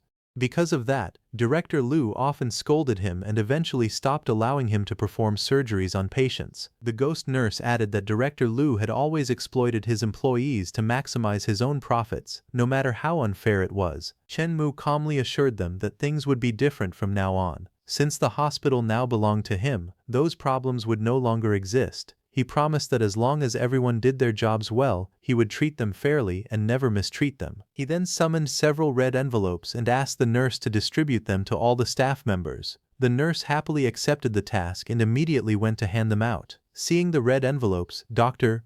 Ji was pleasantly surprised and thought it was wonderful that the staff would receive such rewards. After that, Chen Mu turned back to Dr. Ji and said that he believed Thriller Hospital's current medical standards were far too low. Dr. Ji looked confused and asked Chen Mu what he meant. Chen Mu smiled and said that he trusted Dr. Ji's abilities. He wanted to hand over the management of the hospital to him in the future, and asked if he was willing to accept the responsibility. Dr. Ji was stunned and wondered if Chen Mu was joking. Chen Mu smiled, patted him on the shoulder, and asked if he looked like someone who would joke about such an important matter. Dr. Ji quickly admitted that he did not. Chen Mu then encouraged him to speak freely if he had any concerns. After thinking for a moment, Dr. Ji explained that improving the hospital's medical standards would require a huge amount of money. He added that it would take a long time before the investment produced meaningful profits.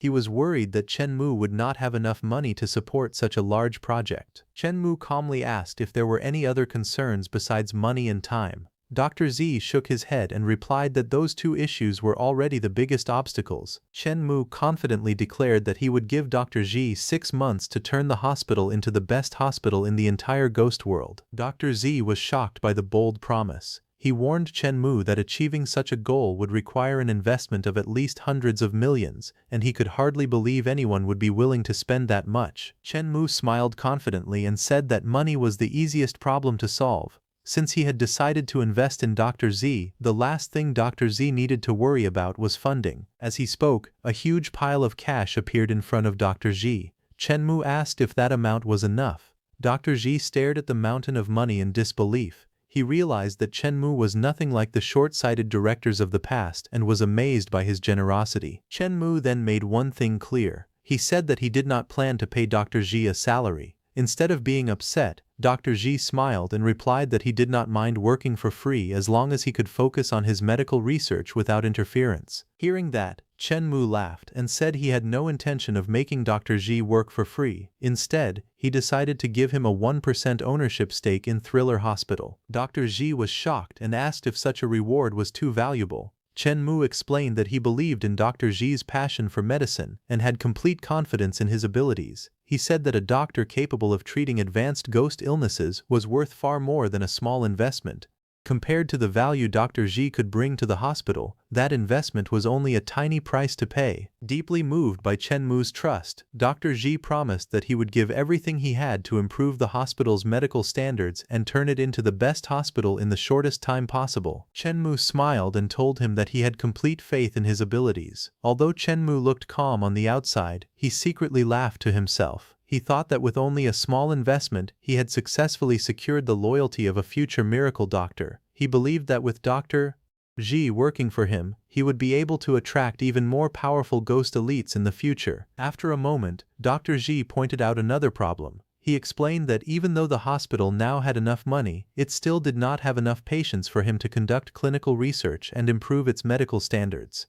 Without practical experience, it would be very difficult to make progress. Chen Mu confidently told him not to worry because he already had a solution. Dr. Z looked at him in surprise and asked if he was serious. Chen Mu then asked Dr. Ji if he had ever wondered why the hospital had so few patients. Dr. Ji first guessed that it was because the hospital's treatment success rate was too low. Chen Mu shook his head and said that was not the main reason. Thinking again, Dr. Ji guessed that the real reason was that the treatment fees were too expensive and that most ghosts simply could not afford them. Chen Mu smiled, nodded, and confirmed that Dr. Ji had finally found the correct answer. Dr. Z explained that he had checked the hospital's old medical records and discovered that even the simplest wound treatment cost 2,000 ghost coins. He believed that such high prices were the real reason so many ghosts stayed away from the hospital. Chen Mu nodded and announced that from that day onward, he wanted every ghost to be able to afford treatment at Thriller Hospital. Hearing those words, Dr. Ji was deeply moved and thought Chen Mu's goal was noble and inspiring. However, after thinking carefully, Dr. Ji raised another concern. He explained that if the hospital made all treatments completely free, many ghosts would suspect it was a scam and become even more afraid to visit. Chen Mu smiled and told him that he had never said the treatments would be free. Instead, he revealed his real plan. He wanted to introduce a special welfare program for ordinary ghosts called Thriller Medical Insurance. Dr. Ji looked confused because he had never heard of medical insurance before. Chen Mu explained that it was like a financial product. Ghosts would only need to pay 10 ghost coins to buy the insurance, and after that, they could receive free treatment at Thriller Hospital. Dr. Z was still uncertain and asked whether such a plan would really work.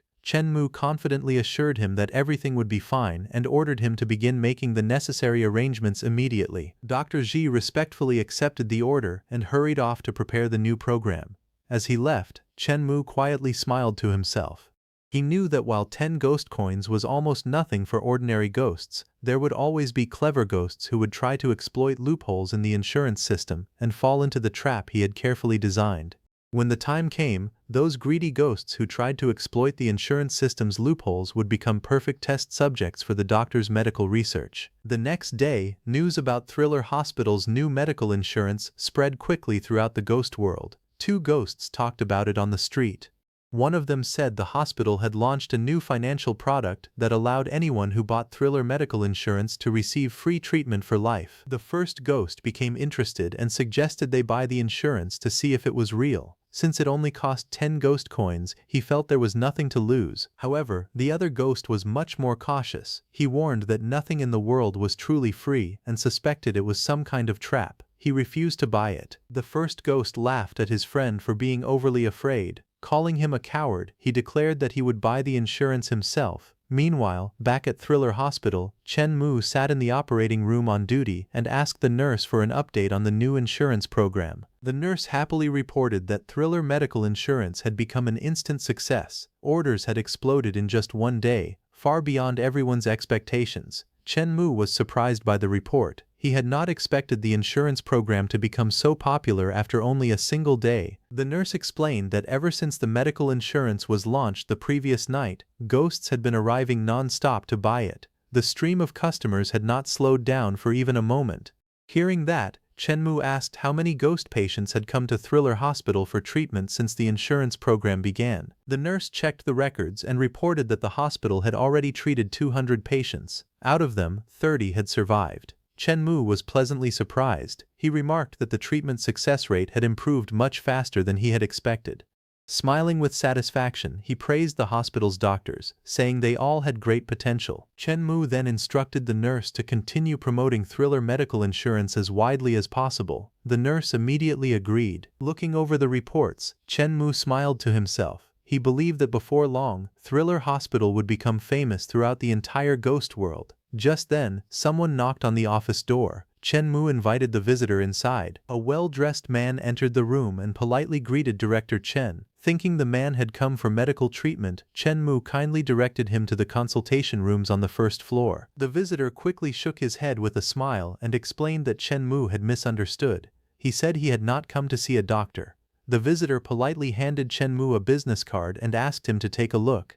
After reading it, Chen Mu realized that the man was Li Kun, the chairman of the Nether Subway. Chen Mu immediately remembered that the Nether Subway was one of the most popular ways for ghosts to travel, second only to the Nether Taxi. He was surprised that such an important ghost had come to visit him in person for business. With a warm smile, Chen Mu greeted Li Kun respectfully and called him Boss Li. The two shook hands, but Li Kun humbly laughed and said Chen Mu was giving him too much credit. Compared to Chen Mu, he claimed he was only a small fry. Chen Mu politely invited Li Kun to take a seat. After they sat down, Chen Mu asked what had brought Boss Li to Thriller Hospital. Instead of answering right away, Li Kun smiled and placed a gift box on the table. He explained that it was a small token of appreciation and hoped Chen Mu would accept it. Seeing the gift, Chen Mu smiled to himself. He found it amusing that he had gone from being the one who gave gifts to others to the one receiving them. Li Kun then opened the box, revealing an elegant wristwatch. He explained that he had heard Chen Mu liked watches, so he had personally picked it out from the depraved mall. He sincerely hoped Chen Mu would like the gift. Chen Mu smiled and thanked Boss Li for the thoughtful gift. He said Li Kun had gone to too much trouble. After accepting the present, Chen Mu calmly asked him to explain the real reason for his visit. Li Kun decided not to hide anything. He told Chen Mu that he wanted to sell the Nether Subway to him. Chen Mu was surprised.